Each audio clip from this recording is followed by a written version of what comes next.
Hello, ladies and gentlemen. Welcome back to another edition of A Hitchhiker's Guide to Truth. I'm your host, James Cordiner, and today is July 29th, 2023.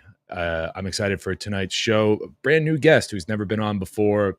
Been trying to get this going for a minute, but we'll get to him in a minute. So, as usual, I'm not going to pull it up tonight because I just don't have it pulled up, but I do still want to mention that the Seed 5 conference, Metamorphosis, Seed 5 is going on this September 23rd and 24th. It's going to be a great conference. Go to seedtruth.com to learn more about that. In fact, my guest tonight is a fellow presenter at that conference later this year. And then we're streaming live on the One Great Work Network. Go to onegreatworknetwork.com. Fantastic platform, over 70 content creators on that platform, an amazing team making sure that website stays up and running. And then, so just go over there, check it out, go through the list of creators and find one that you relate with. You know, it might take some time, but you'll get there. Other than that, I just want to, as I've been trying to get into the habit of preparing like a little monologue before I bring in the guest.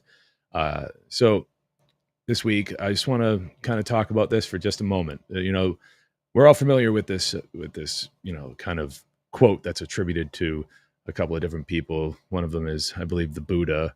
Another person that used to say this a lot is Mark Passio, that there are only two mistakes that one can make on the path to truth. One is not starting and the other is not going all the way. Here on A Hitchhiker's Guide to Truth, we don't take you all the way. We just take you a little further down the road. The funny thing about hitchhikers is that they actually, they rely on others to get them a little further toward their destination. Okay. We don't always bring you all the way here, but we'll certainly bring you a little further down the path. So, and we do that, because everyone needs a little bit of help. We do that, we do that I don't know why I'm saying we, but I do that and my guests help. So I guess that's why I'm saying we. But the reason why that's done that way is because everybody goes down this path kind of in their own way, at their own pace. It can be very overwhelming. And sometimes you run into hurdles. Sometimes you run into little roadblocks where you want to stop, but you need to keep going, right? You don't want to be a tent pitcher. But always just remember that if you're working at your own pace, if you're showing yourself patience, then you're going to ultimately succeed. That might just be my opinion, but that seems to be working out for a lot of different people that I've talked to. It's certainly working out for me. I can share my own experience about that. So keep that in mind as you're perusing, as you're going through this sea of truth, as your eyes are being wide opened, and it can be overwhelming, but you got to push forward because it's just the right thing to do. And so, yeah, just like the book, The Hitchhiker's Guide to the Galaxy, right? And I was actually talking to my guest tonight about this just a minute ago before we started. But just like that book, the main character of the book, Arthur, has on him the namesake of the book. So he has the actual Hitchhiker's Guide to the Galaxy on him. And as he's going through his travels, he's running into problems. So he takes out this book, The Hitchhiker's Guide to the Galaxy, and he searches for solutions to whichever problem he's facing. That's sort of the model in which I've endeavored to adopt here for this program. Is every now and again you run into an issue when you're traveling down the path to truth, and maybe you can come over here to A Hitchhiker's Guide to Truth, and maybe, just maybe, you find an answer or two. It's been tough, producing alternative media is kind of a tough thing to do. There's a lot of hurdles to jump over. There's a lot of censorship. There's a lot of burying, algorithmic burying that goes on with people like myself. So this is why it's very important for everyone that listens or watches any alternative media. We have to fight these algorithms. And as far as I know, one of the best ways to do that is to simply just give the shows a thumbs up whatever platform you're on, give it a like, give it a subscribe, give it a share, you know. This is how we combat these algorithms the best way we can. I have prepared tonight, whether my guest wants to stick around or not, I have prepared tonight some articles and whatnot to kind of show you guys out there a little bit more about just what I mean by, some of the censorship that goes on. So, and some more about producing your own media. But without any further ado, let me bring in my guest tonight, Mr. Cory Endrulat, and we can get this party started. So, Cory, how are you, man? Thank you for being here. It's the first time that we've actually done an official, broadcast together. I'm excited to finally have you here. So, why don't you introduce well, I've already introduced you, but why don't you tell us a little bit about yourself and what you do and how you do that and your inspiration? I like asking that, I think, first. Awesome. Yeah, I'm glad to collaborate with you too. It's been a hot minute since I think we've been in touch and trying to create something. I know that I want to try to bring as many people together with a lot of the projects that I start up. So for anybody who's freedom, truth oriented out there, I definitely have resources for you. And we definitely are in a very unique community online. I would say you and I being in the One Great Work Network, connected to people like Mark Passio, Larkin Rose, the majority of independent media doesn't know who they are. Nonetheless, mainstream media. But these ideas are growing very fast because of how powerful they are for individuals. I think your cat also wanted to say hi to me, so it came out. But yeah, my inspiration primarily has to be the truth itself, which means that I don't have a limit as to what I should say or what I can't say. I will say whatever I want to say based on whatever the truth needs to be expressed.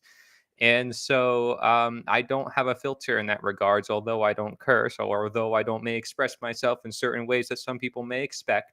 I am just myself. And that is my inspiration, is being who we are meant to be, ourselves. My message and my channel is called Nature is the Answer. That's what it means. I wrote a book about this in another perspective, talking about it through the lens of honesty. All it is radical honesty, being honest with yourself, with others, to the world around you. And you will create results based around truth, not lies or deception. But getting past all the lies and deceptions requires sitting back, being able to take the step back and see what were you indoctrinated in your entire life. And that can really challenge a lot of people's current belief systems into cognitive dissonance, where they get very defensive and they're like, I'm afraid of challenging my own worldviews. But how else will you innovate unless you do challenge your own worldviews? So my inspiration is seeing those people who are now free after years of indoctrination. People like yourself or myself or others, I interviewed over 50 in the End of Slavery Summit. Hearing their stories was amazing. Just hearing their personal experiences, regardless of the rest of the interview or anything else they had to share, hearing just about their own journey. Because some of these people were like cops for 40, 50 years or doctors 40, 50 years in their field of profession, finding out, oh, shoot, all this time I was indoctrinated into a belief system I never knew I had all my life. And it was contributing to all these problems I never thought were problems, at least in the way now that I see them. They're problems that are so evident that contribute to so many other problems. And so we're trying to really nail down on what those problems are and seeing the light and seeing the beauty that is the human individual expressing themselves, finding themselves. That is, and it has to be very inspiring for me. So I have to say that's my other inspiration. And then my third inspiration is things I naturally come into. For instance, abolitionism. A lot of people interview me. They say, hey, Cory, I want to hear about your abolitionist worldview. What does it mean to be an abolitionist? Because I call myself that, even though I'm just a human being. But I came across those works in the 1800s. I found them super inspiring. Why? Because the individuals in the 1800s that called themselves abolitionists, they actually created freedom. And they did so without politics. And they did so with educating the public. And they did so without technology like we have now. They did so with the invent, the literal invent with the printing press. The printing press gave them the ability to spread their message far and wide. They used that to their advantage. They used their voices. They went against the media at the time. The media would blame them, saying, look at these abolitionists causing these revolts, causing these fires in cities. Look at them. They're no governmentists, is what the media called them to attack them. They would call them anarchists at other times, just to try to say, look, these people, they're unorderly. They're going to create chaos for wanting to free slaves. They used that as a moral justification to say, let's not pay attention to the obvious slavery that's right in front of our faces. And now we have a slavery that is less obvious, but it's still right in front of our faces if we want to look at it. And many people just don't want to look at it.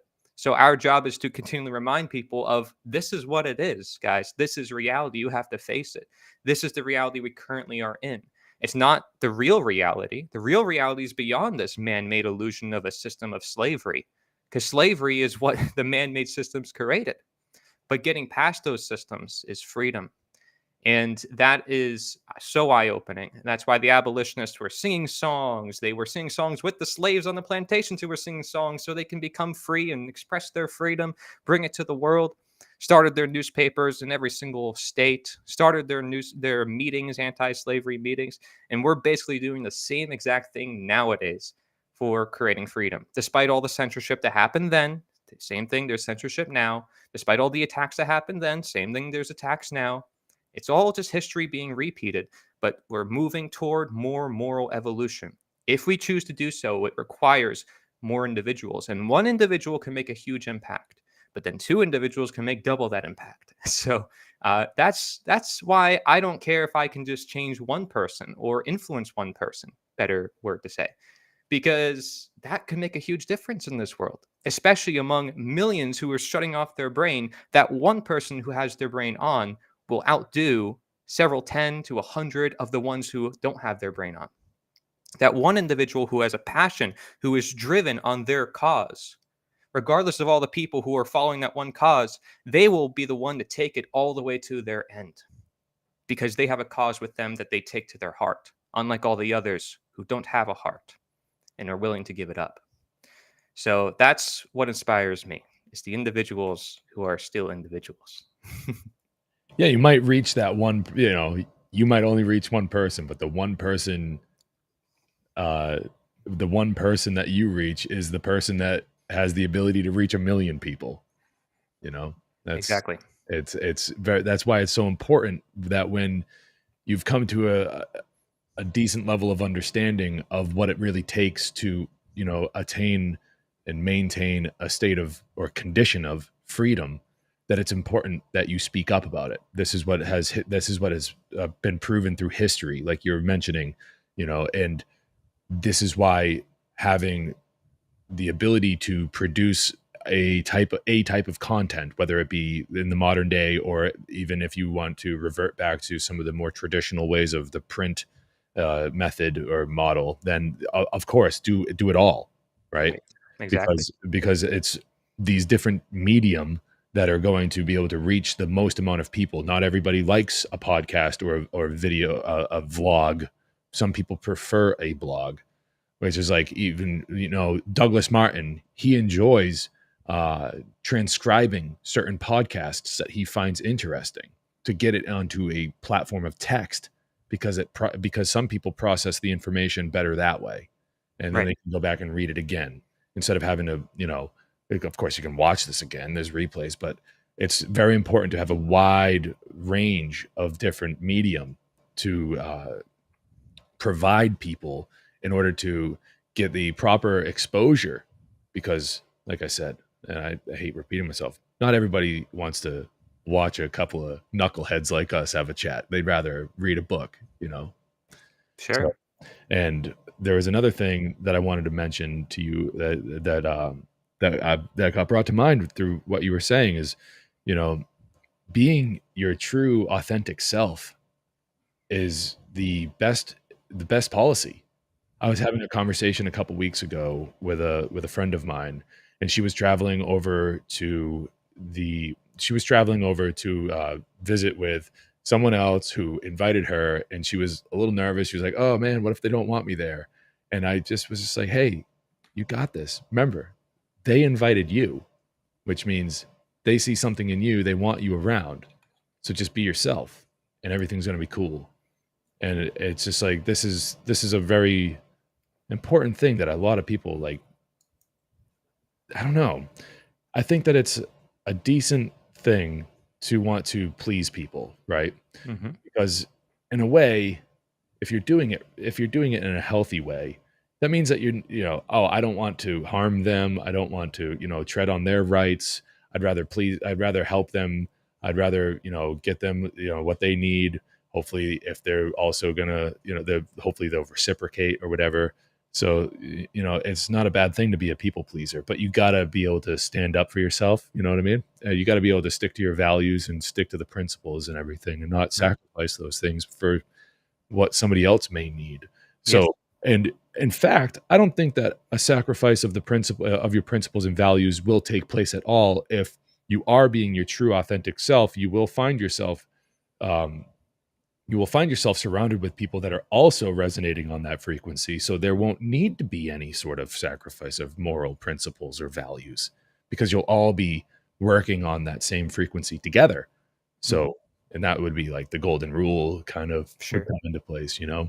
Um, Something that intrigues me about you is your work ethic and your Hmm. ability to, your persistence and your stamina. Your end of slavery summit. Uh, I was very impressed with that, man. Good work. Thank you. Seriously. Like, Yeah. and Thanks to all the speakers. and now you're doing now. Oh man, am I behind the times, or is the Liberator 2 a new project that Yes. comes after Hmm. your completion of the end slavery summit? Then you Right. launch the Liberator 2. Like, let's talk about that. What the heck is the Liberator 2, my man? Yeah. So the end of slavery summit happened in late 2022. It was planned mid 2022.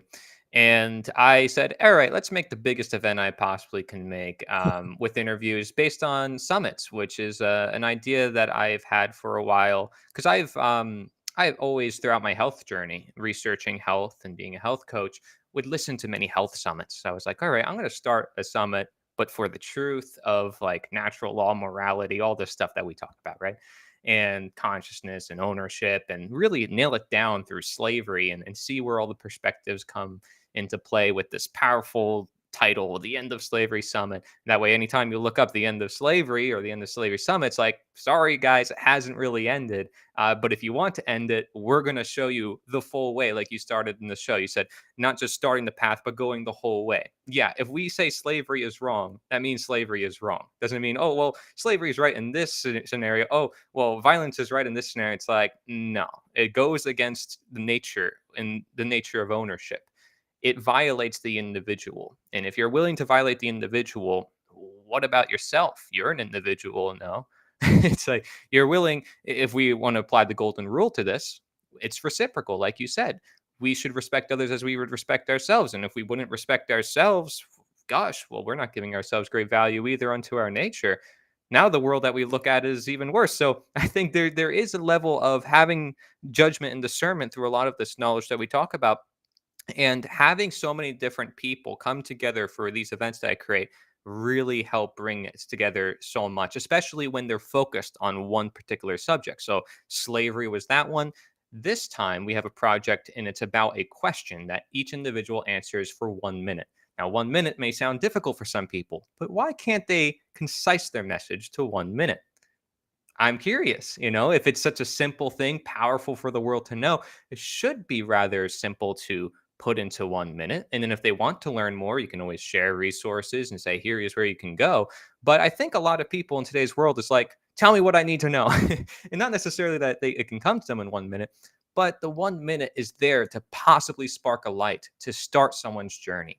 And being that today's popular mediums, TikTok, YouTube Reels, Instagram Reels, YouTube Shorts, these are all 1 minute platforms, and people like that as a form of entertainment or information or whatever. Like sometimes I'll look up a cooking recipe rather than watching a 15-minute recipe video. I could just watch 1 minute and get the whole recipe within 1 minute. I mean, I'd rather do that. personally, because I can keep up with it. And then if I need to, I just pause or slow down the speed. I mean, it's not that difficult, right? So I think there's a lot of value in this 1 minute production. And I want to get people onto this current medium because that's the way the information is currently being expressed in today's world. Not only would it help us practice with that, but this is a showcase that I'm creating. So that way we can show all the different content creators and we can do it in several shows. So it's totally different from the End of Slavery Summit, but it's put in a format that is more effective and even simpler to put out because it's only 1 minute. So anybody who's watching here right now in this live stream, you can totally get involved because all you have to do is record a 1 minute video. And if you can't do that, I don't know what you can do then for content creation. I mean, this is a good place to start. You can script yourself if you have to. You don't even have to show yourself if you don't want to. You don't have to tell your name if you don't want to. But putting out a message on a simple question, that can definitely help if you're starting out a new channel and I'm making a show with a bunch of other speakers who already have audiences. They'll be tuning in. They'll be like, wow, maybe this person's saying something interesting or something unique or, just expressing themselves. And maybe we'll talk to you after. We'll do a little bit of an interview. So this is going to be a whole different format. And if people want to check that out, it's at theliberator.us. You'll see there's a banner at the top, right? So theliberator.us is the website for the Liberator 2, which is continuing the abolitionist efforts from the 1800s. So it's all about ending slavery, but to the fullest, just continuing the efforts of the End of Slavery Summit, but in now a platform that will forever exist past the summit. Because now we have recurring weekly articles that we send to people's email inboxes. You can even sign up for notifications, browser notifications. You can network with others, share your server. Let's say you have a Gilded, Discord, Telegram, Skype, I don't know, Facebook group or whatever. You can share it on the website and you guys can network with each other. You'll see we already have a bunch of servers that people sent to us and we're like, all right, here's a bunch of servers. So now if you're looking for fellow truth minds or you want to network, maybe you are a content creator and you want to share your content around to get some more clicks and get more engagement going, you can definitely use that to your benefit. There's also an activism section. Recently, I added a section of activism called the White Rose that was started by the Art of Liberty Foundation. This is another way to create action within your own community, not just online, but in real life. So there's so much that we have for people, resources for action that most of independent media just doesn't even consider. Like the fact that everybody in the audience can get involved at any time, anywhere they are, at any stage, whether by writing a little bit here and there every week or every day or whatever at their own pace. They can turn their own videos and send us, videos. We'll turn it into more of a video. We'll do green screen production for them. We'll put it into a newspaper format. We'll put it on every platform. We're making the work easy for people, but also in a way that everybody can just stick together. Like we need unity and people come together because that increases the message tenfold, hundredfold. Like we already had 15 different writers. So we had some of their audiences coming to us. And it was just like, here's now a platform for everybody. So all these projects I create is just for everybody. Like I don't make any money off of anything I do. So it's just truly for the education and for the truth. And if there ever comes a time where I'm like, okay, guys, these are my donation goals because there's cost for the website, there's cost for the mailing and all this other stuff, then I will be honest and transparent about it. But as far as I know right now, I can do it right now on my own for no real reason because I'm very good with my tech stuff. I pretty much am very cheap. I can do things like I was telling you. I could use OBS to stream. That's completely free. Right. I can set up a YouTube channel. That's completely for free. I can record with this microphone. As long as I have this microphone, I'm not paying for this monthly. Like I have it. It's mine. So a lot of things when it comes to content creation just relies on your own heart, your own head. And if you want to do something, you'll do it. I think there's a lot of people who are also forcing themselves into content creation. They don't have to do that, right? They just to produce what your heart contends and really got to follow it to its end because there's a lot of people who I know and there's people who take Mark Passio's course on like technology and how to work things. And that's great. It can teach them a lot. But unless they have that internal drive, they're not actually going to do something with it. I'm afraid because that's the truth. I mean, if you want to be a content creator, I think you have to have it to some degree in your heart. Yes, there's a sacrifice you can make for the populace, for the moral obligation of sharing truth. But that sacrifice you have to understand yourself first. You can't be doing something you don't want to do, something that you don't believe in, because your audience will probably see through you and see that you're doing something that is like, oh, I have to do this, right? Like, I produce content because I want to, and that's it. And so I'm always honest with my audience, and I like to connect with them here and there. But I don't have this parasocial relationship either. Like, I don't care if they don't watch my videos. I don't care if they want to support it, great, awesome. They're help support the message. But that's the thing. It's about the message. It's about the truth. And if they care about me, awesome, because I care about them, right? But it's like we're through a virtual screen. It's through online. I don't know them, so. Um, but the projects are great because now we could bring everybody together, and then we see all the energies emerge at once, right? And so we can create something that hasn't been created before. And this format that I created has never been done before, as far as I'm concerned. So I encourage people to check it out. It's very easy to get involved. Like I said, 1 minute on one question. So the liberator.us for that. Yeah, I got that link in the show description, like as we speak. So it was put there ahead of Hmm, time. So awesome. yeah, people can click on that right away if they so choose. Dude, what you were saying about like unity and everything, like yeah, like that's an important part of all of this. Uh, Not everybody's going to get along, and that's a wonderful thing because Yes. we don't want to be robots. Hmm. Where's the fun in that, right? Yes. But at the same time, it's like, yo, it's almost like you want to be like, you want to grab someone, but if it wasn't, if you weren't like, assaulting them, but you want to grab someone by the shoulders and just be like, why are you being a jerk? We're on the same team.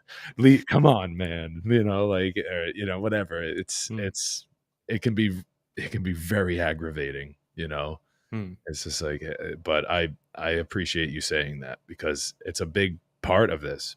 Yeah. Like the reason why,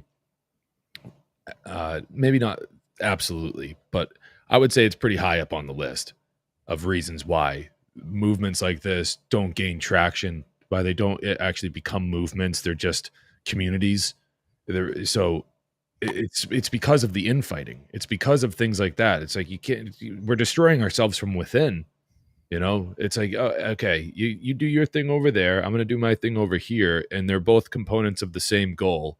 And Mm. it's like, we're going to move forward together, of course, but it's like, we don't have to be friends, like we don't, but like, hey, can you agree on a couple of things? Okay. Don't steal from people. Like, don't Mhm. hurt people. Don't be a dick, like that kind of stuff. Yeah. Okay, cool.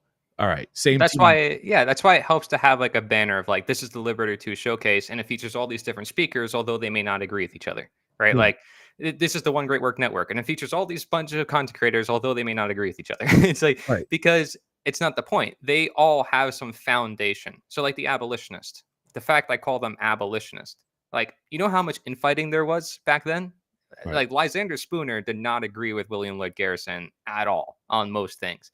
But yet, at the end of the day, they were both anti-slavery. So it didn't matter because they both helped end the problem that they were mainly focusing on. Although the other things, the surrounding elements, were not really fulfilled. So what? It's like at the end of the day, we are just humans. And so all the other opinions and judgments and values, whatever, out the window, right?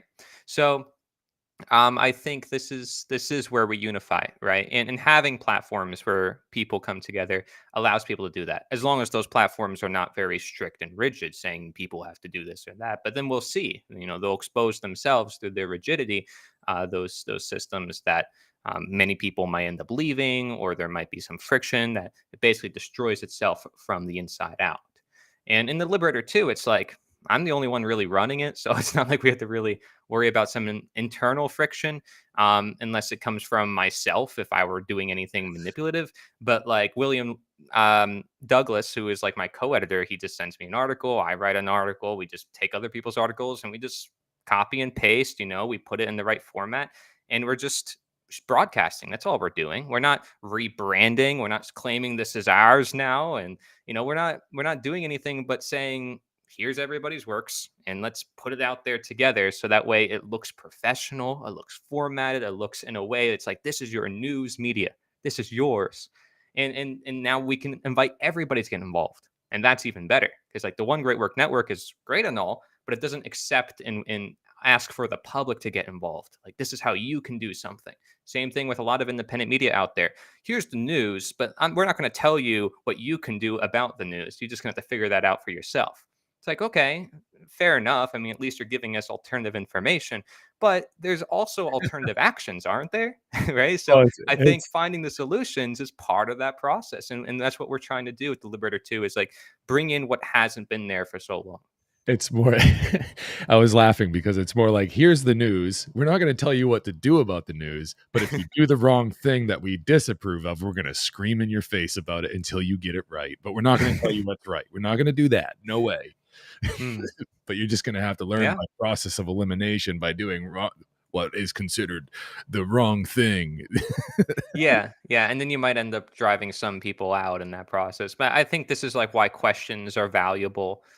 Opening the discussion is valuable. Connecting to audiences, like you said, to people who may even disagree with you is valuable, Yeah, because that can bring in people like that are still just people. Like if our message is about humanity and about truth, then everybody from anywhere should be able to come to understand it.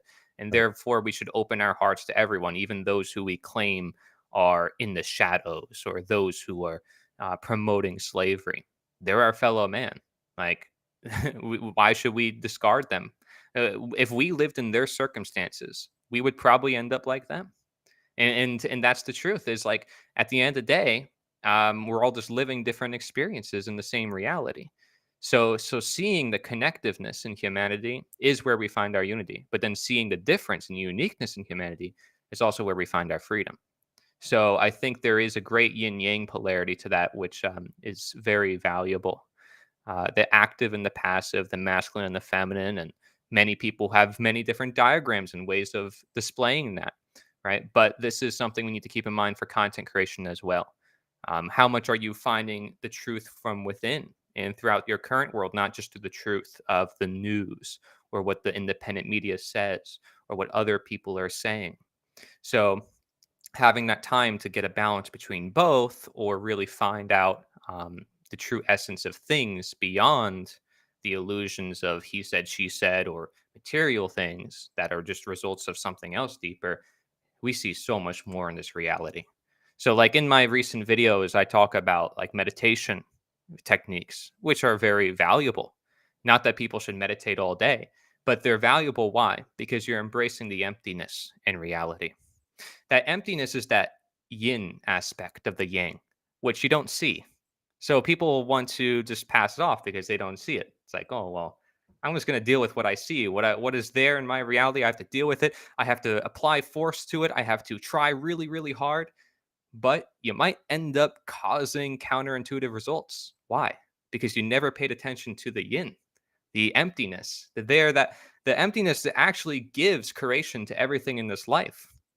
For instance, this is commonly taught in Taoism, but let's say I'm in a room. The walls is what encapsulates the room, but the usefulness of the room lies in the emptiness. Same thing with this glass. There's, or cup, whatever. There's coconut water, basically.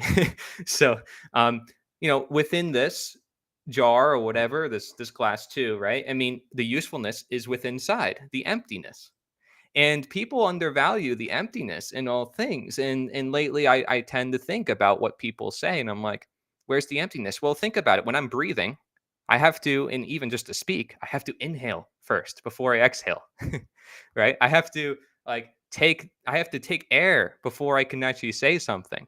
The emptiness is where our value actually comes from to actually create anything in the first place. So it's another way of saying, well, without an open mind, you won't be able to see new information.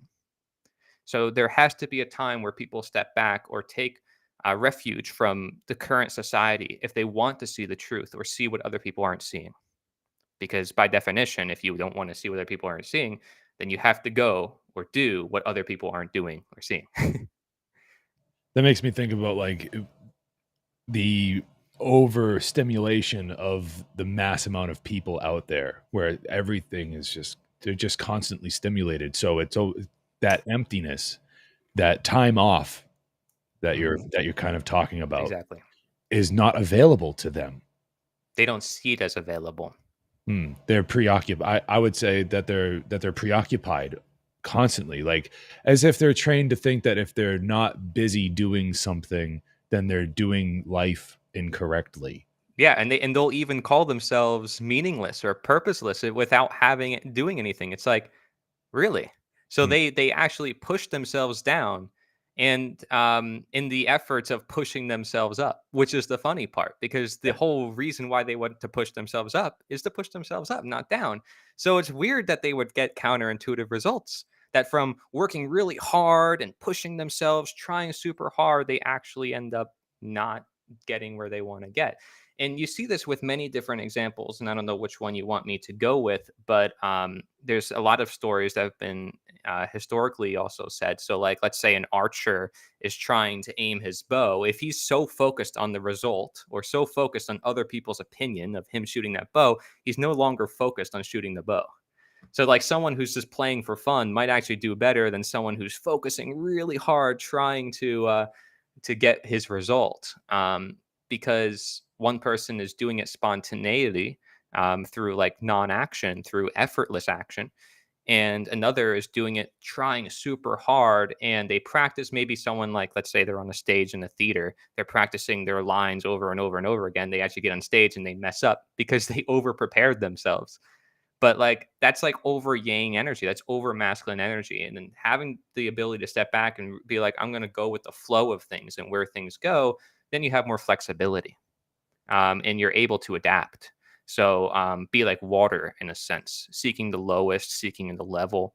And that is ultimately the lesson of being away from expectation and attachment and desires, being able to see past illusion, and being able to see nature, because nature gave rise to everything. The emptiness gave rise to all the things that are there, the active, the being. The non being gives way into the being. I mean, we even see this in all religions. They all say some way, not just the golden rule, but they say, Jesus breathed spirit, and that spirit gave them life. Like, what is spirit? It's breath, it's empty. It's not even, where is that? When you're meditating, you're breathing, you're taking in the spirit, right? So, which is respiration, rest spirit. It's just rebreathing. Yeah. So, I think there's a lot of connections that people have not realized, even in their simple language. But if they take the moment to step back, and maybe even be quiet in their own mind, they can see so much more. Just notice from deep breathing. Just do some deep breathing, and all of a sudden, you will be more present in your environment. You're going to notice some things that you never noticed before. You're going to be like, wow, I can feel the elements more. Same thing when people fast, right? In the body, that they stop eating sugar for a while, then they go back on sugar. Now it affects them so much. They don't realize how much sugar affects them until they take the time to really take a break from it. So our society definitely is in the yang extreme, in the masculine extreme, left brain extreme, or whatever you want to call it. It needs the time to really relax. And some people take that to the deep end where they just meditate all day, or new age spirituality, right? Where they don't do anything about problems that could absolutely be solved using the active energies. And that's because they're holding themselves back in their own mind using yang energy as well. I mean, there needs to be a balance between the yin and the yang, and they're always at work for each other. But that requires being able to utilize both and not just utilize one or the other. So, like, for instance, I was gardening today, like, I was doing rocks and everything. My body wants to rest. And when it rests, by the way, it gains muscle, not when you're actually doing it. When you're doing it, that is what allows you to gain muscle, but when you're resting. So the rest is actually what makes like working out essential. But the whole process of doing that, you do it because you want results, but you're going for the results, which ends up being where you're not doing anything. So I don't know how to best describe this. It seems like it's hard to describe in words because because words themselves are yang, right? And yin is not having to describe things in words. I mean, if I ask someone, can you describe the truth in words? Can you describe love in words? Can you just describe nature in words? I would imagine they can grab some aspects and elements of reality and try to grasp onto reality. But then if I ask them, like, is that really what truth is, they're going to be like, well, no, if they're honest with themselves, like their words are limited or their perceptions of that truth is limited and it's based on their experiences or what they've seen. And they can't describe all of reality at once. It seems almost impossible. So it's interesting that you then have all these religious texts who also claim to be the answer to everything, regardless of all the translations, regardless of all the people, and saying that you have to do this and you have to do that, regardless of your own environment, regardless of your own being and where you're at and whatever energies you have currently going on. Um, this is why I learn from everything and why I don't limit my mind and why being who I am helps in that process because it's one thing that you can assure. Like you said, honesty. It's really simple, but many people make excuses for it. But it's so simple to do the things that you know you should do. Like a lot of people know they should rest. Oh, I don't have time.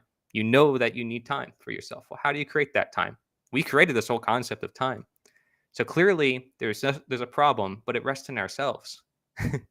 It's not nature's fault for you creating this concept of time, for you saying you don't have time. It's humans' fault. Humans just have a hard time because they try to make excuses for their behavior to say that they need to do something, and they'll just do it for the sake of doing it. Yeah, it's largely comes from this prescribed belief system that we're kind of programmed into, you know? I mean, of course, like you want to stay busy, you want to do the workout, you want to contribute, you want to maybe, cultivate your own land or be a part of, you want to treat your neighbors, rightly. You don't want to be a burden upon anybody. These types of things are, I think, good things, right? Like Hmm. it's you don't want to live a necessarily like a sedentary lifestyle. You want Yes. to get out there. You want to be moving, shaking, doing stuff, right? Hmm. But the manner in which we as a population do it these days is completely just it's upside down compared to the way that dare I say it should be, where we're able to self-actualize, forge our own path, blaze our own trail type of life, when we're largely, I mean, the largest amount of the population, they're doing what they do, um, not because they actually want to, but because Hmm. somebody along the way told them that this is just how it is. Hmm. And like, no, no, nope, you have to do things this way, and that's that. And it's like, Yeah. well, that's, I don't know. Yeah, I think it's that's like where where we're did at. their desire come from? Because desire is not all bad, right? Like Yeah. to dispel sort of like the Buddhist thing of like life is suffering and defeat all attachment, defeat all desire. It's like, well, you have to eat, you have to breathe, you have to do certain things that are really essential for your life. Where does this actually come to be essential? And I think people have to ask these questions instead of just discarding certain religions or traditions or certain ways of thinking, or instead of just embracing them all together, saying they know the truth and I don't, I can never find it myself. There needs to be some level of I need to find out this truth for myself with my own eyes. If they're claiming it's the truth, then I should be able to see it myself as well. You just Um, have to be able to open yourself up to the possibility of seeing it. yes. And that's a lot of people, they put up these barriers where they want to live in the corner, right? They want to have the blinders on. That's another big, I mean, we're kind of getting into this. Let's talk about problems and, blah, blah, kind of. But anyways, like that's a big problem too. There's It's people, because there's certain overshadowing too. yeah. Like Well, when what do you you say mean? blinder, there's something there blocking their vision, Yeah. right? So it's like it's not like they're this is like because it may sound like well if they're not looking then it sounds like they're looking inward or if they're not looking outward it sounds like they're looking inward. Doesn't necessarily mean that's the case, Well, right?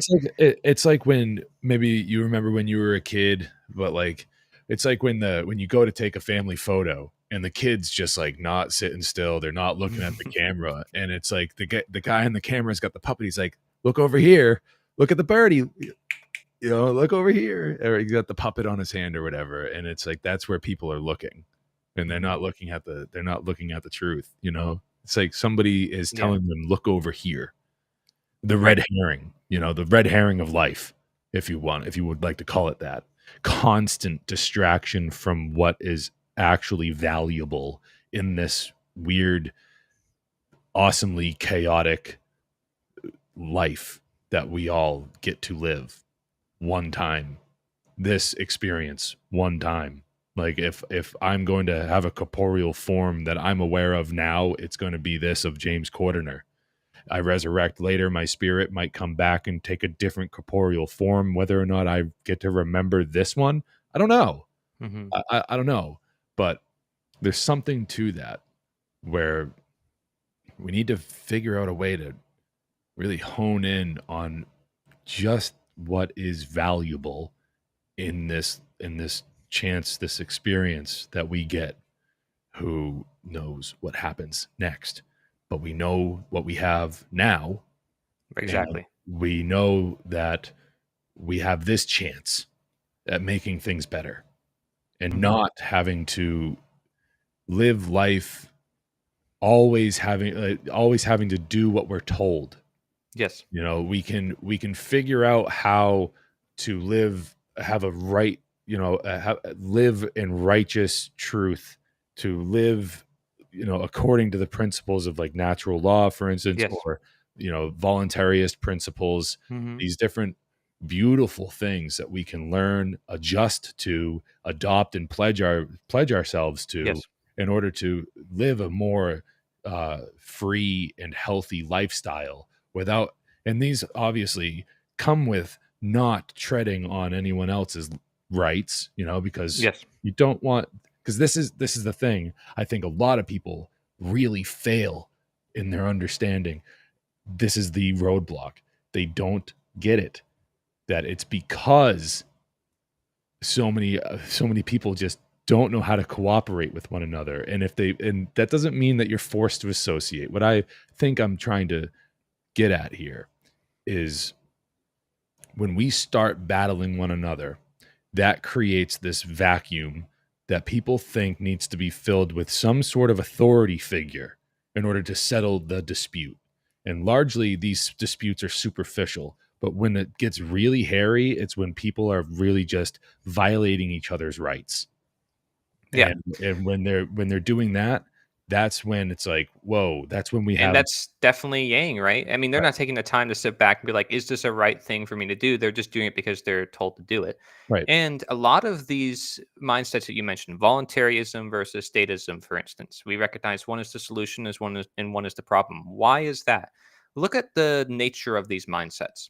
So a lot of people who are calling themselves constitutional or calling themselves like we need to go back to America, they're very stuck in the past. And then there's a lot of people who are like we need to build this utopian world where it's a smart city and it's got to work like this to defeat global warming and blah blah blah blah blah. They're very future minded. Where's the present mind? The present mind says you own yourself, you've always owned yourself. And there's nothing going to change that.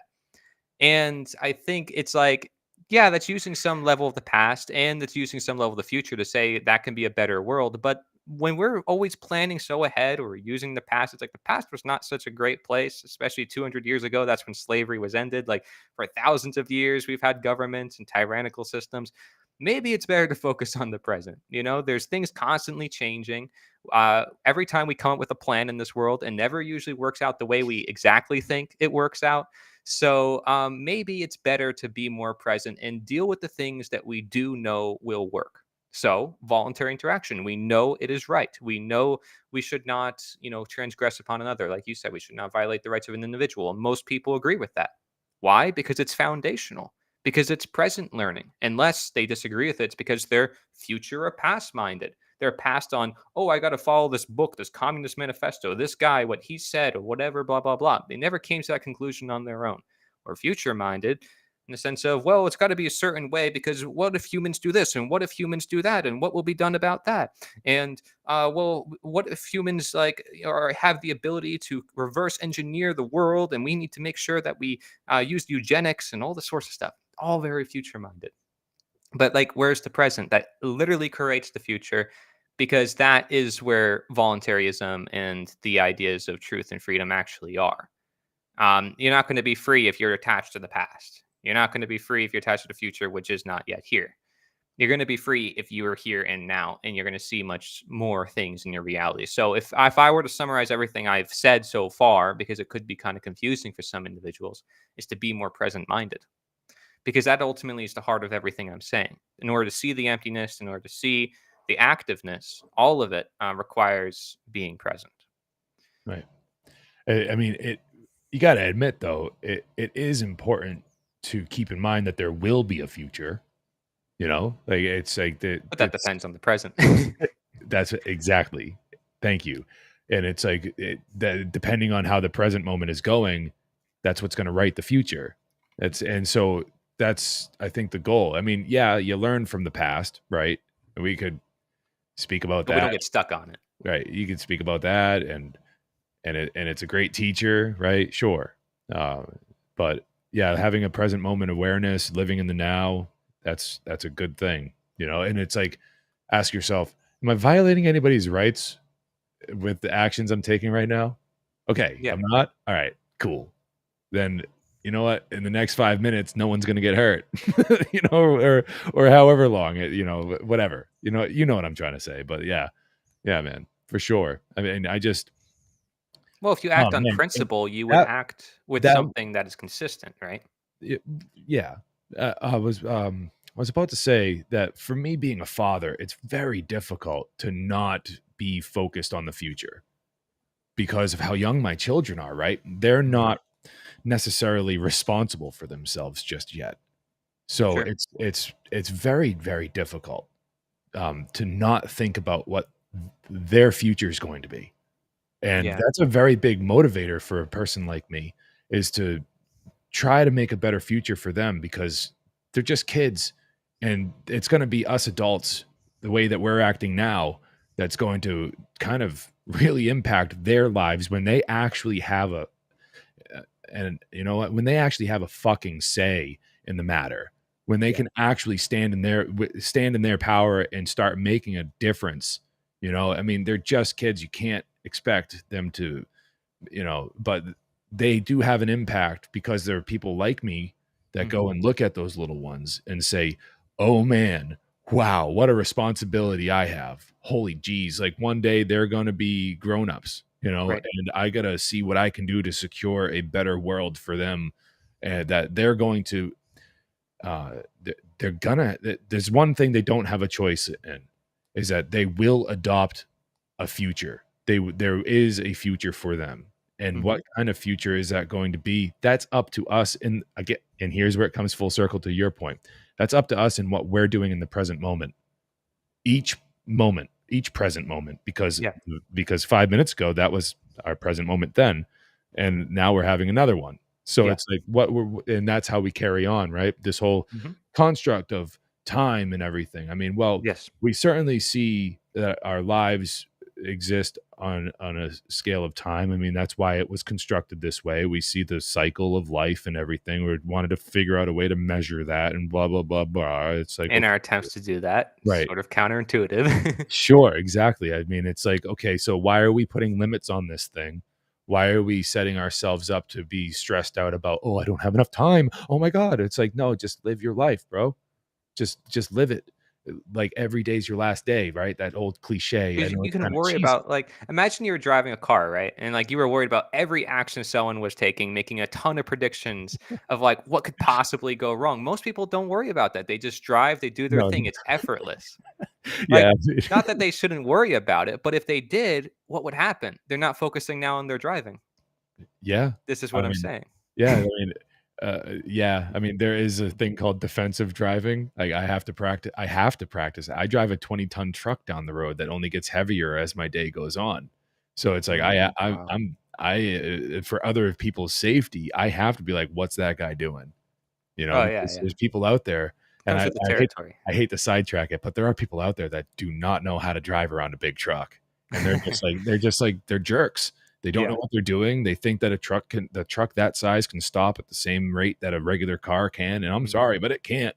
And Well, that's that's why what, knowledge helps, yeah, right? Like, right. they don't know better. Like, I think you're right, because when we were moving, we had these big trucks, and my mom was driving one of them, and she had to stop really early. She never knew that she had to do that until she actually, got in the truck like that. Yeah. The So, I brake mean, systems in those yeah. trucks were first invented to stop trains. They're built on they're an air brake system. And most of the big trucks, if they weigh over a certain amount of tons or whatever, then they're going to put an air brake system in them because it can stop that amount of weight. You can't have a hydraulic brake system in a truck that big. It's not going to, they'll be failing all the time because it would take way too much pressure. And so anyways, I don't want to sidetrack the conversation, but yeah, it's interesting because it's just an interesting thing. The That's a way good people point. drive.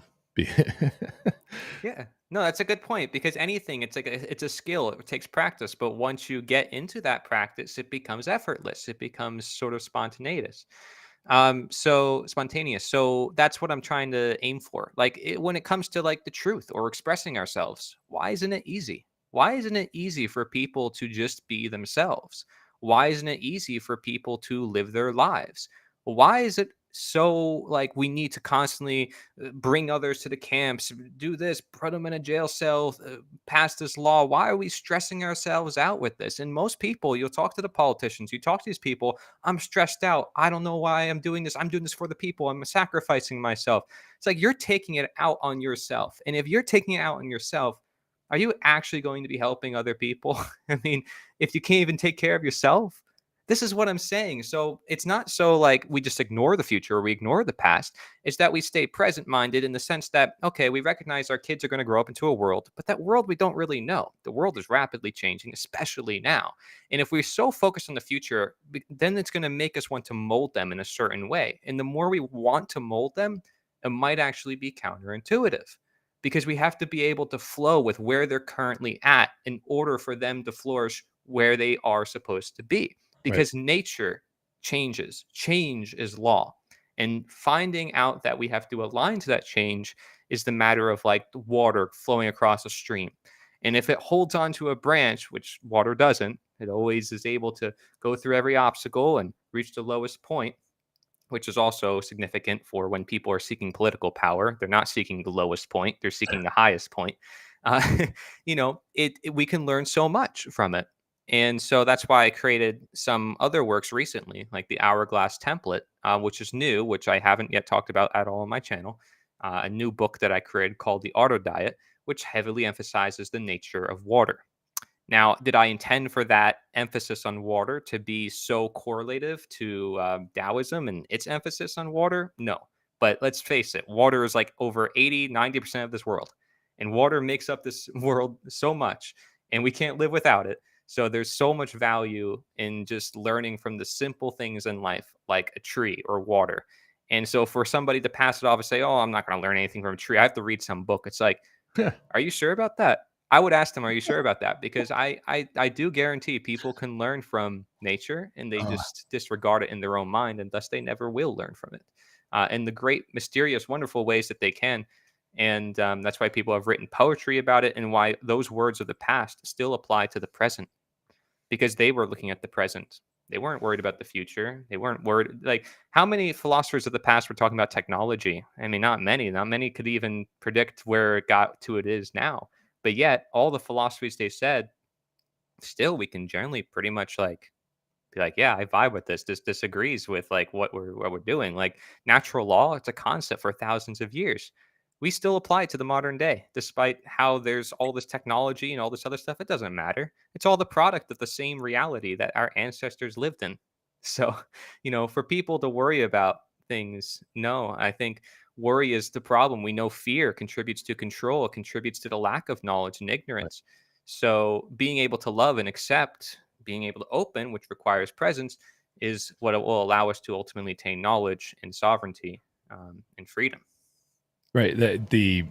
Um, yeah. So in general, the only thing, if you're gonna concern yourself with the future, the only thing that you have a chance at making it better is you got to turn that focus into the present, Right. because that's the only time you have to act. You can't, and that's going. So yeah. So, and the thing you mentioned about fear is that actually, so you have stimulus, then response. Okay.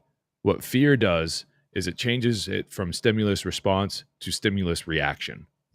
Okay. And then on top of that change, there's also a second thing that fear does that changes in that process. So you stimulus reaction instead of stimulus response. When you're dealing with a stimulus response, um, process, there's a certain amount of time between the two. Mhm. Fear changes response to reaction, and then it shortens the amount of time, and that's very, very dangerous for your own mental health. Mhm. You see what I'm saying? It's like, so that's why it's important to be able to like deal with fearful situations head on, because you're going to be able to turn like and be like, oh, okay, yeah, that's a dicey situation. I'm gonna deal with it head on, because that's the best way to do it. And standing in truth, and all these wonderful things I could say. It's difficult to do. Mhm. Bravery is a very difficult thing to do. Having courage is pretty difficult these days. Yeah, Yeah, just learn. do it.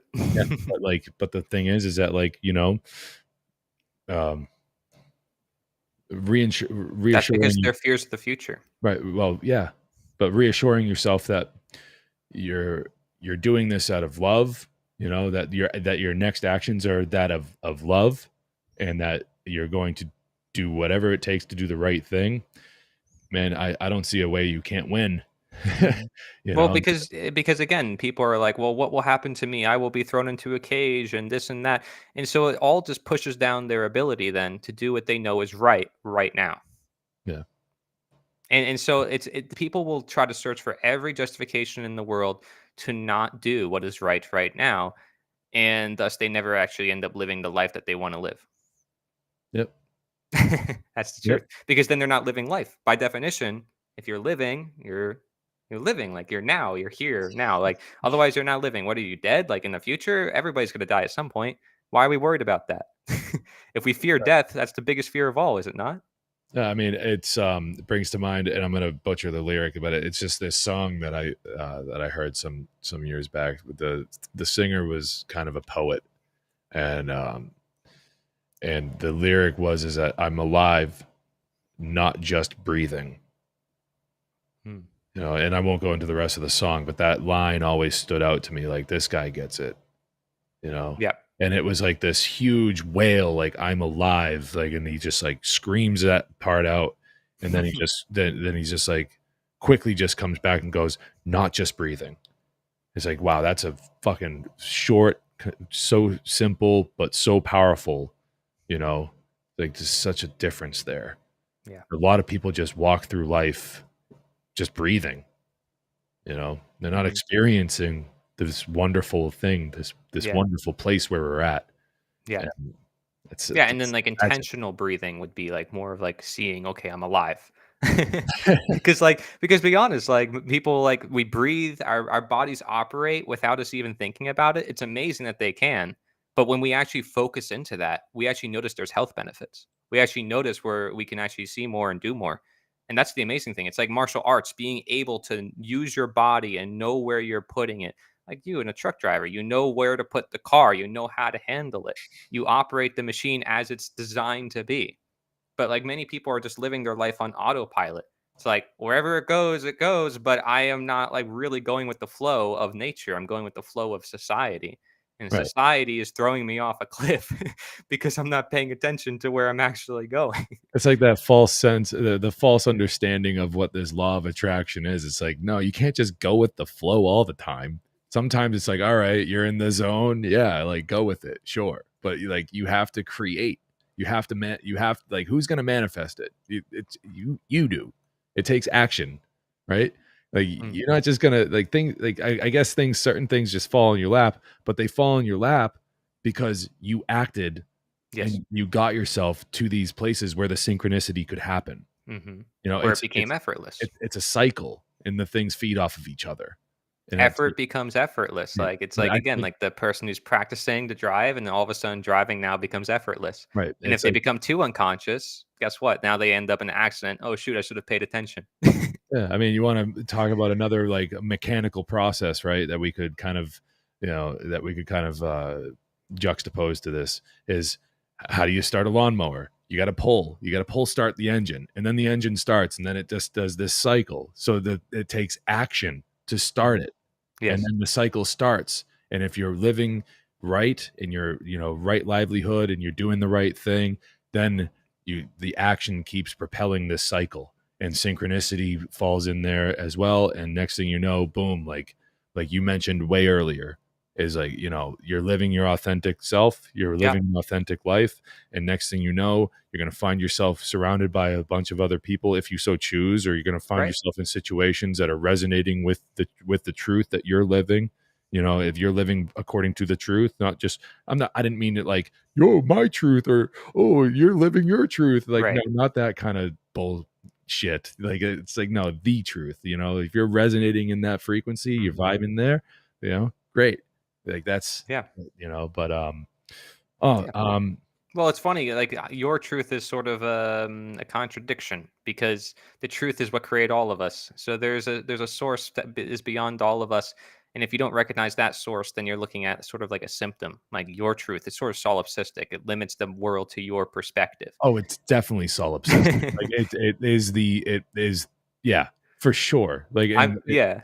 It's and just they like the and they root to use your it. truth. It's like if you separate the two, there's one that's you, and then there's the truth, which is another concept. And you know, what I mean, like there is such a concept as you, but then there's also such a concept as truth. Otherwise, they wouldn't be separate words. Yeah, I mean, oh my god, that is such like the most cringeworthy betrayal of like a definition of a word, is attaching my or your, Yes. his or her to the word truth. It's like, no, it's the truth. That's it. Like, you Hmm. have your experience within the realm of truth, and that's respectable. I can respect your experience if you're equating it to an experience, but it's not your truth. That's like, you can tell your side of a story, but there's always the truth of what really happened. And that's the Hmm. closest that we can to actually giving a conceptual definition to what the truth is, Yeah. right? Well, Like, that's why we help each other learn, right. right? Like we help each other so we can try to attain the truth together. And other if we can't find it together and we're all living on our own whim of what we think the truth is or what we think is best for the truth, then we're not seeking harmony or unity with other human beings. We're going to create chaos. Sort of So, like my cat for the last few weeks. Last few weeks, like, he's cool, he's chill. Look at him. The past few weeks, he's, as soon as I get on, as soon as I start streaming, he like goes nuts over here in the corner, like he's putting on his own show. He's yeah, cool though. He's an old man. He's spry. yeah. Yeah, I think for a good resource concerning a lot of this and connecting what I said, actually, some works by C.S. Lewis when he talks about objective truth and natural law and the first platitudes and traditional morality. He equates all these terms together, saying that society is trying to get away from this foundation. And in their attempts to get away from this foundation, and all their attempts, no matter how grand they are, nature just sweeps in and destroys it all back to the foundation because the foundation is really the only thing that remains there. And humans are trying to find justifications for their immoral behavior, but they know it's immoral, and most people know it's immoral. So it's a contradiction people are living with, especially with the belief of statism in the picture, which individuals like him or many other researchers throughout history have not considered. So now that we have this new component to add into the scenario, which has been there, just nobody looked at it. That took perspective. That took being able to reflect. You know, individuals like Larkin Rose being able to write a book. The book starts out empty. That's how it turns into a book. It starts out with empty pages.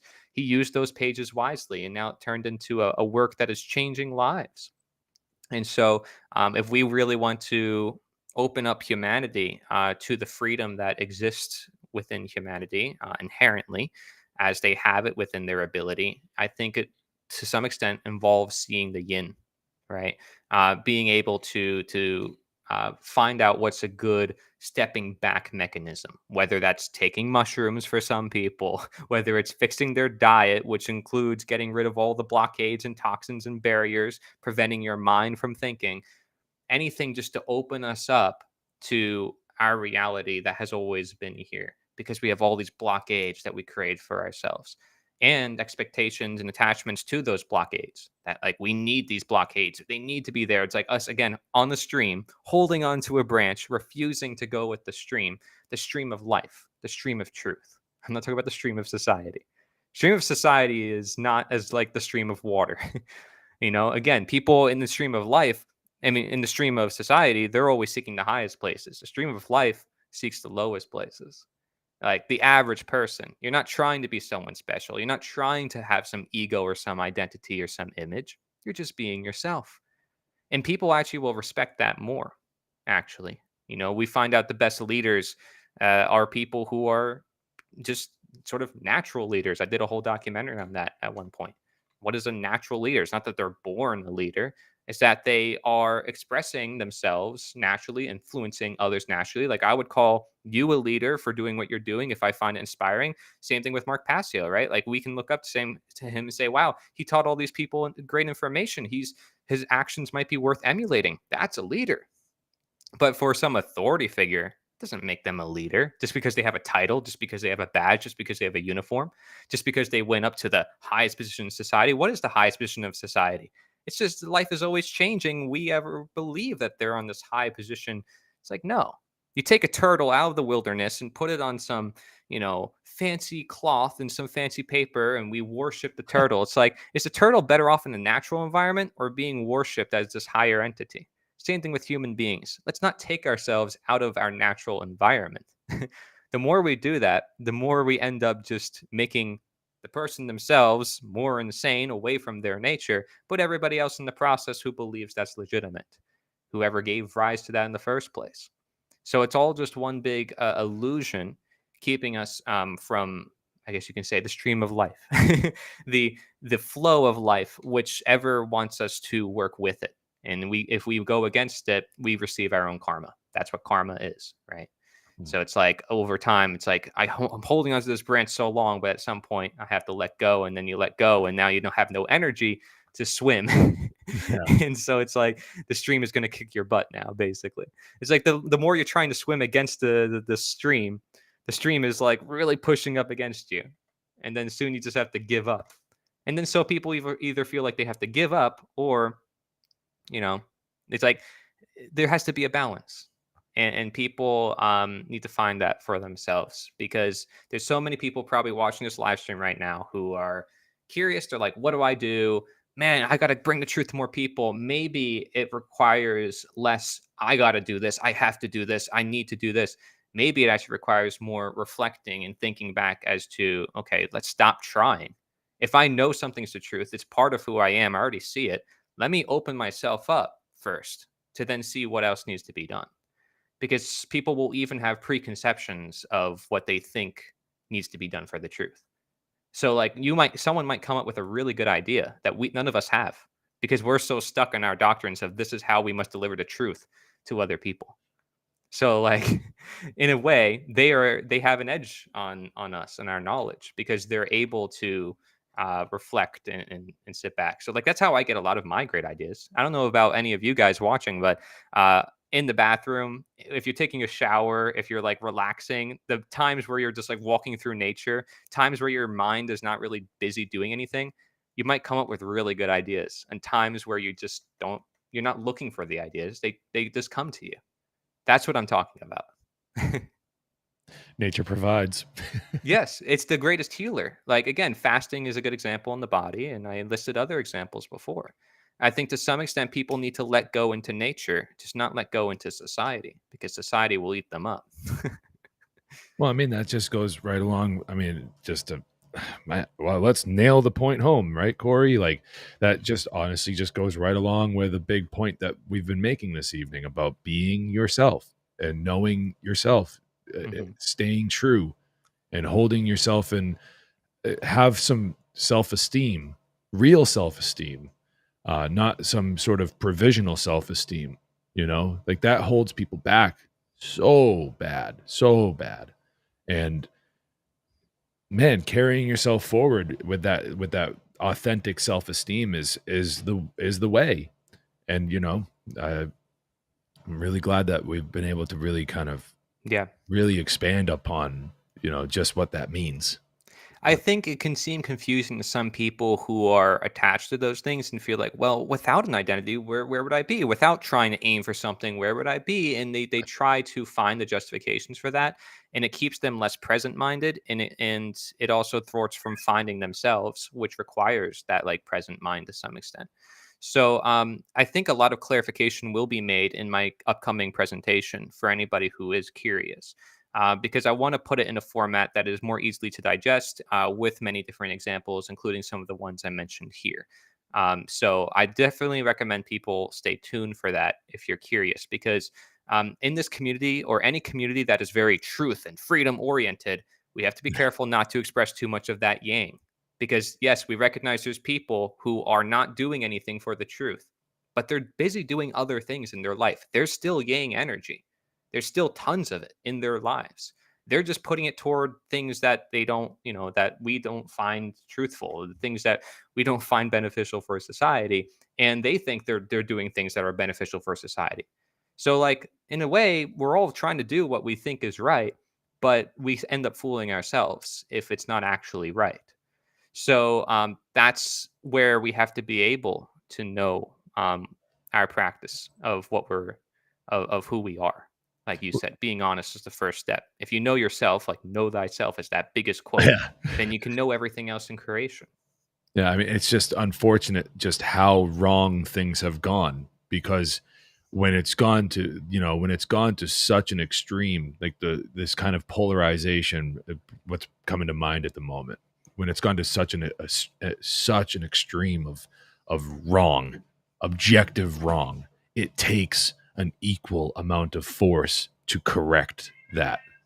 And it will take like an equal amount of of righteous force Mm. and maybe force is the wrong word, but it's going to take people yelling from the hilltops like, hey, all of you people, you're wrong, It and takes it takes a lot of different efforts, I would say, but I think that sort of approach is what I mean by like there might be too much yang energy in the truth freedom crowd. Not to disagree with you, but in the sense of like, oh, please do. If don't worry about that, man. I mean, it's fine with me. It's well, just, it's because nature will change people itself, but if we work with it, like, and there's a level of counterintuitive action. So, like, there's a lot of people who say Mark is too angry in his shows and deters some people. That has been the case sometimes. Now, other times it's been very helpful.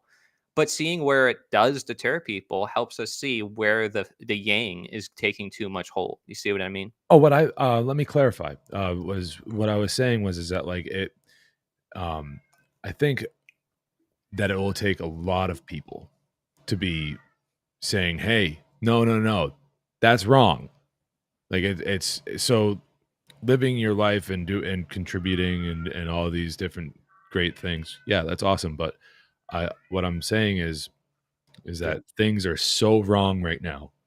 Where we are so close, and I hate to like bring it here, but it just seems so apparent to me how close we are to a lot of things just falling apart in our the things that hold this together. I'm stammering, I'm stumbling over my words, so excuse me, please, but it just seems like we're at the 0 hour.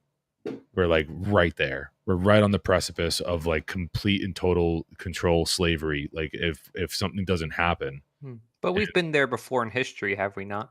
yeah, multiple times. And you know what? So Like why do we worry? um I wouldn't say worry is the correct word. Hmm. I'm not worried. Okay, good. And let me speak for myself there. I personally I'm not worried. But I think people are nervous. I think Hmm. that might be a more accurate definition of it. I think people Sure. are experiencing the bystander effect where everyone's thinking the same thing. It's just no one's brave enough to be the first one to speak up.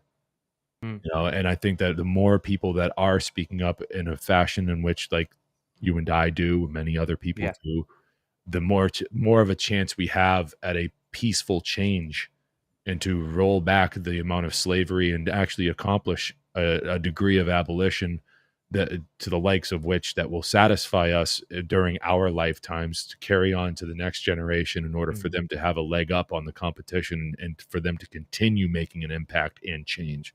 and that's going to take a lot of people to come out of their shell and to Yeah. figure out that they too can contribute to a powerful thing, and and to bring it back home, we are too close to this being so much of a complete and utter totality of control that silence is, and I know this is going to sound like counterintuitive or counterproductive or Hmm. whatever, but silence, and let's chalk this next part up to just my opinion.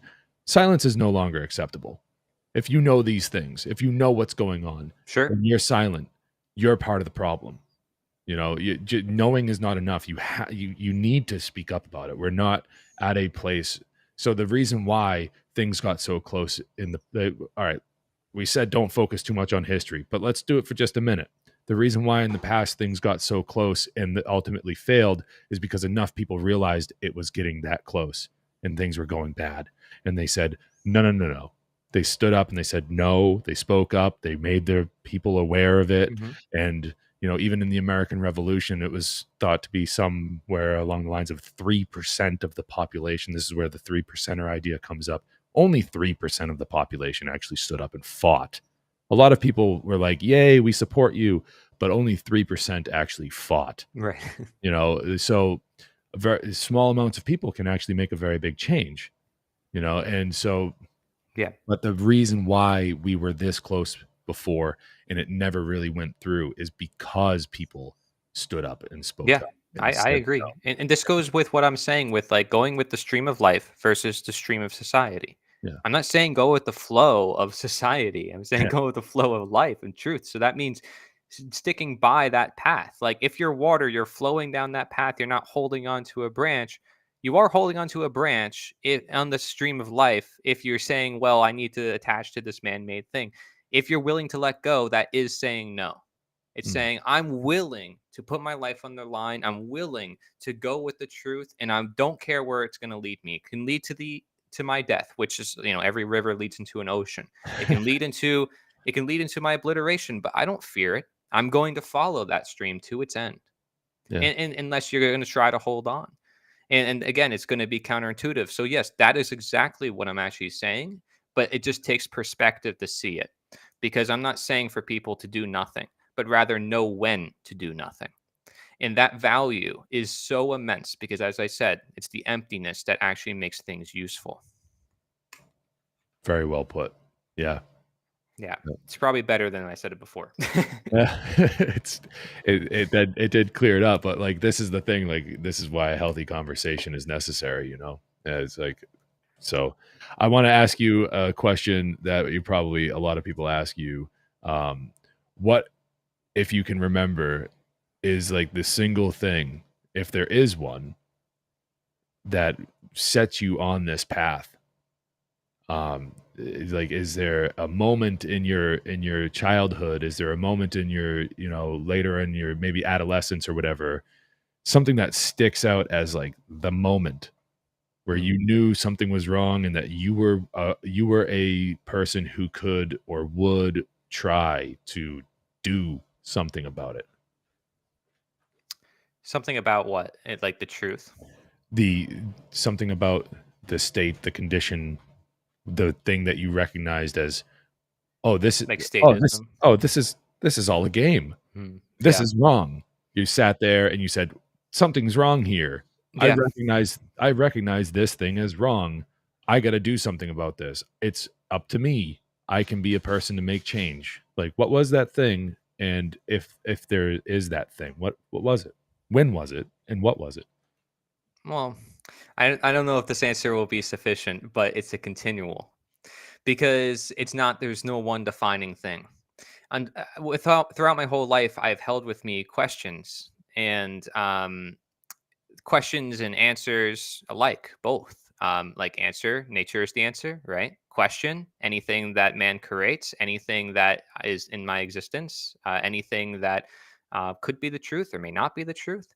And those questions, constantly seeking the truth, would just lead you down the path of recognizing certain things.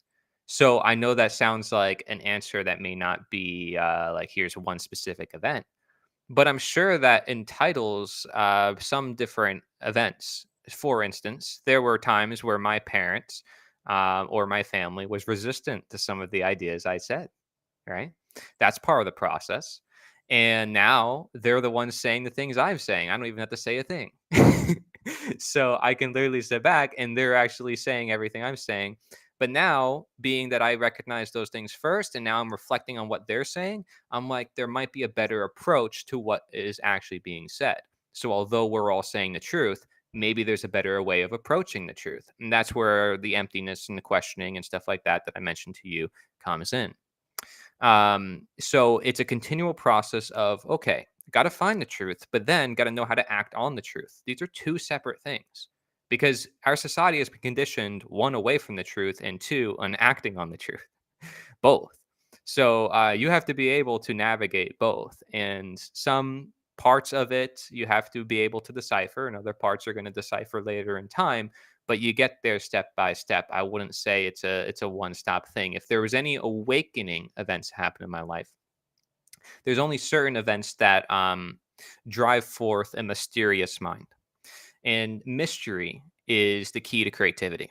Mystery is the key to, at least in my view, being able to see the things other people can't see and therefore find the truth, being that the truth implies that it's not already in people's mind of accepted truth.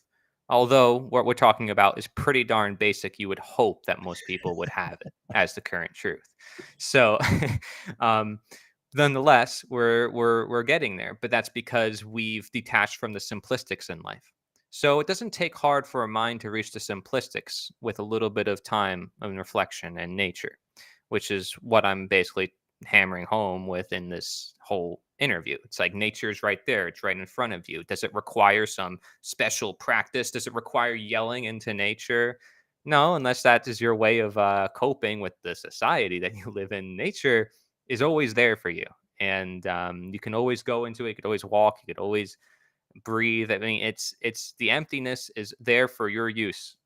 We build all these buildings, we build this technology with the emptiness. Like we used it to our advantage, and I just want people to see that value in that because, like I said, if you're given pieces of paper, if you're given a platform like the ones I'm creating, it can be your future. It can potentially create so much more things if you use it wisely, if you use it to your advantage. So that's all I did throughout my life. I carried with me questions and I used it through my journal and I used it talking to other people.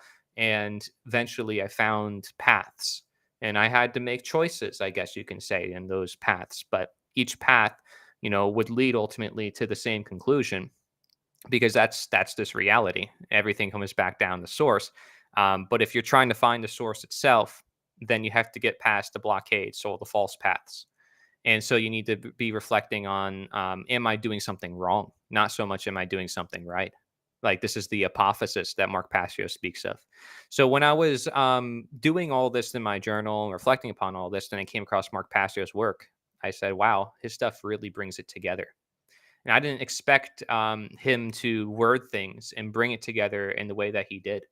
I never saw like a sort of seminar like that being done before. Again, I was coming from like the health background. I never looked at it like through this new lens of perspective and applying it to politics. And so he helped bring in, and he says this too. Most people say he's not teaching them anything new. He's just bringing together what they already know, or he's able to facilitate and bring together all these different aspects of what they already know or most people know. So that's what he did for me as well. Is just bring it together into a structure, which is something I appreciate being an inventor. I've always created games and stuff like that, so curiosity is just my mindset. I have to run into truthful concepts, I have to run into things that are unorthodox or unconventional, because if not, I would cease to be me. Yeah. So that's your answer to the question. I'm sorry if it's not like it's direct, but I like to be creative because it's just who I am, and I won't stop. It's Yeah. hard for me to.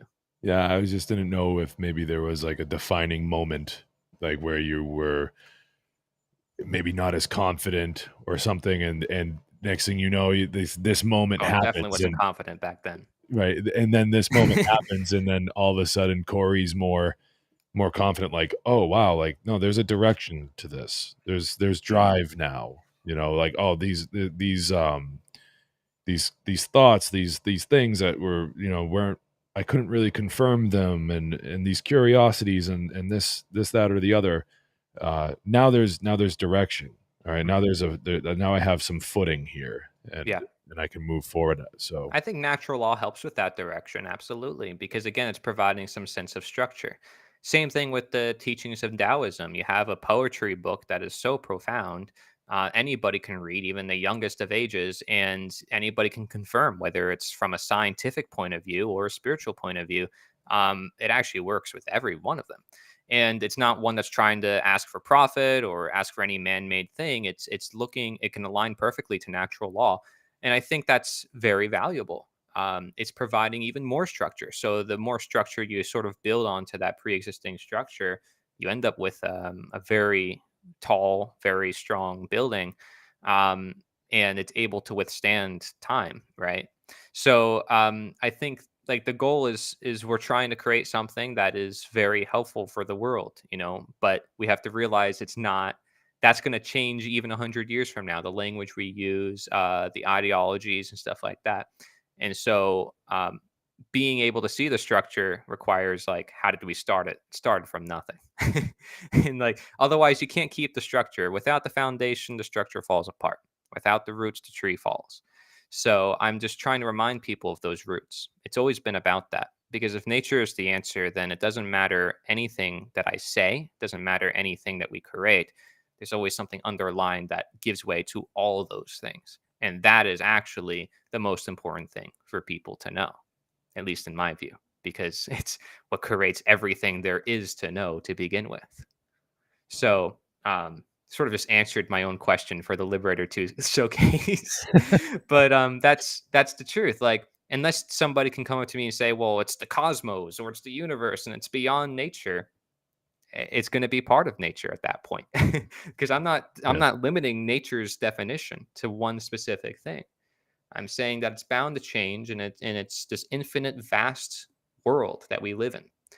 And so that's why we need to be able to be flexible and adapt to change. And especially if we want to help our fellow man reach our conclusions, we actually have to go down to their level, be willing to adapt, be willing to change, and see where they're at. Because I can alienate myself greatly, being that I am a younger individual who came across this information faster than other individuals. As it is, I don't speak or write the same way as a lot of people. I don't even think the same way as a lot of people in many regards, because I am just unconventional in the way I live and the way I do many things. And so some level of flexibility and seeing your own changes will allow me to not become too alienated, so I can help people, which is my actual goal. You just mentioned age. Why does that matter? Exactly. How old are you anyways? What how many years have you been here? It doesn't matter, does it? Exactly. Right. Does I it? don't know. Do I have to answer that question? Is that an No, honest you question? don't. It was just a kind of a rhetorical question. Like, Yeah. so it doesn't really matter, is the point. Yeah. People Like, judged me my again, whole life about it because again, there was like, present moment awareness, like, what are you doing now? That's what matters. It doesn't matter how people, long you've been here, you the know? judgments I've received over my years, like for that, is something I don't talk about much, but it's been crazy. So, Yeah. like, there was a period of my life where I was fat. People were judging me for being fat. I never took it to mind. I ended up not being fat because I just took care of myself. I never had a bad mentality. I kept my mental in the game, right? I was always present minded of I'm just going to do my best. And, I'm sorry to interrupt you, but like that just it's just on my mind. Like, it actually kind of bothers me, sure. um, that people would consider your age, whatever it is. It doesn't matter to me. I can tell you're a younger guy. It doesn't fucking matter to me, Yeah. because you're doing a lot, and like your actions speak louder than it's. Oh, let's attach a number, and then Yeah. let's form some sort of higher. It's Like, an it's ego dumb. for It people. it's dumb. you know? And it's like, yeah, okay, life experience, blah, blah, blah, blah. Like, okay, whatever. But dude, you're doing great stuff. So it doesn't matter. Thank you, but yeah, I mean, I have to consider some of it. I'm not going to disregard it completely because, like you just said, life experience. Absolutely, people who have lived longer in this reality can say they have more life experience. But I will also tell them and say, is experience and life experience your whole awareness? Like, can you not learn from awareness before experience? And then that's when they start to fall apart because they don't want to deal with the philosophy of things. They want to project their ego to find some sort of edge upon you as an individual living their life, which they might feel sad about themselves, being that they woke up later in time. And so that can happen with a lot of people in the truth movement. I've come across conservatives and people who are very stuck in their values. I can't come across enough leftists because they won't even talk. But some of the conservatives, they're defending themselves and they're projecting their ego a lot on me when they're like, well, you haven't experienced this. And, oh, I was at the border. I was doing this. It's like, okay, cool. Awesome. Like, I wasn't there. Do you expect me to just give into your argument just because of your own experience, just Yeah. because of your age? Do you expect me to just leave the conversation, be like, all right, I know nothing. I should just not talk anymore. Like, would that make them happy? Or it's like, oh, okay, I'll just listen to you and you know more than me and I should not have an opinion. It's like, I That's should like have. a that what you just said there, like, I should not talk, I should just listen. It's like a yes or massa. Like, it's one of those things where it's just like, why is this hierarchy? Like, what is this? Hmm. This is not equality. This is, oh, some sort of tag on my chest, being like, hey, I'm this age, and that means that, like, you're my superior because you're like a few more years or maybe twice as old as me. You're my superior now. Yeah. Blah, blah, blah. It's like, no, dude, Nah. nah, I man. learned from everybody.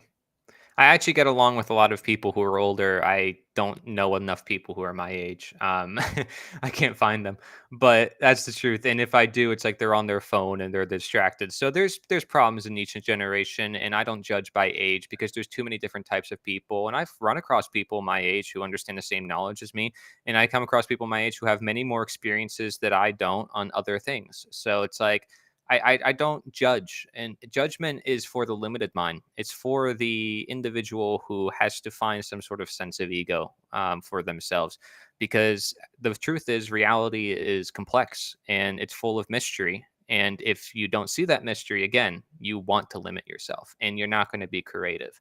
Being a creative mind, I can't judge. I can make patterns and see different things that happen within life. But even if I see that pattern, I'm not going to take it for granted and say this is the way life is just because I found this pattern. Like, statism is a pattern that I see, right? Where there's a belief system and it leads to certain events and this and that. But that goes back down to our nature and understanding how reactions occur, cause and effect, operating by law. And it's something that we can quantify, we can see throughout history, and it happens over and over and over and over again. It's like, when will we learn? It's like, it's not like it's like it happened once or twice. It happened hundreds of thousands of times. And it goes against mere simple reality of just being honest or being ourselves or following our conscience. And these are things that we know we should do. So it's not like, again, we're arguing any like the impossible. It's not like we're arguing theoreticals, but people can assume it like that again because they want to attach their ego to it. Oh, I'm just going to assume it's a theory. I'm just going to assume that you have an opinion. I have an opinion. So let's just not worry about it while they still continue their immoral beliefs. Let's agree to disagree. Yeah, it's agree to disagree so I can continue being immoral. And it's like, no, Uh, I can't agree to disagree because you're wrong. You are wrong. And it's not like you're wrong, like, oh, you gave the wrong answer on a math question. It's like, no, you're wrong in your actions, and the consequences of your actions are hurting so many people. mhm. And it's like, you're just wrong. But it's not, And but then, like, again, that's future minded, present minded. They're just not using their conscience. So, like, we can use that as an argument and be like, yeah, well, you might hurt these people, but then they'll be like, well, what if I don't? And it's like, then it's just everybody's just arguing about, well, possibilities. Now, what we do know is the fact that an individual should follow their conscience. well, Because hold if on. I were to, yeah. Well, like, but like, there is a certain amount of, like, ongoing present moment, ongoing harm that's being caused due to this religion of statism. When we're Mhm. talking about the theft of taxation, these things are ongoing. Yes. And it's like, and advocation for this religion, there is, you're also advocating, of course, for this ongoing harm. So Yeah. that's But I that's don't think people should actually look at just the harm. They can actually look at just the action. hmm, This is the difference between consequentialism and other forms of philosophy that have been developed in like moral ethics and stuff. Like you can study all the fancy, smancy terminology and all that. But what I'm saying is like the action itself, that can be evaluated. Nonetheless, the results of those actions, they just give more credence as to the actions. yeah. So, like, if somebody does not think for themselves, we can think about, oh, well, you shouldn't think for you. You should think for yourself because if you do, this will happen, and this will happen, and this will happen. But no, someone should just think for themselves because they're themselves. You see what I'm saying? That's what I'm trying to say. Yeah.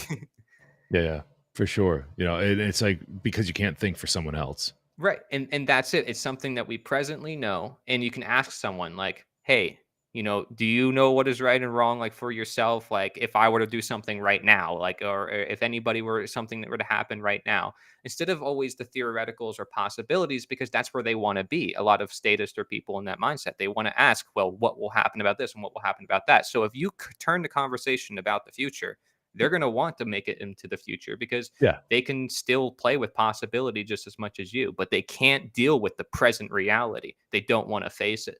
Well, whataboutisms are always rooted in fear. Yeah. It's all fear.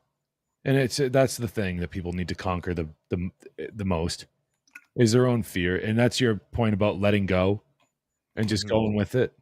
It's like, there's things out there that, yeah, they're going to happen, whether you like it or not. Yes. And but they haven't happened yet, and you don't know if they will.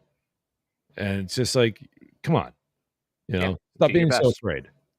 Stop being so afraid, because you know what? The result of your fear is millions of people, billions of people are suffering, and it's worse.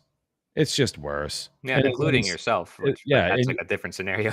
right. I mean, if you want to, if you're a sadomasochist, you can go right ahead and be in a voluntary consensual relationship with someone that you get to get your jollies and live that kind of lifestyle. Go right ahead, but don't make me don't make me do that, because I'm not Yeah. that. Yeah, And and it doesn't mean we might accept it either. Like if I don't like that, I can accept the fact that you might have a practice like that, but if I know it's going to start to affect other people and it is affecting other people, I'm going to start speaking up about it, right? Like, yeah, but because people don't often see that the problems that they have that they don't perceive as problems will eventually turn into problems. So like that's where vice can turn into crime, or where alcohol usage, for example, although it's an individual action, can turn to a crime. Now, people have used that as a justification for law. That is a separate condition. I'm saying obviously that's not right. moral either. Well, with alcoholism and everything, just as a brief adage to add on to what you're saying about that, Mhm.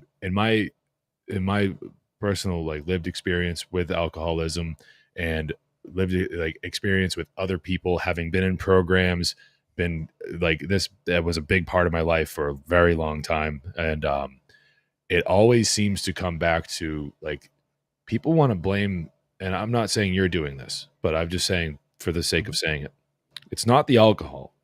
Those desires are latent in the person already. They're Yeah. there.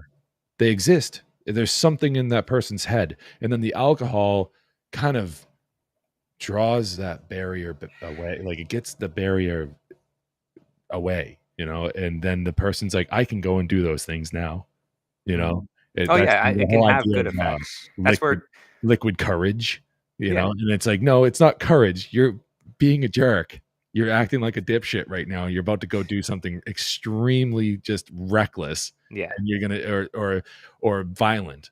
I Mhm. can't tell you how many times I've gotten into fights with people, and I would have never done, like, if I were of optimal consciousness in the moment, I would have never have done those things. I would have never have done the things I did to myself, let alone the things I did to other people. Yeah. If I had just not been drunk. And I know that sounds like a piss poor excuse, but it was an action I took, drinking, that put me in that state of mind where I thought, I can go and do that now. and I had but like that was the problem. It was a problem of consciousness. It was a problem inside my head. I had to do self work and everything. Mm. So this whole idea of like alcohol and you know it being like, oh, it was the alcohol. It's like, no, that stuff Right. already exists in that person. The Yeah. alcohol just is a conduit. Now Yeah. the work, what happens is the work is inward, Hmm. and you fix that. Now I'm sober.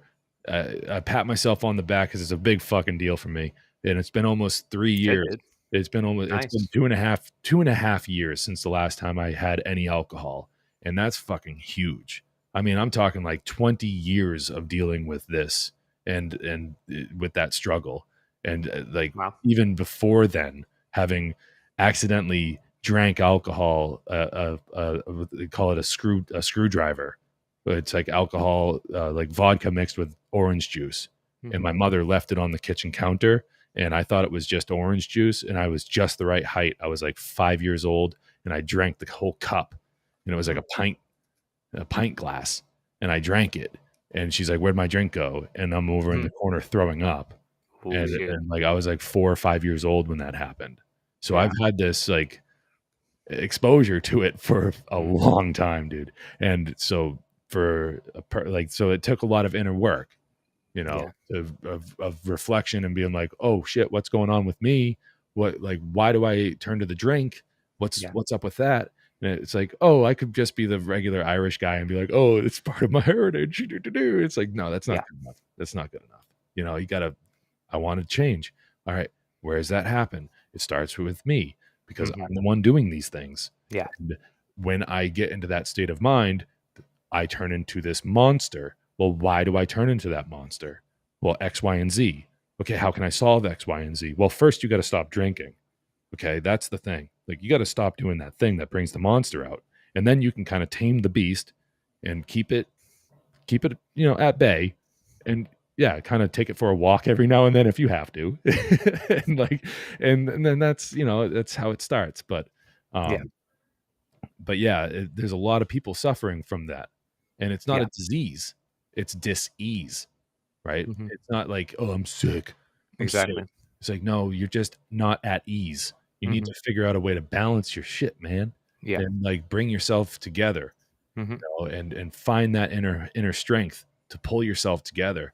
And Yeah. it starts with the person. That's something that you know that Mark used to say a lot, that stop doing this and start doing this. Point the finger toward yourself. Hmm.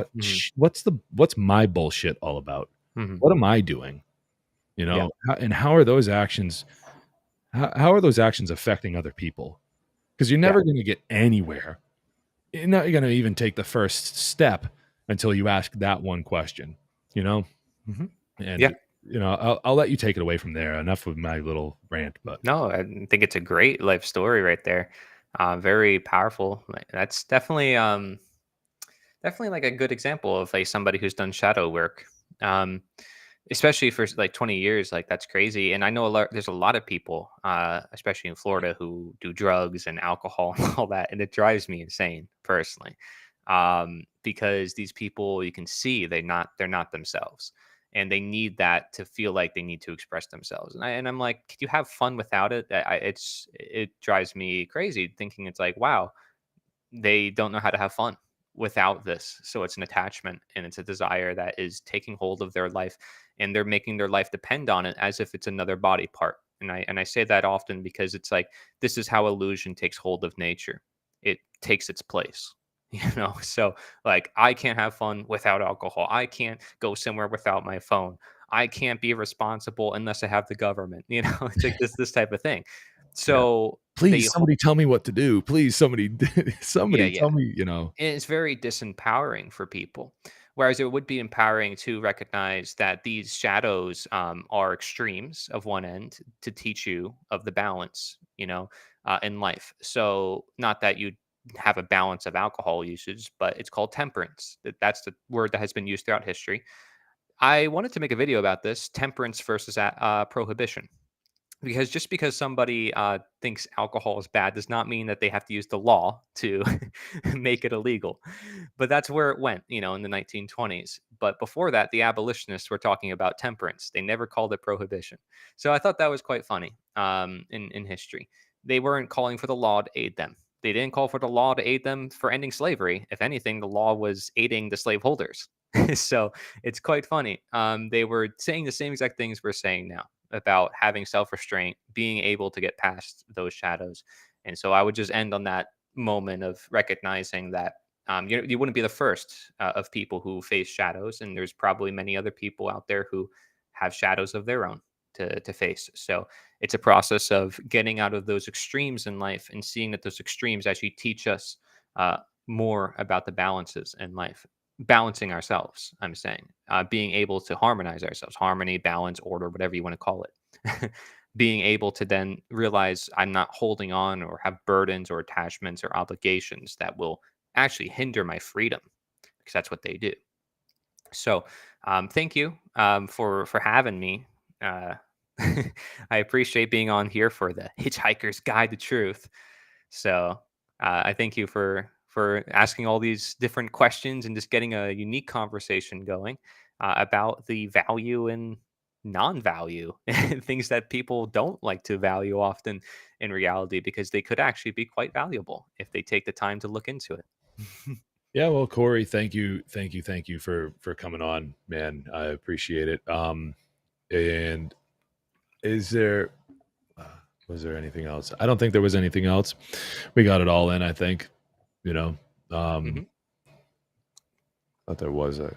Go to the liberator.us. I mean, that would be where I want to redirect people so they can get involved in the projects. Feel free for anybody out there. The liberator.us, don't forget it. Uh, Basically, use it as your own news media platform. Whatever you want to do. Send me a message if you're confused, if you don't know. But I have a bunch of videos and a bunch of explanations on how you can share it, what you can do, send an article, send poetry, send music, whatever it is, get involved. We're all in this for the truth. So it all can come to this one source where we can utilize more impact, essentially. Excellent. Well, thank you very much, Cory. Yeah, thank you, man. Are you going to go over some articles and stuff you said? Yeah, I got some things to All right. I got some I'm going things to to hang say. out with fam. I'll see you later, though. Peace out. All right, man. I'll talk to you later. Cory Endrulat, everybody. Yeah, go check out that website, theliberator.us. And so I kind of made a commitment to talking more about, the free press and talking more about government censorship, things like that. So I'm going to start by playing this video. Hold on. Let me just pull it up and hold on now. And we'll pull this to the side. Sorry, I had all this pulled up and prepared a little bit earlier, but I had to close it out because for whatever reason my internet connection has been a little shitty. So let's go over from the beginning. I kind of have this mapped out, and basically what I'm going to be getting at is just I wanted to highlight that, the reason why we had a free press in this country laid out in the Constitution. Not that, of course, well, he's talking about the Constitution. Oh my God, what an anarchist. But the thing is that the free exchange of information has always been the way that tyrants have been able to be kept at bay. So that's the important thing. That's why in the First Amendment of the Constitution, the freedom of the press was installed. It wasn't it wasn't necessarily supposed to be a segregated group of people were the press. No, they were talking about the press. As far as my understanding goes, it seems that they weren't just talking about people that made newspapers. They were talking about publication of information, and that it was supposed to be anyone could do that. If we're talking about something that's right next to freedom of speech, freedom of the press, well, freedom of press, freedom of speech, these things are married to one another, which means that, anyone is supposed to be able to do that. You don't need special credentials like a press pass or something like to be official. Like, oh, now I can do this. Now I have this right. No, everyone has the right to publish. Everyone has the right to, and that's what it means to be the press. So, so this is the thing. In the last 100 years, this country has been going through quite the metamorphosis. And here we are today dealing with a lot of the negative impacts, the negative outcomes of these things. So I wanted to start with this video that goes over Operation Mockingbird, the CIA's covert media manipulation program. And then from there, we're going to talk about the Smith-Muntz Act and being repealed.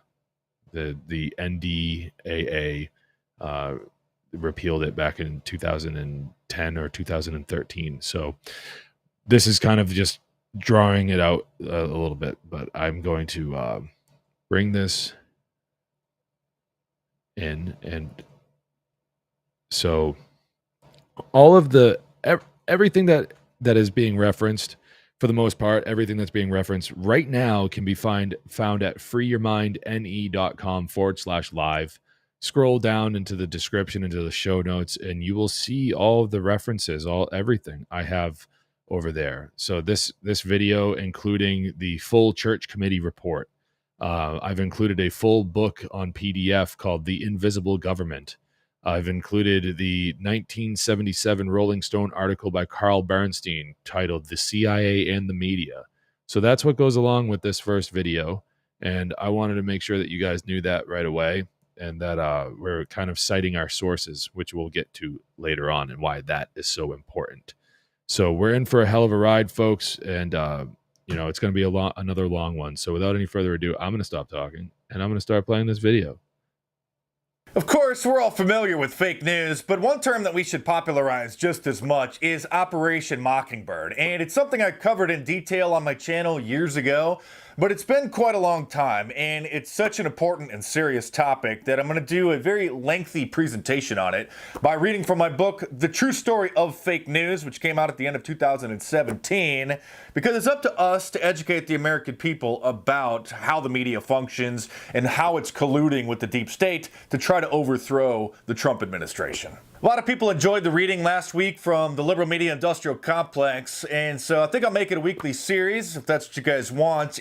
Me here at A Hitchhiker's Guide to Truth do not endorse or support any political figure or party. So just don't throw the baby out with the bathwater here, because the type of information that this guy is going to convey is important.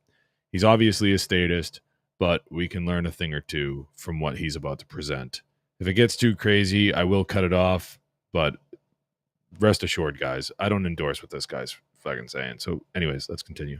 And Operation Mockingbird really is one of the most important topics when it comes to media, period. No discussion about fake news would be complete without a thorough examination of the CIA's Operation Mockingbird, which at first sounds like a conspiracy theory out of the plot of a Hollywood thriller, but it is a very real and well-documented program that was exposed during a 1975 congressional hearing called the Church Committee. In the early 1970s, there were widespread allegations that the CIA was involved in a variety of corrupt activities, including spying on American citizens and even assassinating foreign leaders.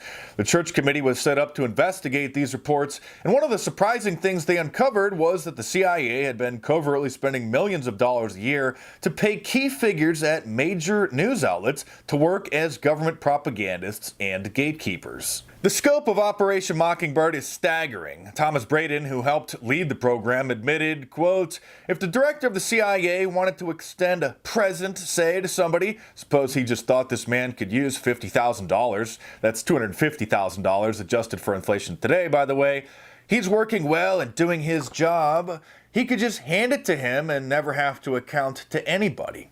There was simply no limit to the money it could spend, and no limit to the people it could hire, and no limit to the activities it could decide were necessary. Such reporters could be considered to be members of the deep state, using their position of influence to serve intelligence agencies rather than the news agency or their readers. These were people who would be given classified information to leak to the public, a practice that still goes on today, which we saw in the case of the transcripts of President Trump's phone calls and those of his advisors being given to the press after they were intercepted, which is obviously a serious felony. During the initial investigation into Operation Mockingbird, a congressman asked William Colby, who was then the head of the CIA, "Do you have any people paid by the CIA who are working for television networks?" This, I think, gets into the kind of getting into the details, Mr. Chairman, that I'd like to get into in executive session. Executive session meaning a closed session with only a handful of senators who were authorized to have access to classified information. Despite the CIA's attempt to contain the details and scope of the program, a lot of information was revealed, but many investigators believe that the full extent of Operation Mockingbird was never made public and insist the Church Committee's hearings were just a limited hangout, meaning, despite some damaging revelations, the true nature and scope of the program remained classified. Former Special Assistant to the Deputy Director of the CIA, Victor Marchetti, said that limited hangouts are used by the CIA, quote, when their veil of secrecy is shredded and they can no longer rely on a phony cover story to misinform the public, so they resort to admitting, sometimes even volunteering, some of the truth while still managing to withhold the key and damaging facts in the case. The public, however, is usually so intrigued by the new information that it never thinks to pursue the matter further. Frank Weiser, who led the Office of Strategic Services, which would later become the CIA, called Operation Mockingbird the Mighty Wurlitzer, after the Wurlitzer jukebox, because he and operatives could get the media to play any tune that they wanted. The Church Committee also uncovered assassination plots, a frozen poison dart gun built by the CIA for such operations, poisoned pen letters, and other shocking activities, which was actually... Sorry to pause it, folks. I find it important to mention that the CIA, coming from the OSS, well, the OSS was modeled after MI6, which is British intelligence of the same caliber. So we kind of see this relationship being built heavily upon how we do things in America, basing in let's say in the 20th century, how we started doing things in American government, modeling a lot of those things off of how the British do things in their government. So this is very important to keep in mind. Let's continue. Actually their primary objective. Discovering the CIA's media manipulation was an unexpected side effect. The Church Committee's final report on the investigation admits, quote, the Central Intelligence Agency has used the U.S. media for both the collection of intelligence and for cover, and that the CIA maintained covert relationships with about 50 American journalists or employees of U.S. media organizations. They are just a part of the network of several hundred foreign individuals around the world who provide intelligence for the CIA and at times attempt to influence opinion through the use of covert propaganda.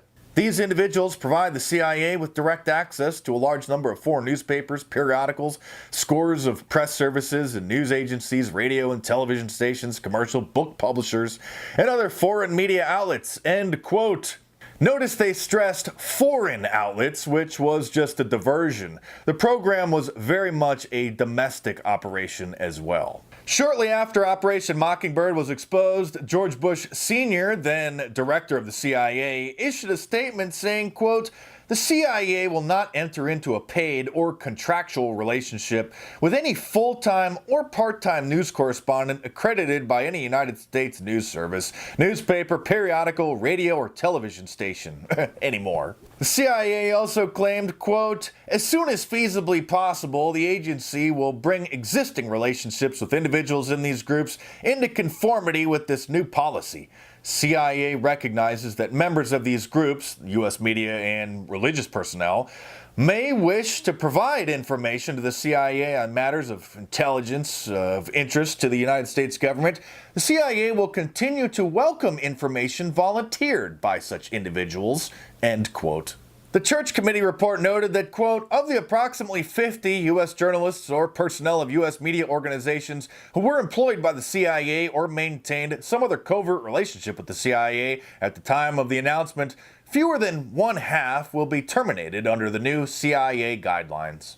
It goes on to say, quote, about half of these some 50 CIA relationships with the U.S. media were paid relationships, ranging from salaried operatives working under journalistic cover to U.S. journalists serving as independent contractors for the CIA and being paid regularly for their services, to those who receive only occasional gifts and reimbursements from the CIA. More than a dozen United States news organizations and commercial publishing houses formally provided cover for CIA agents. A few of these organizations were unaware that they provided this cover, end quote.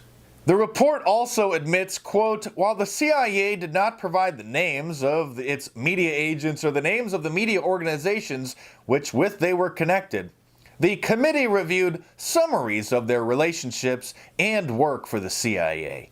During the church hearings, the CIA claimed that they never tried to engage in any clandestine use of staff employees of U.S. publications which have a substantial impact or influence on public opinion. But this is an obvious lie, and the report whitewashed such actions as fallout, which they described as unintended and incidental side effects of their propaganda, which they admitted spread through the U.S. media, not just the foreign press. They said this fallout in the United States was, quote, inevitable and consequently permissible, and there were no way to shield the American people from such fallout, end quote. A former senior official of the agency said in his testimony, quote, if you plant an article in some paper overseas and it is a hard-hitting article or revelation, there's no way of guaranteeing that it's not going to get picked up and published by the Associated Press in this country. The report also admitted, quote, the domestic fallout of the covert propaganda comes from many sources. Books intended primarily for an English-speaking foreign audience, press placements that are picked up by the international wire services, press services controlled by the CIA, and direct funding of foreign institutions that attempt to propagandize the United States public and Congress. Even if they aren't officially paying reporters anymore, which is most likely a complete lie, the fact is that they openly invited reporters and executives to work with the CIA voluntarily, and the report admits that this relationship would be of great benefit to the careers of the journalists who take them up on that offer. The report also admitted that the CIA propaganda contaminating U.S. media, fallout as it's called, quote, occurs in virtually any instance of propaganda use, and that it is truly impossible to insulate the United States from propaganda fallout. It goes on to say, quote, the fallout problem is probably most serious when the U.S. public is dependent on the polluted media channel for its information on a particular subject. They even admitted that, quote, the propaganda effort had an impact on the American public and congressional opinion, end quote. One example was the CIA paying $170,000 to create pro-Vietnam War propaganda magazines in the 1970s, which were then distributed to American readers, including the offices of United States congressmen and senators. The CIA-funded magazine, which wasn't named, even sponsored American congressmen to travel to Vietnam. The Church report admits that, quote, through this institution, the CIA engaged in propagandizing the American public, including its Congress, on the controversial issue of U.S. involvement in Vietnam. The report even noted, quote, the CIA recognizes that it risks seriously misleading U.S. policymakers, end quote, and that their propaganda might influence the thinking of senior U.S. officials or affect U.S. intelligence estimates, end quote, and no mechanism exists to protect the U.S. public and the Congress from the fallout of black propaganda or any other propaganda. The CIA also secretly ran various newspapers in foreign countries to take their propaganda to a whole new level and provide cover for CIA operatives. One paper was the Daily American in Rome, which was used by the agency to help influence Italy's electorate. Operation Mockingbird also funded the publishing of various books, although they refused to mention which ones. Former CBS president Sid Mickelson was later asked if he thought, despite these revelations, the CIA was still covertly working with reporters, and he answered, quote, "Yeah, I would think probably. For a reporter, it would probably continue today. But because of all the revelations of the period in the 1970s, it seems to me a reporter has to be a lot more circumspect when doing it now, or he runs the risk of at least being looked at with considerable disfavor by the public. I think you've got to be more careful about it." It's interesting to point out that CNN's Anderson Cooper interned for the CIA during the summer after his sophomore year of college, and again the following summer while he was attending Yale University, a hotbed of the CIA.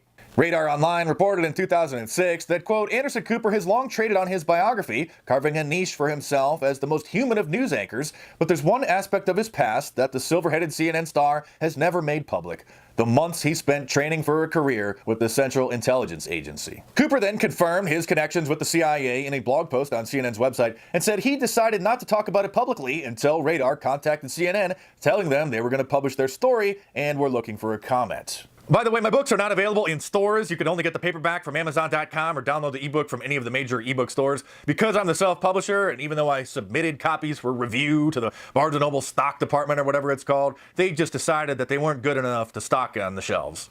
Carl Bernstein, who worked for the Washington Post and he blew the lid off the Watergate scandal, which led to the resignation of President Nixon in 1974, became an instant icon in the news business and gained a reputation for his continued investigations into government corruption and abuse of power.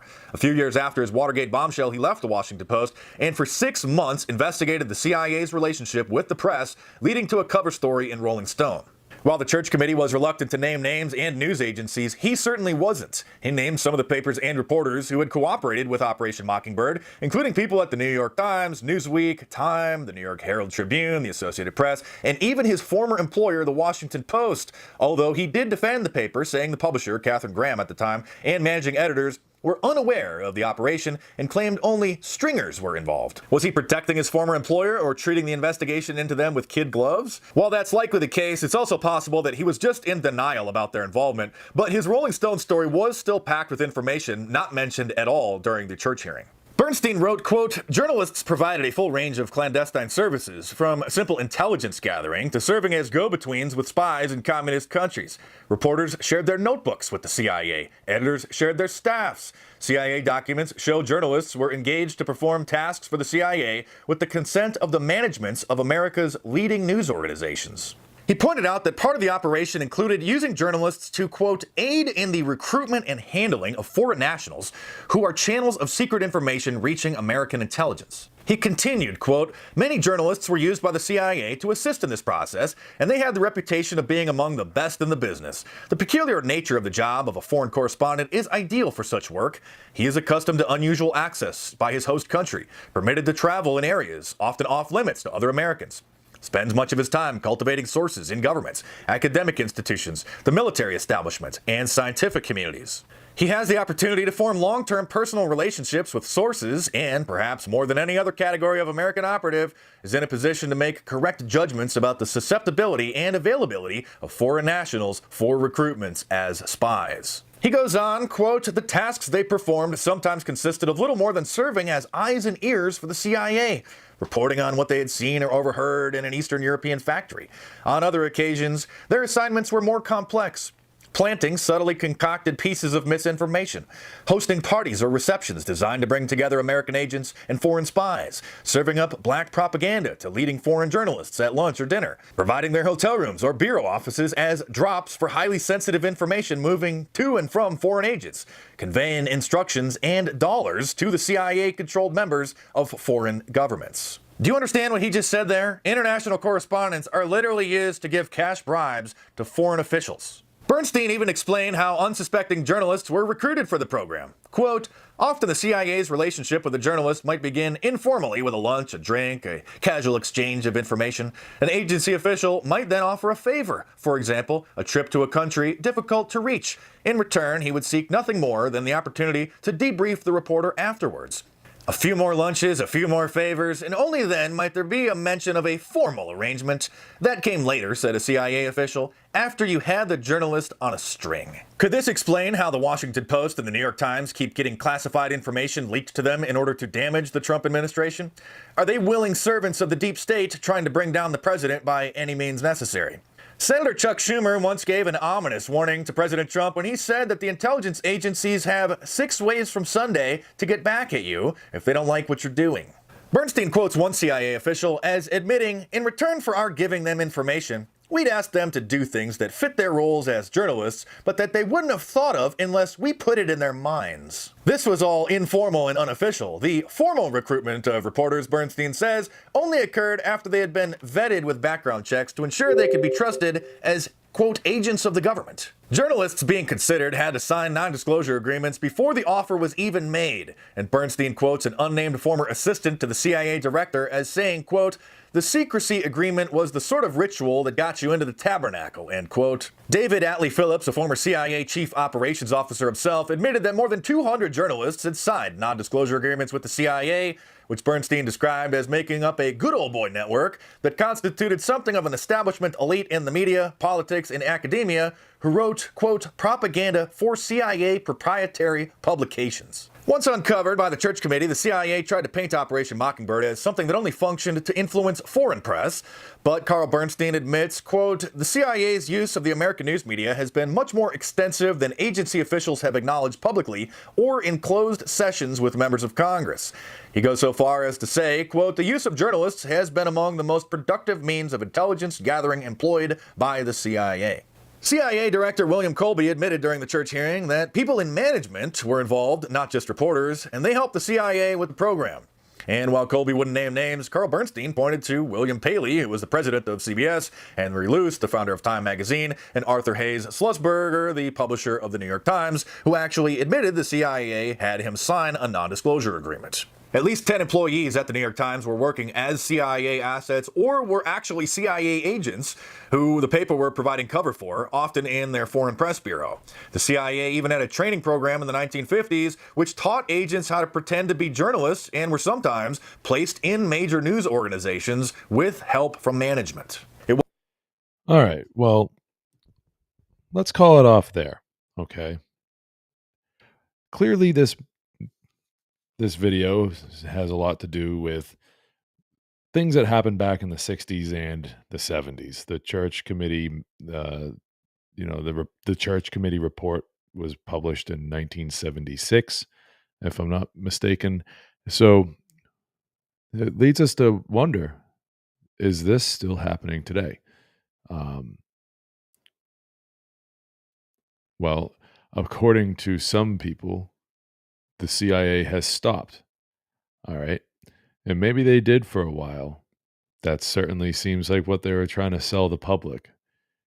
A lot of the times what we see is the lid being blown off of these operations, and then some old geriatric politician gets wheeled out to explain it to the public, like the public is a bunch of fifth graders, and then, oh, we're sorry, we're not doing that anymore. Like this George H.W. Bush back in like the 80s or whatever, and saying, oh yeah, we don't do that anymore. The same as, who was it? Bill Clinton, who was like, oh, we apologize for doing MK Ultra. Oh, we don't do that anymore. It's like, okay.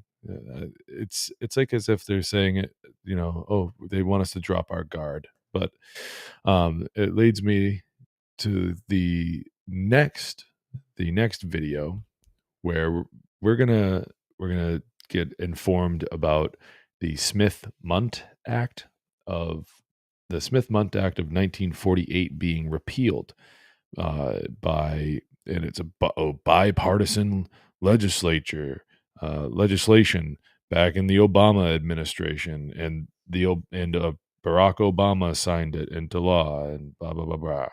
And so this video is much shorter, okay? So it's and there's no dialogue. So this is going to be special for the viewing audience, and we're going to learn about the repealing of the Smith-Mundt Act of 1948. And let me stop sharing that. We can get rid of that. One-man band here. So let's make sure that that's correct. And bring that in. Press play.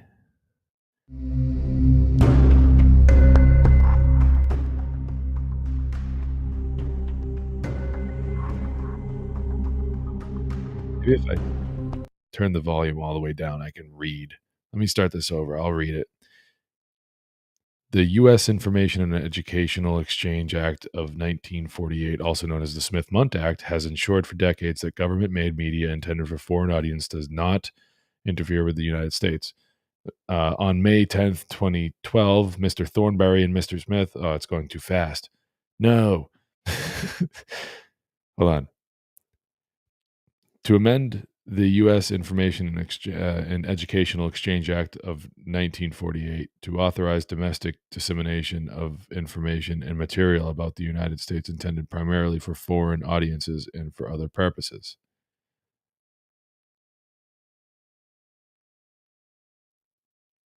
Go, go, go.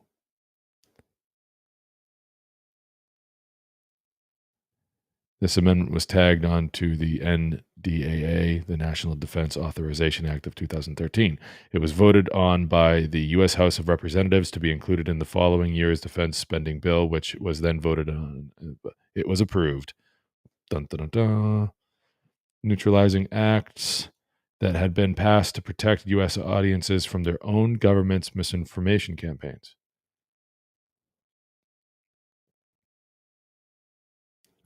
Propaganda that was supposed to target foreigners could now be aimed at Americans, reversing a long-standing policy.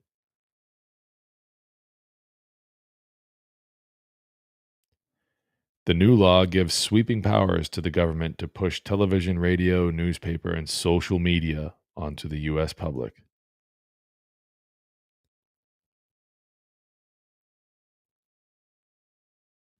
Essentially removing protection for Americans.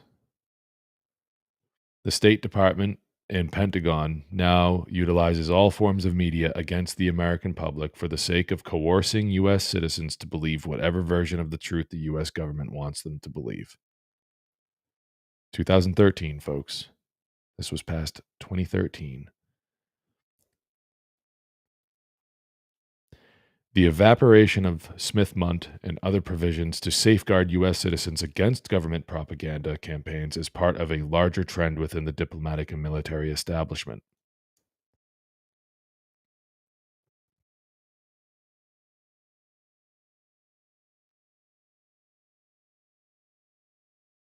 So, to sum it all up,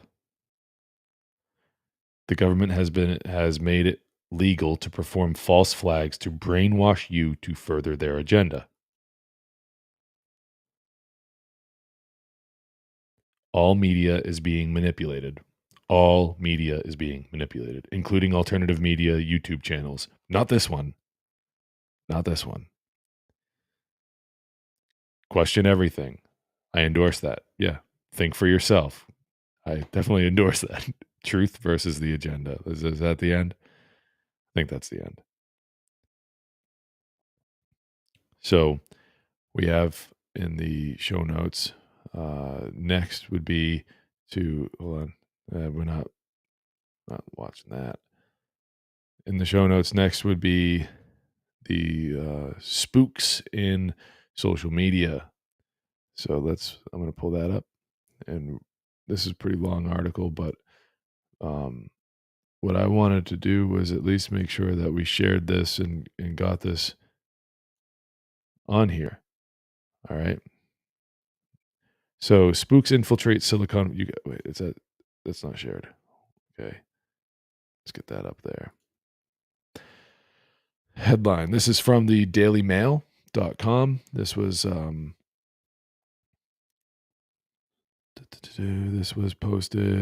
this was published on December 22nd of 2022. Okay. Spooks infiltrate Silicon Valley. Facebook is riddled with ex-CIA agents, including President's briefer, who now runs the, quote, harmful content team. So many ex-FBI work at Twitter, they have Slack channel, and Google is rife with ex-CIA. So this, if you want to read this article, it's actually a very long article. We can watch this little video here in just a moment. It's only 1 minute and 46 seconds long. You get a good kind of a little bit of a look at this dirtbag who used in the video posted on Facebook's website, Aaron Berman. Okay, this is this guy who we're going to watch in this video. He was the president's former briefer at the CIA. Explained in the video, he explained how he is the manager of, quote, the team that writes the rules of Facebook, unquote. So it goes into him specifically a lot, right? So Deborah Berman, Aaron Berman, is this his wife, or is this just a coincidence that they have the same last name? But so in this article, we go down the list and it names names. Chris Rose, he's a political and counterterrorism analyst at the CIA before joining Meta, which is Facebook now, Meta's oversight board. Deborah Berman, former intelligence analyst at the CIA, now working as trust and safety manager for Meta. Brian Weisbard, former CIA intelligence officer, now employed as director of trust, safety, and security and data privacy at Meta. Cameron Harris, CIA analyst turned Meta trust and safety project manager. Scott Stern, CIA targeting officer, now working as senior manager of risk intelligence at Meta. Mike Torrey, senior CIA analyst, now Meta's technical head of detection, investigations, and disruptions of complex information threats. Hagen Barnett, CIA contractor, who is the head of harmful content operations at Meta. Gina Kim Sumalis, former lawyer for CIA, now works at Facebook. Emily Vacher, whatever, former FBI supervisory special agent, who now serves as Meta's director of trust and safety. What a creepy smile! It looks like a mask or some weird filter make you look like a human cartoon character. Sorry, it's such a low level to go, but these people are low, so you meet them at their level, right? Mike Brado, former USAID deputy director of policy, now working on misinformation policy at Meta. Jeff Lazarus, former economic and political analyst at the CIA, now working in Meta's strategic response department. Olga Belogolova worked at the State Department and the Office of the Secretary of Defense before joining Facebook as its policy manager.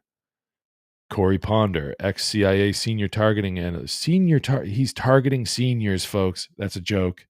Come on. It's a comedy show.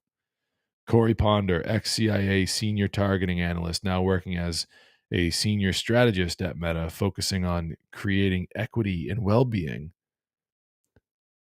Haley Chang, former FBI lawyer, now working as the director of associate general counsel for Meta's cybersecurity and investigations team. Get a look at this guy, Robert Flame, Meta's head of strategic platforms, who spent more than 20 years in FBI. Daniel Aragnovich,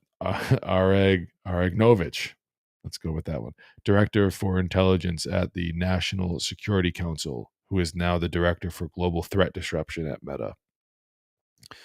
And he has a Twitter post here saying, good people doing one of the hardest jobs in tech don't deserve to become political footballs for a manic billionaire or for ladder climbing opportunists. Nathaniel Gleischer, former director of cybersecurity policy for the NSC, joined Meta as head of security policy. Jeffrey Gelman, former NSC National Security Council and State Department official, who became the policy communications manager at Facebook. Erin Clancy, political advisor at the State Department turned public policy manager at Meta. Jim Baker, who before serving as deputy general counsel for Twitter, held a similar role for the FBI. And he's now under fire for meeting secretly with some of his former colleagues at the Bureau. So Jim Baker, the embattled Twitter lawyer who used to work for the FBI. Matthew Williams, intelligence program manager at the FBI, who became a senior director at Twitter. Kevin McKellan, an FBI intelligence analyst for more than a decade before becoming Twitter's senior corporate security analyst. Then the list goes on and on and on. And you can get all of the names for yourself. All the nice, bright, smiling faces who are willing to brainwash you and deceive you and to do all of these terrible things to you, to your mind, manipulate you into whatever they choose to get you to believe in here in this article. Okay, let's scroll back up and get a closer look and watch this guy's little chunk of the interview here. My name is Aaron. I've been with Facebook for 2 years now. I'm a product policy manager. What does your job entail? We're part of the team that writes the rules for Facebook. If something violates our standards for safety and security, what Facebook could, should, can do. You and your team are faced with very important decisions, especially when it comes to content. There's very little agreement whether we should be leaving more content up, taking more content down, with any particular rule or issue that we're looking at, where something has come up where the rules are not 100% clear. We're not going to make everybody happy. How does your team work on that? Transparency is incredibly important in the work that I do. How do we think about the balance between harmful content and protecting freedom of speech? It's a balance. Does it ever make you feel uncomfortable to be put in a position where you're having to draw the line? Yes, and I think it should make me uncomfortable, and all of us who do this work. If 99% of the people are expressing themselves, sharing their family photos, exchanging ideas, and 0.001% are encouraging violence or spreading harmful content, that can ruin the thing for everybody. These decisions can have real effects on people. We are developing rules and policies without regulation. We're really navigating that space as best we can. Why would updating regulations help you? Regulation can help us better define what is acceptable and what's not. I think a standardized approach would help platforms all across the board actually give us guidelines where right now there's very few. Technology has changed so quickly, we need the legislative and regulatory space to catch up. Regulation can help us better define what the bounds of those rules should be.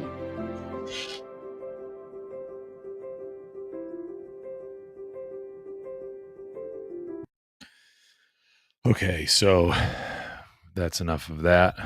We got that on the record, and I've shared that link in the comments of the YouTube channel.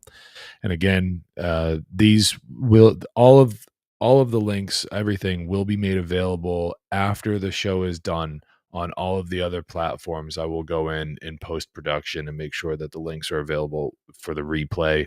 If you're interested in getting any or all of the links, all of everything that I'm including in the show tonight, come over to freeyourmindne.com/live. Scroll down. The description on that page includes everything right now as the show is live. So next on the agenda, now that we've established that there are former government agents, and wrap that word in quotes, former government agents working in, let me stop sharing the screen. Hold on. Let's just get rid of it. Former government agents working in social media tech, companies. Are they former? Who knows? I'm leaning toward, that they're not. And if anyone is familiar with the next thing that I'm going to highlight, we're going to watch this video. It's 11 and a half minutes long, and it's kind of it's a fun video. It's going to make you chuckle, but it's also going to make you kind of open your eyes a little bit and say, hey, what the heck? If you're not aware of this, we found out last year, right around Thanksgiving time, that the Department of Homeland Security, there was an article, that it leaked that the Department of Homeland Security the social media companies conspired with the government, or vice versa. So they were working together. And we're gonna watch this video here. Let me again, and let's get that in there. So this guy's pretty funny, but we're gonna watch it together.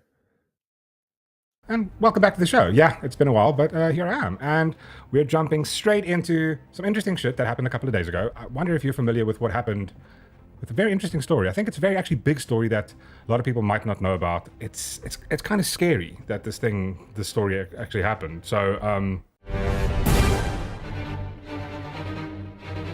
the DHS leaks. So basically what happened was the Department of Homeland Security has been colluding with social media, Facebook, Twitter, Instagram, MySpace. Bullshit! Obviously not, they don't exist. But yes, obviously not TikTok. I'm sure TikTok, Chinese owned, they weren't interested in that one. I like China. But they have been colluding with the major tech companies. They're basically the people, the public square. The stuff that came out is quite a bit scary. For example, documents show Facebook and Twitter closely collaborating with Homeland Security, FBI to police disinformation. Yeah, it's always a difficult disinformation, misinformation, and malinformation. Those are the three things that they removed. Plans to expand censorship on topics like withdrawal from Afghanistan, origins of the COVID, information undermines the trust of the financial institutions. I mean, isn't that just crazy to you? They have been doing this. They've been. I mean, I think it started in 2018. They kind of only really kicked in mid 2019. I mean, one of the big ones that they removed that was apparently misinformation was the Hunter Biden laptop. FBI agent Laura was in communication with Facebook and led to the suppression of the Hunter Biden laptop story over the false allegations that it was disinformation. Now, just focus in on that one for 1 second quickly. The New York Post had their Twitter account suspended because they posted the story. They posted the documents that came from the exact laptop. Hunter Biden left his laptop with a guy. The guy went to the New York Post and gave them all the information he had copied. The FBI then came and picked up that laptop. Then the New York Post posted the story. When that happened, they came out and they contacted Twitter, Facebook, and they asked them to shut the story down, knowing that the laptop was real.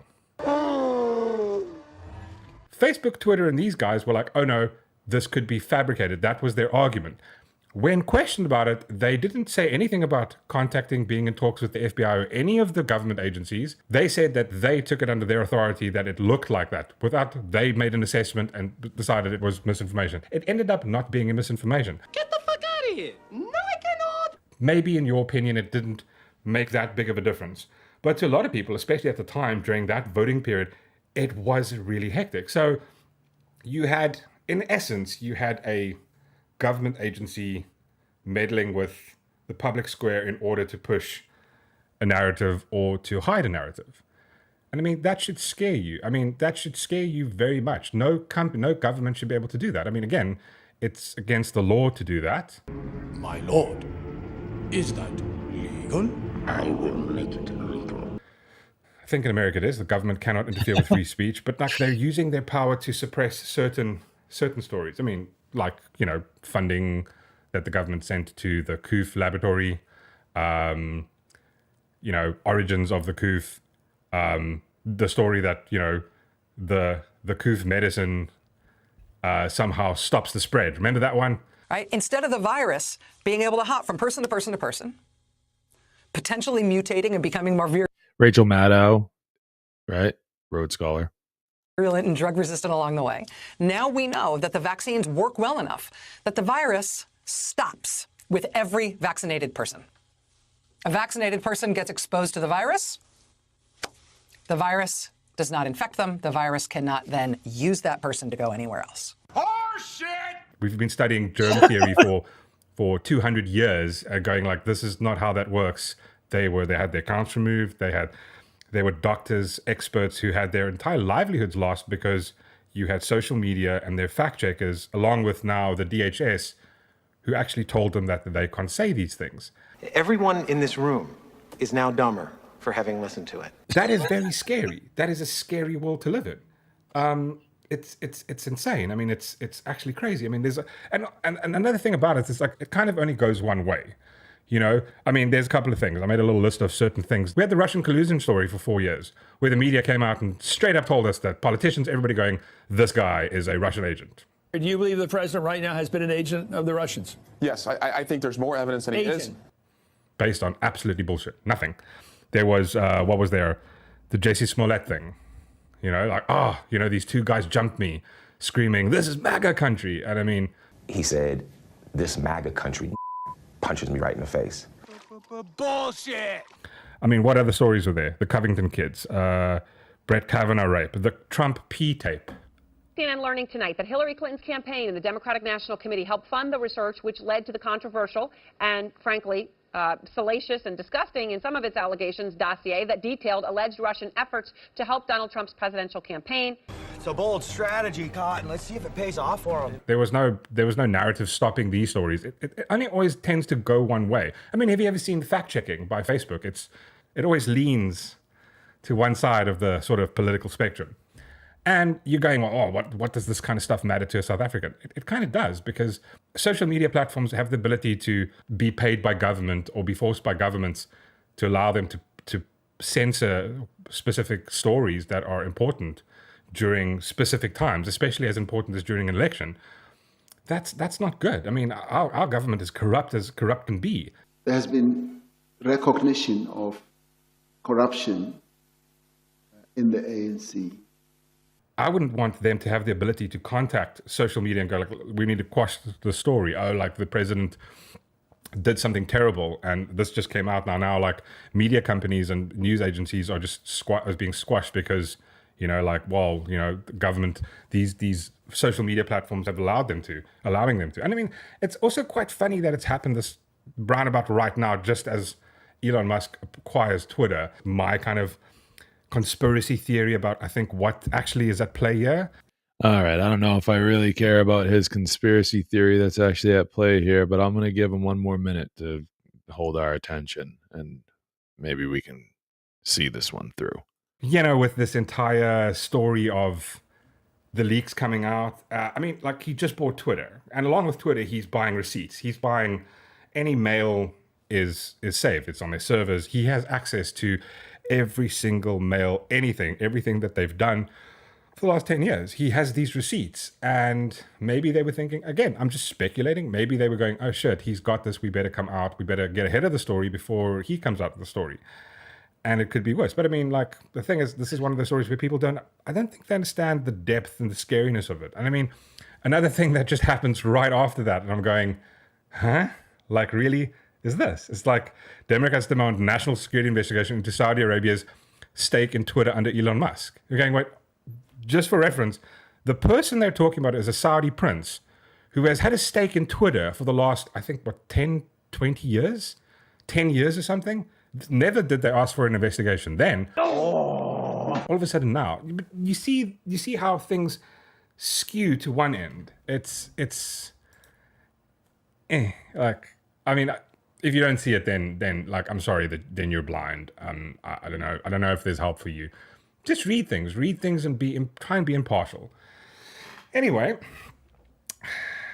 that's all I have. I thought it'd be interesting to see. Also, just before. All right. Well, that's all he has. So that's all we need to hear from him, right?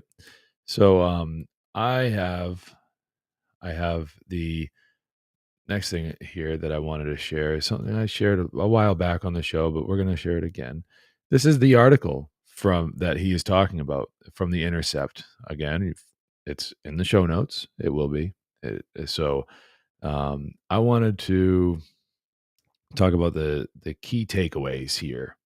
This section right here. So the key takeaways from this article is, though the DHS, Department of Homeland Security, shuttered its controversial disinformation governance board, Nina Jankowicz was supposed to be the head of that, and it was a mess, if you can remember that. But let's see, the shutters the disinformation governance board. That was basically like, if you think of George Orwell, 1984, it's like the Ministry of Truth. Okay. A strategic document reveals the underlying work is ongoing. So this is what they do. They make it public. They gauge the public's response. If the public's not going for it, they tell us that it's not going on anymore. But we don't, the thing that a lot of people don't realize is that these projects, they still go on behind closed doors. They retreat, and then they find a different way to flank, and they try to find a way to infiltrate and to make the thing acceptable. So they probe the public. It's not acceptable, retreat, reorganize, adapt, and then come back at it again. And then that's the strategy. Okay. The DHS plans to target inaccurate information on the, quote, the origins of the COVID-19 pandemic and the efficacy of the COVID-19 vaccines, racial justice, U.S. withdrawal from Afghanistan, and the nature of the.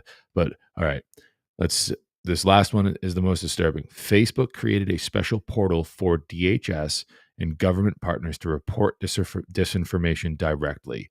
What this means, if you read this article, is that you find out that they had a way to directly contact multiple social media platforms in order to tell those platforms what was or was not acceptable information that people were posting.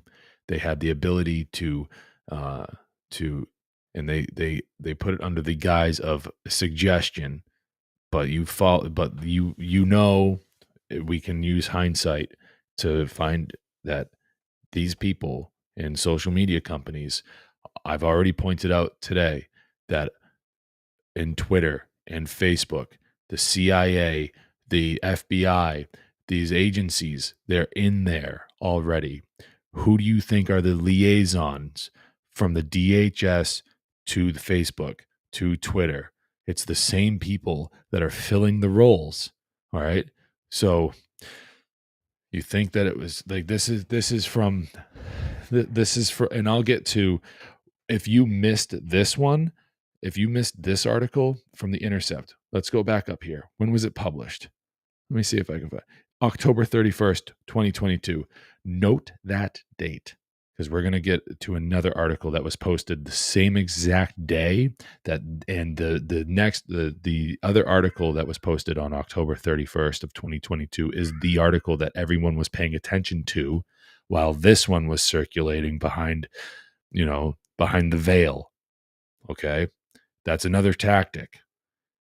So, but what I was getting at, and I kind of lost my train of thought there. Anyways, we're going to stop sharing this. Next on the show card. I know I'm just like rapid fire. Bing, bing, bing, bing, bing. Next on the show card. Let me refresh this page. All right. We're going to watch this video of this woman testifying.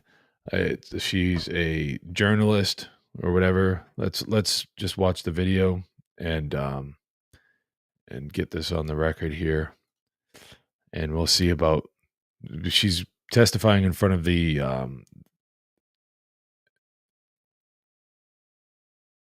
she's testifying in front of Congress, I believe, and it's about government censorship. So there. Let's watch it. My name is Emma Jo Morris, politics editor at Breitbart. I'm here today because I published a series of news stories 3 years ago in October of 2020 about Hunter Biden's now infamous laptop, also known as the laptop from hell, which is seen as some of the most scandalous reporting of the last decade.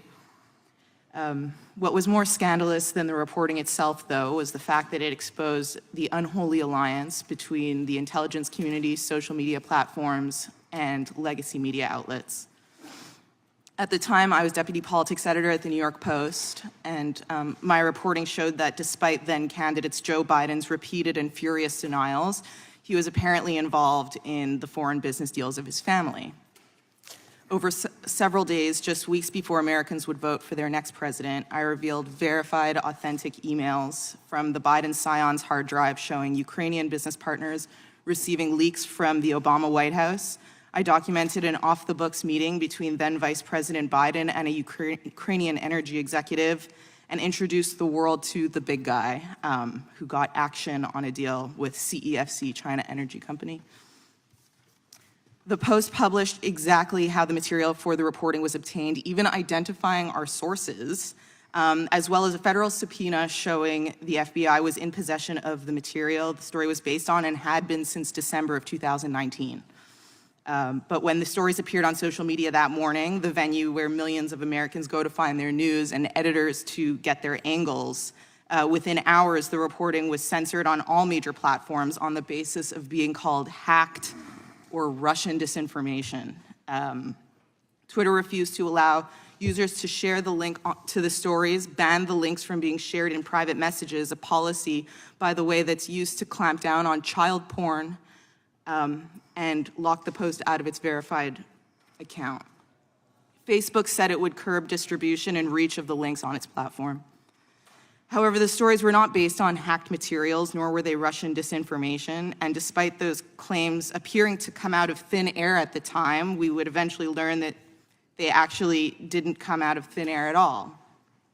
On October 19th, 5 days after the Post began publishing, Politico ran a story headlined, "Hunter Biden's story is Russian disinfo, dozens of former intel officials say." God, I can't even say that with a straight face, you know?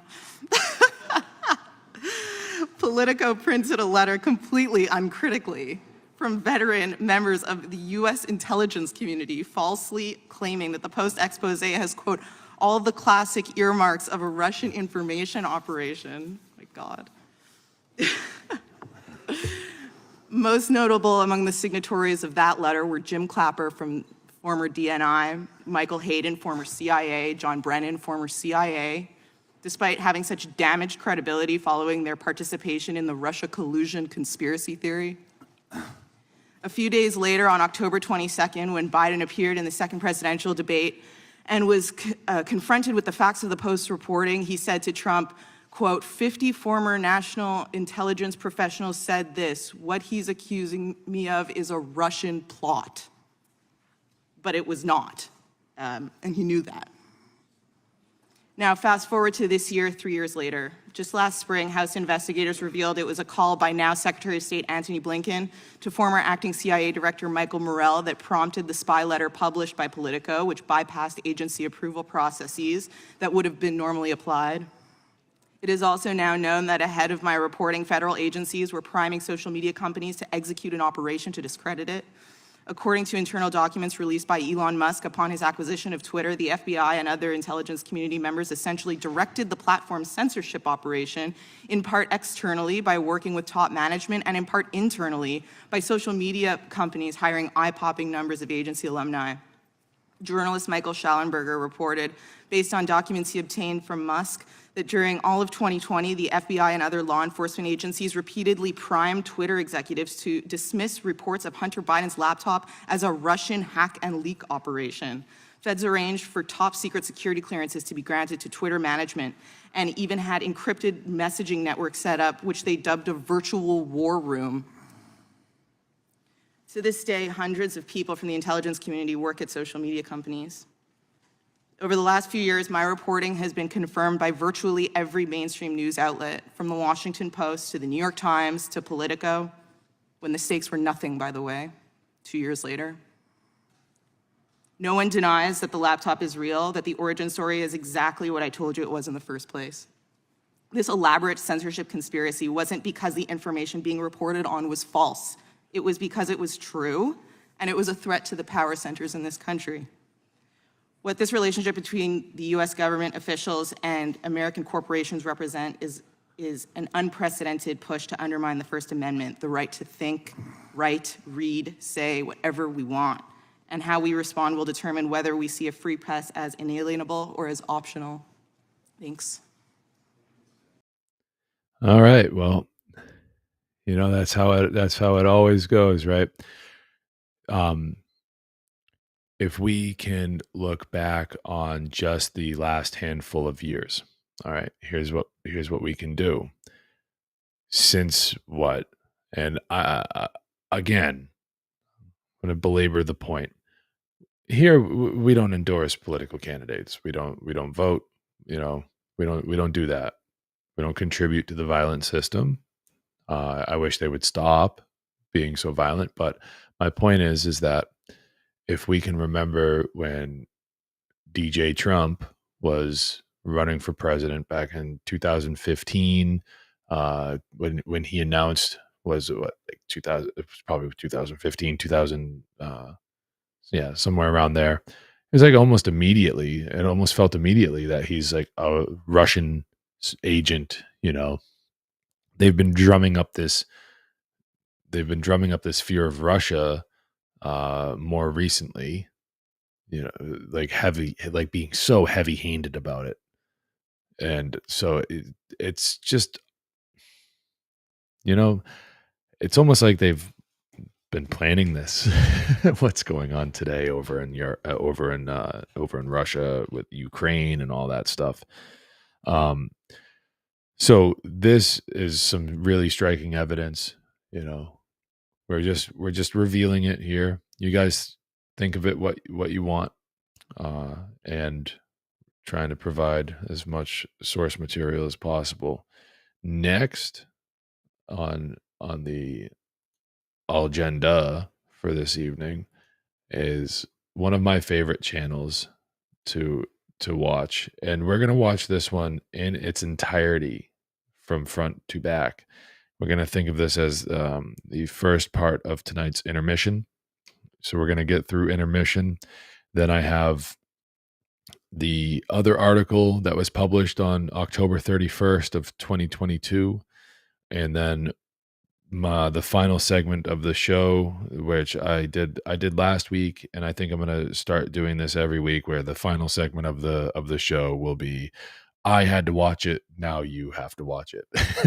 Sorry, but some of the things that I run into while accumulating these lists, aggregating all of this stuff, is pretty disturbing, and I have some choice words to say about it. And it just goes to show like what is being put out there. Anyways, we'll get to that. We'll cross that bridge when we get there. I don't want to get ahead of myself. So let me drag this over here, get rid of that, come back over here, do this, and then do that. So we're gonna watch this this production from Truth Stream Media. This production is called oh, hold on. It's called Finally a Win for Free Speech. It was published on Odyssey on September 29th of 2022, and we're going to watch this, and it's going to be fun. So on the other side, I'll play this on 1.25 speed, shave off a little bit of time. And on the other side, we'll kind of talk about this. This is going to lead us into kind of a little bit of different territory. So we're going to be shifting gears after this video, but it's going to be great. So enjoy. All these people talk so eloquently about getting back to the good old-fashioned values. Well, as an old poop, I can remember back to when we had those old-fashioned values. And I say, let's get back to the good old-fashioned First Amendment of the good old-fashioned Constitution of the United States, and to hell with the censors. That is a give me knowledge or give me death. Kurt Vonnegut.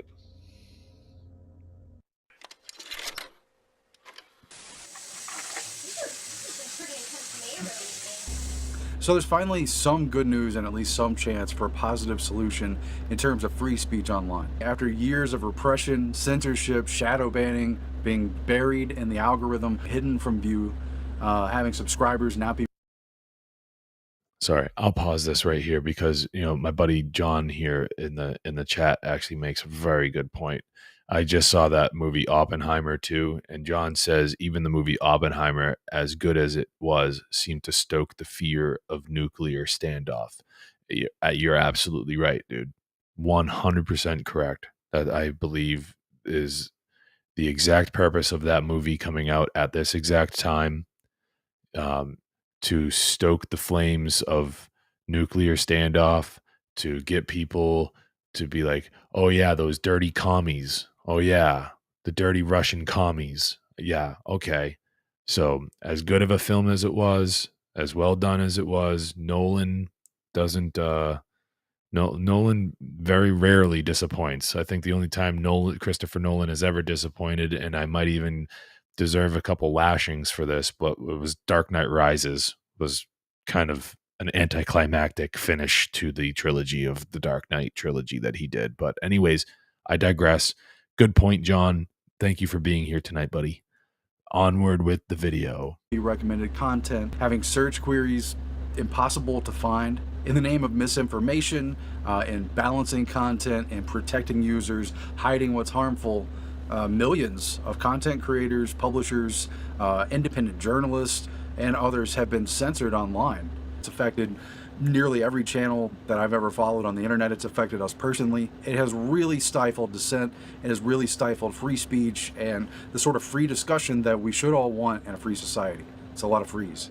But there's finally some good news in terms of freedom of speech online. And that comes in the form of a Fifth Circuit Court of Appeals decision that looks very promisingly like it would put an end to at least outright censorship on social media giants, who are increasingly being seen legally from a court's perspective and just in a general day-to-day public perspective as the new public forums, the new digital public squares online, where discussion should thrive.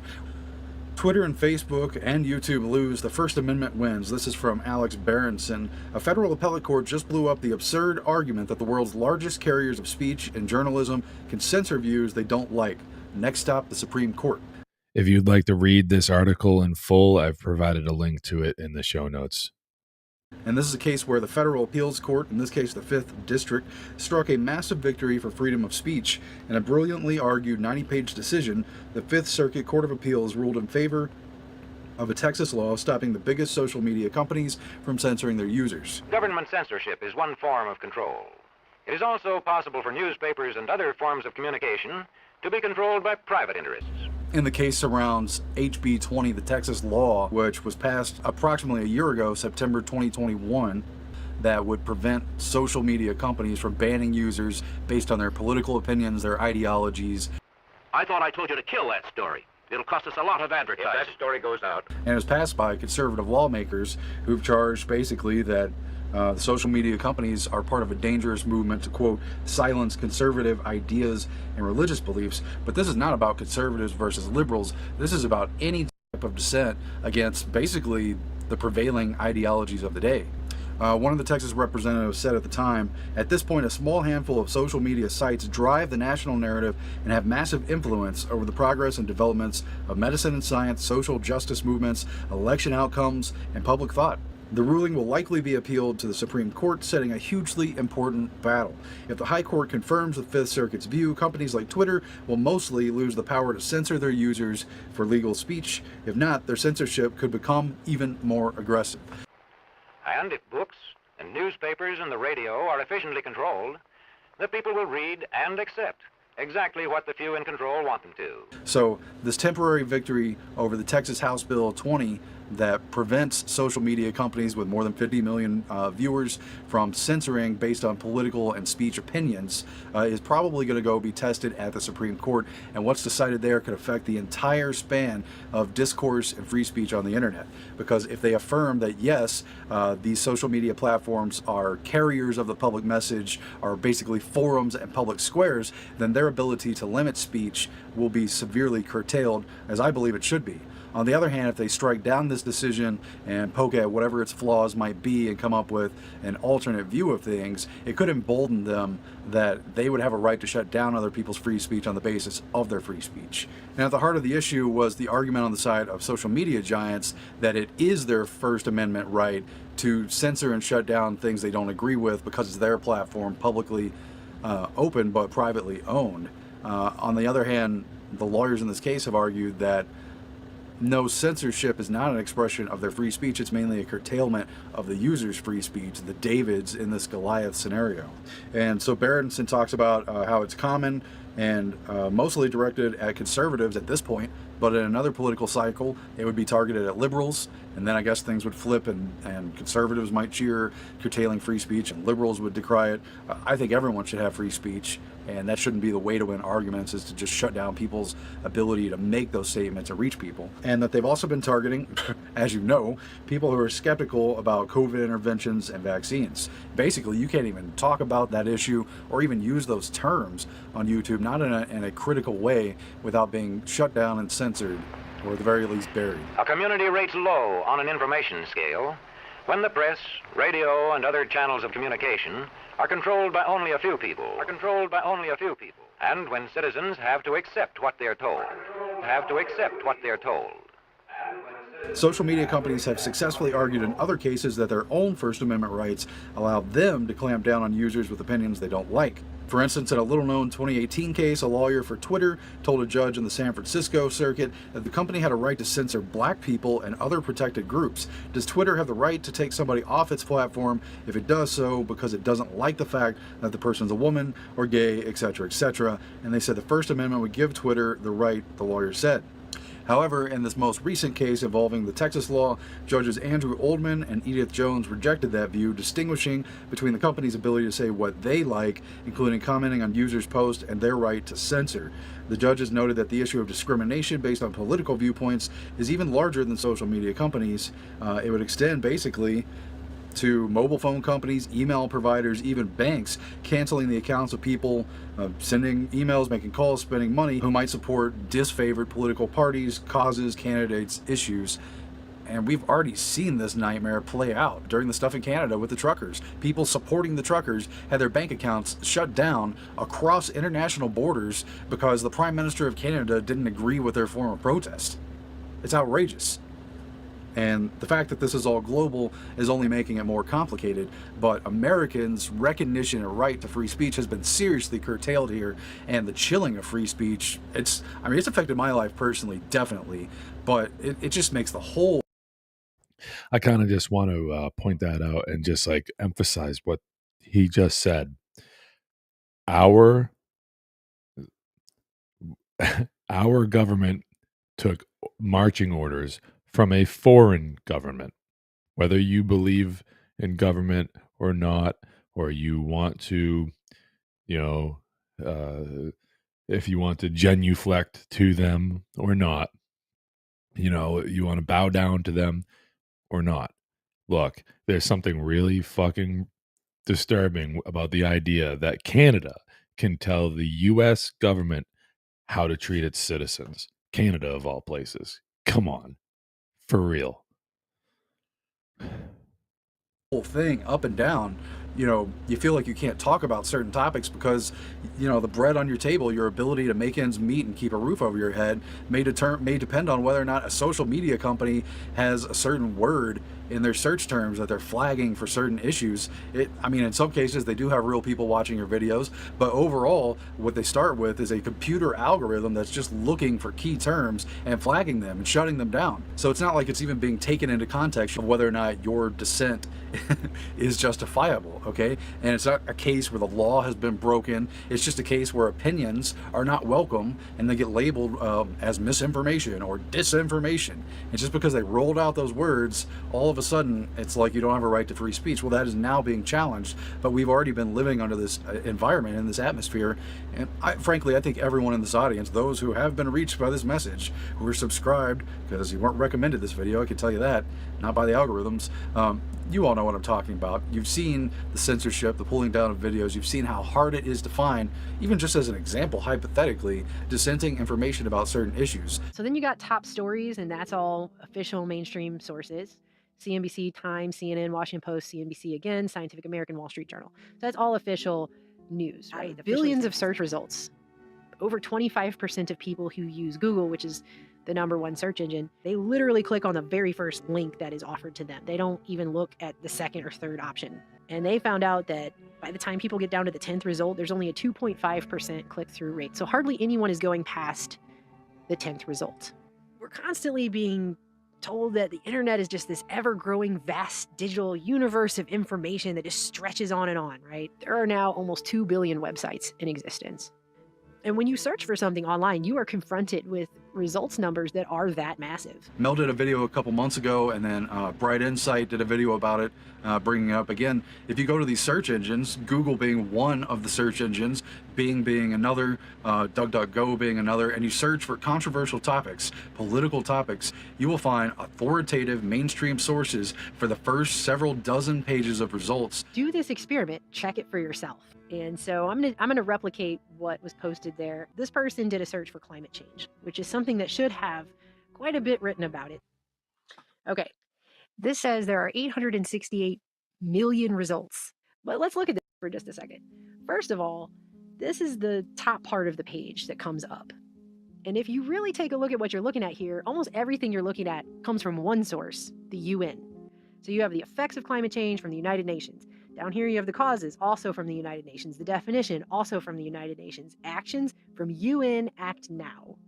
IPCC, World Meteorological Organization, that's also the UN. You have United Nations Environmental Program. In fact, the only thing right here that I'm immediately seeing that is not the UN is Environmental Defense Fund. Everything else that they are showing you right here looks like all these links, all these things you can click on. It's so many things. No, this is basically one source, what you're looking at. So it's not thousands of results or hundreds of results or even a dozen here. It's basically one thing, one source.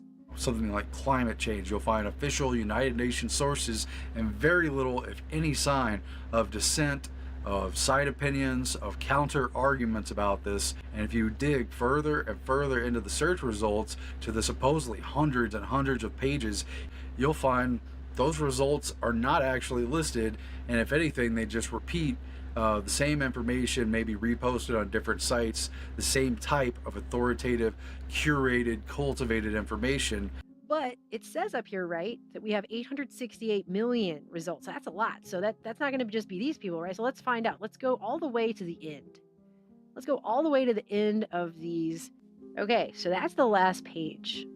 So we're on the 43rd page, and now we have 422 results. What happened to the billion results they claimed they had about this topic? Where did those millions of pages go?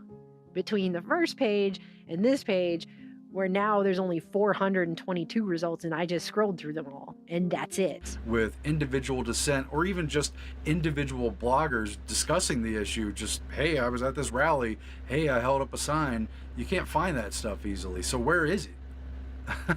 What if those people have a point about any topic? What if you don't agree with it, but they have a great point that people should be discussing? You know, why is that stuff buried, and why should these social media giants have, discretion just to take it down? There are no other places where these conversations are happening. I have actually done experiments on our own channel where I will, in quotes, paste in a title of a controversial video, and I will put quotes around it, and I will paste it into the search box, and you cannot find that video. It's like they lost it. It's just lost somewhere. I have scrolled down. Sometimes I will find it. It'll be like 146 videos down the list, and finally it pops up. They can find things, they can promote things, and they can lose the hell out of some things. Ooh, and you watch a channel grow and change the way that we've watched our own channel evolve over the years. You can literally sit and watch the patterns of your work getting screwed with in real time. And there's no denying that this is an important issue. If you can't discuss a topic and be a dissenter on it or raise an objection to the things going on, then there is no free speech for anyone, really. If they only allow people who are saying non-controversial things to speak out, there is no free speech. If it's not controversial, there's no reason to even have a law at all. The Founding Fathers pointed that out. Others have. But this is not just a hypothetical discussion. This has actually been happening. Among the hundreds of others, the Babylon Bee was censored by Twitter because they talked about a controversial subject. And they're a parody site.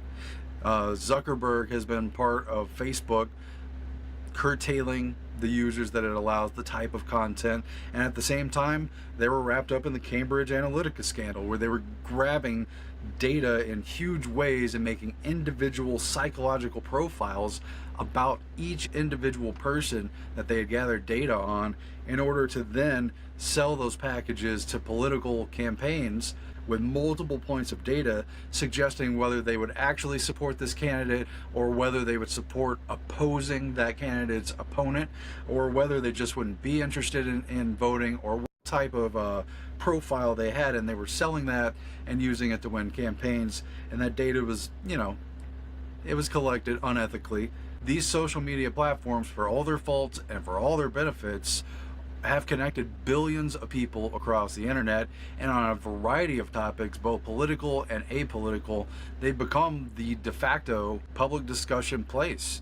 People, particularly in younger generations, do not tend to read newspapers anymore, and online articles from mainstream news sites to independent blogs tend to be picked up by people who share them on social media. But the past couple years, independent bloggers, independent content producers, just like TrueStream Media and all kinds of other outlets, have been severely suppressed, okay? Many content creators have been kicked off of platforms altogether for discussing controversial issues. Others have had their recommendations taken away in the algorithm that's basically buried them and made them extremely hard to reach a significant audience and to make a difference in larger discussions. And there's questions there. I mean, is it a consequence of the curation of this information in this very slanted, one-sided way? The learned helplessness of just resigning one's own intellectual curiosity to the Borg and just passively accepting whatever we're told about every single thing because people are starting to get afraid to even ask questions now?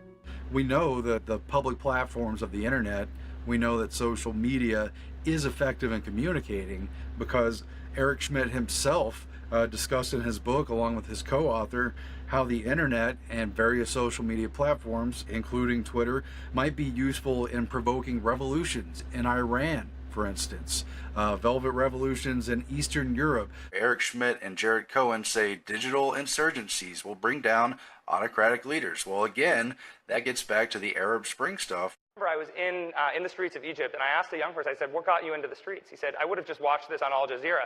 And then Mubarak shut my internet down and made this my issue. Pushing political issues that aren't wanted by the ruling regimes there, and pressuring dissenters and encouraging them to basically rise up using the internet to get those points across, right? A lot of young people view the freedom to connect as a fundamental human right.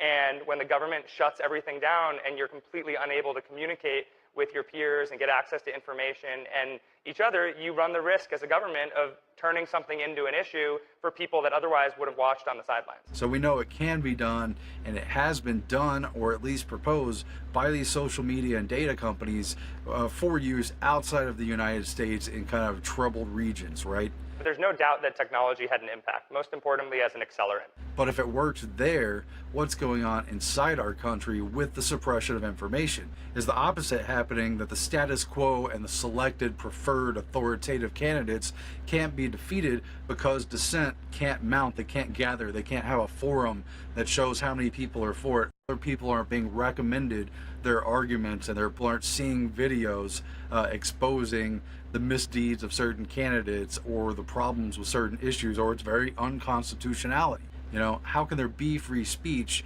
if the dissenting side is invisible, okay? Whether they have good points or not. Hundreds of frontline medical professionals, scientists, researchers who dare to speak out against the official narrative, gone.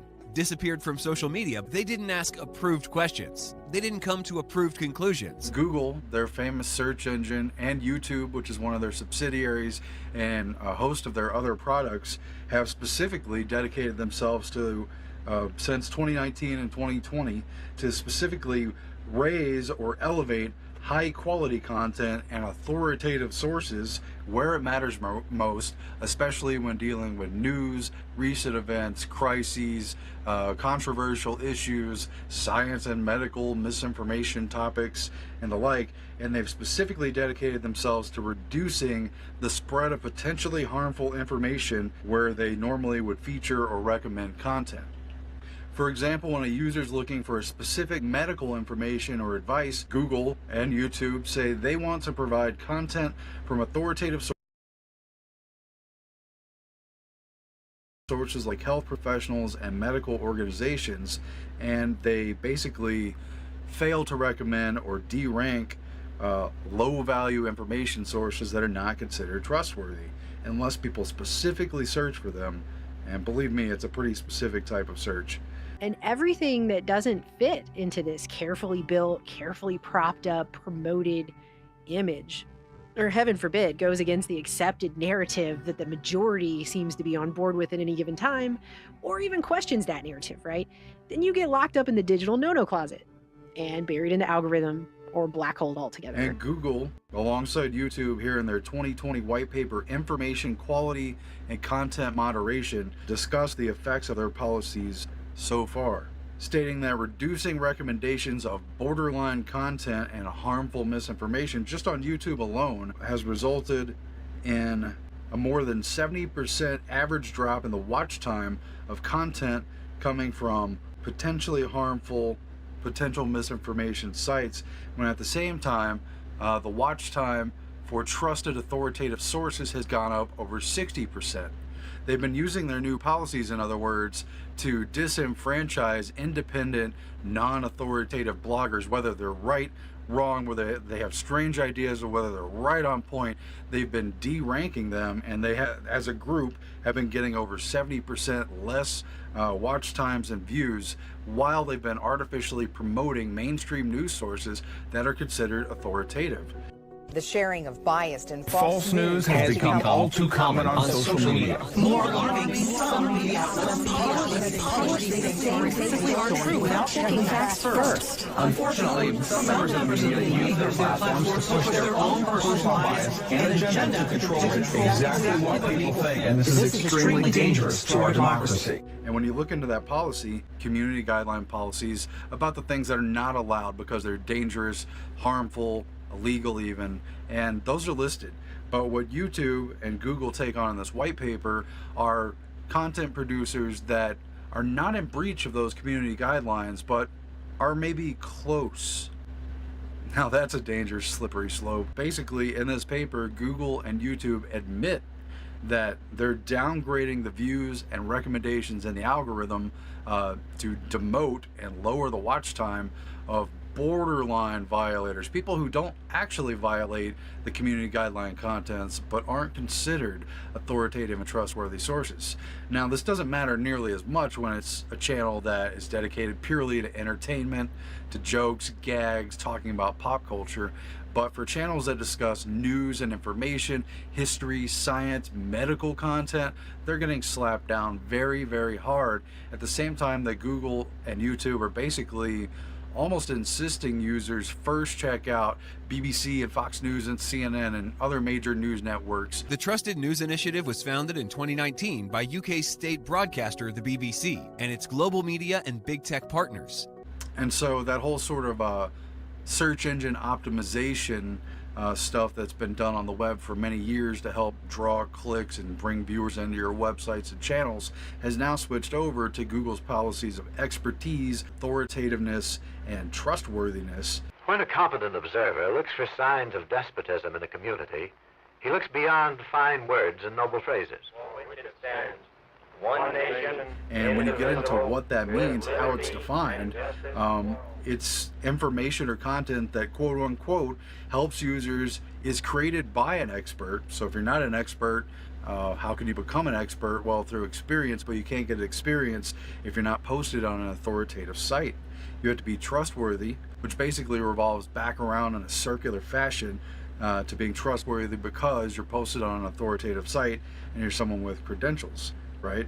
So in my view, while a lot of these practices of journalistic expertise and citations and references and methods, sources, that sort of thing are well and good and a good sign to have from authoritative established sources, there are also qualifications that just shut down individual dissenters, people who live in this country who have opinions about what's going on, who have firsthand accounts perhaps, who have done their own research and study like we do on True Stream Media and even cited their sources. Do we get promoted in the algorithm or labeled as trustworthy after we cite sometimes hundreds of scholarly sources, or often at least 10 or 20 on many of our major works? No, we don't get credit for that. The TNI issued a warning in 2019 that anti-vaxxers are gaining traction across the internet, requiring algorithmic intervention. This is a very troubling issue, but there is a light at the end of the tunnel. It does seem like this issue has been set up because it needs to fail. We can't have a world moving forward with free ideas and everything possible online, but social media companies that are so big and so powerful and so restrictive that you can't actually think outside the box. Obviously, illegal and disgusting things shouldn't be allowed on the internet. You can't prey upon minors and vulnerable people and break the law. But those issues and certain extreme political cases and stuff are not good arguments for shutting down the dissent of everyone else. They're not good arguments for denying the free speech process that was outlined in this country's founding. But remember, this country was never supposed to be just a closed bubble. It's supposed to be sort of a light to the rest of the world, to show the rest of the world how it should open up and involve people more in the process of government. And above all, even if you can't pick your leadership or change the laws of your country, you better damn well at least be able to speak out about it. A community is low on a respect scale if common courtesy is withheld from large groups of people on account of their political attitude. And if you hold up a sign in the literal or figurative public forum of your place of locality, you better be able to be seen by the people around you. I mean, let's just click on a random page, page 34. What do we have? We have duke.edu, Nat Law Review, the California government, Bloomberg.com, Boston.gov, Reuters. Do you see this? If you can't see the dissenters on any major issue, you know you're not living in a free country, a free zone online, or a free place of any kind. If you are not hearing from dissent, even if you think they're ridiculous and silly, then you know you're not free. Where's Bob's blog? Where's anybody's blog? Where's anything that's not one of these official, like EPA.gov and IPCC and Nature.com and the Wall Street Journal? If all you're hearing are things that reinforce the official ideas, yes, this is the worst crisis yet. Yes, the only thing done will be to get more power and do things more globally. Consortium of global leaders from corporate America and certain United Nations and monarchs still existing. You know, if you have that kind of thing going on and you're not hearing from other groups, that should really raise some flags. What happened to the internet? Where's the rest of it? Where's the billions of results that supposedly exist that has everything as far as the eye can see, right? Where did it go? Where is it?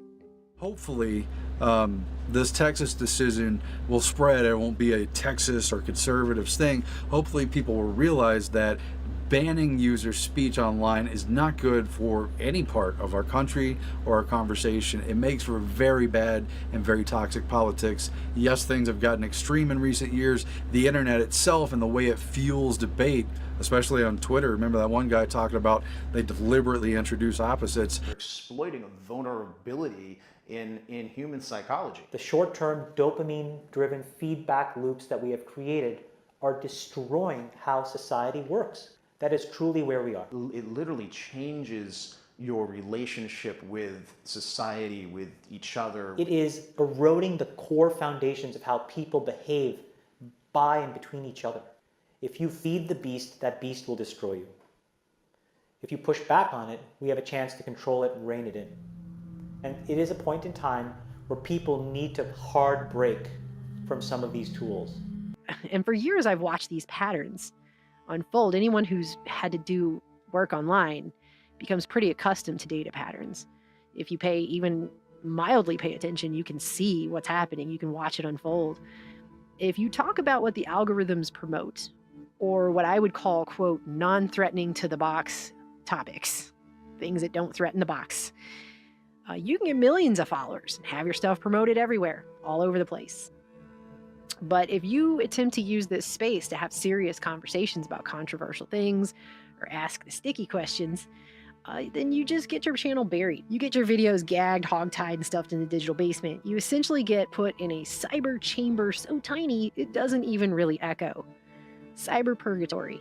Things have gotten rather strange and extreme, but that is not a good argument for shutting down free speech. It needs to be restored, and hopefully if this does go to the Supreme Court, those justices, with whatever their personal biases are, will see through that and see for the greater good. You know, these companies are very much like common carriers. They're the telephone companies, the telegraph companies of our day, but they're more complex too because algorithms weren't part of that system in a previous time. But all that needs to be figured out, and free speech needs to win the day. Can you imagine picking up the telephone and having your conversation just ended, being hung up on because the telephone company doesn't agree with your opinions when you're talking to another person? Or can you imagine a husband suspicious of his wife calling up the telephone company and saying, I know you're associated with my wife, you seem to be very close with her? No, they're just carrying the phone call, and whoever she might have called and whatever she hypothetically did in this example has nothing to do with the carrier. No one sees opinions posted on Facebook, on Twitter, or videos on YouTube and assumes that they're endorsed by these companies. In fact, they have all kinds of statements making clear to the contrary that they're not responsible for this content. But at the same time, these platforms are putting up their little notifications. Here's more context. Someone talked about a controversial issue. Read this official authoritative source about it. Well, they can do that, but people can't freely talk about it because they find themselves banned, they get strikes, they're buried, they're not recommended in the algorithm, and their own supporters, as we have personally seen, can hardly find them. I mean, our channel, I've watched our channel get picked apart by the vultures, and depending on what's going on at a certain time, stuff will get dug up that was put up on here 8 years ago so that it can be deleted, because now it's inconvenient to talk about that, even though it's totally, like, we have gone out of our way on this channel to put up things that are backed by sources. We have tried to cite ourselves, sometimes excessively so, especially if what we're talking about is extremely controversial. The words misinformation and disinformation were evoked so you can't talk about controversial subjects, and you certainly can't have dissenting opinions, not if they're deemed potentially harmful or close to violating policies. Are you freaking kidding me?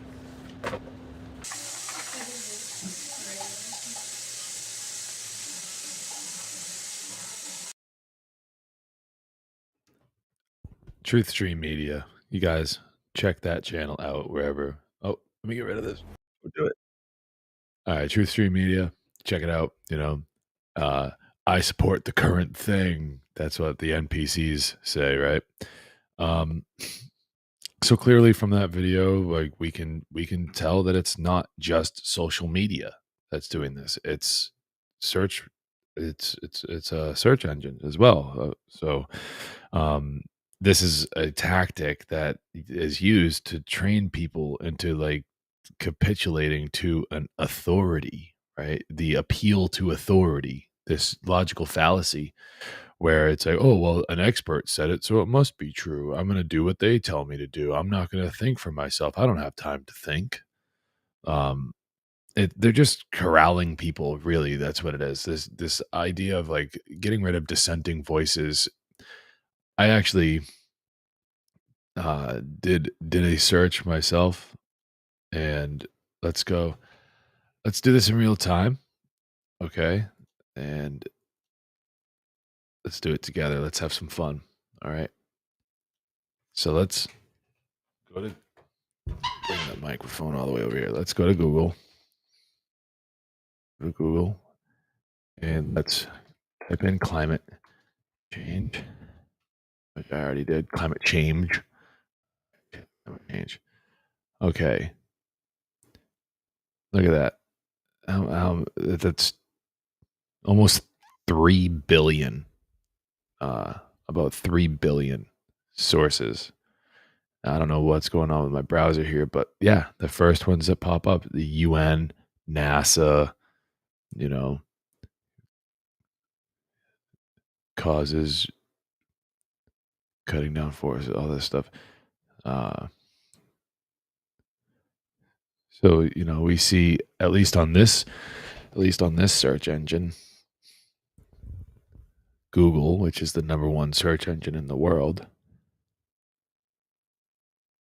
So climate.gov,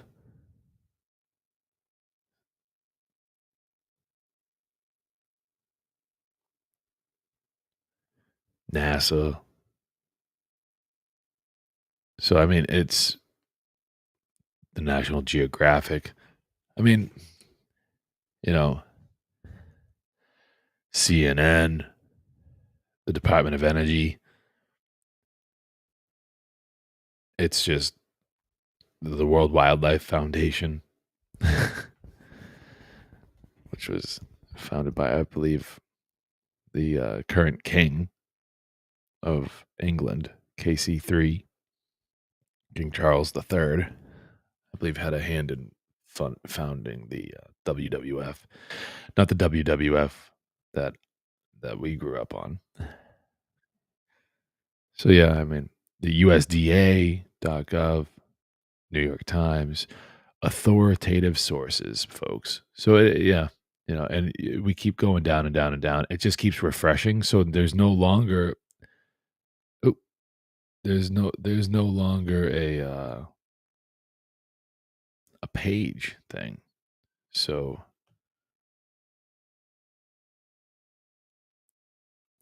anyways, but yeah, there I just wanted to share that with the audience to make sure that, there's some credence there, because there's not really a way for me to share that kind of thing in the show notes. So why not just do it live on air? And next part of the show is going to be fun. So what I'd like to do now is kind of just tell you that, like, in that video, the Berenson the Berenson report and the appeals document, those are in the show notes. You can read them for yourself. And then I also would like to point out that this is what the video is what that video is talking about is the reason why it's so important that when you run across alternative media, that you give it all the different things that you can to fight the algorithms. I mean, you got to share shows. I'm only one guy, but you got to share shows like this. You got to give, you got to share them out. That's the only way we're going to fight the algorithms. So there. And then, so let's see.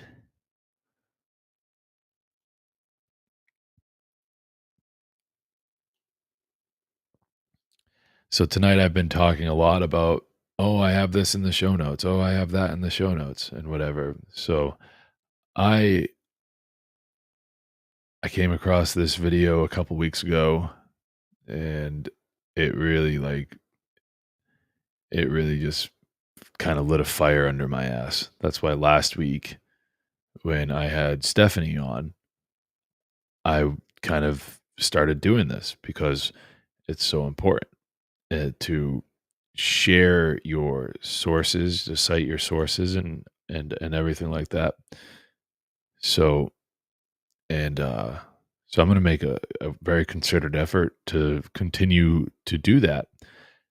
And I wanted to share with you guys the reason, what I came across that made me really go, okay, like, all right, like I want to be taken seriously. I take doing this show seriously, so I kind of want to, I kind of want to show, my sources. And on top of all of that, like, this is also how we kind of fight the censorship too, because we need to share the sources that we're getting our information from. And then that only widens the reach of the source material, and it actually substantiates the claims to a greater degree. So it becomes a little bit more, informative instead of just maybe opinion based. And we're going to get into that with this video that we're going to watch. So this is James Corbett. Okay. And he's going to be talking about, this is his Solutions Watch, and this is called How and When and Why to Cite Your Sources. Welcome back, friends. Welcome back to the Corbett Report. I'm your host, James Corbett of CorbettReport.com. It is July of 2023, and you are tuned into Solutions Watch. Say, do you find yourself lamenting the low-quality, information-poor rhetoric that passes for internet discourse these days? Do you wish there was a way to engage in meaningful, data-driven, evidence-based discussion online? Well, now there is. That's right, folks. For the low, low price of $0.00, you too can reap the benefits of citing your sources. Wow! All right, this should not be a new concept to literally anyone in the audience, if for no other reason than that I have expounded on this over and over and over and over throughout the past decade and a half of my work. And in fact, it often comes up when people are interviewing me about my work. What is open source intelligence news?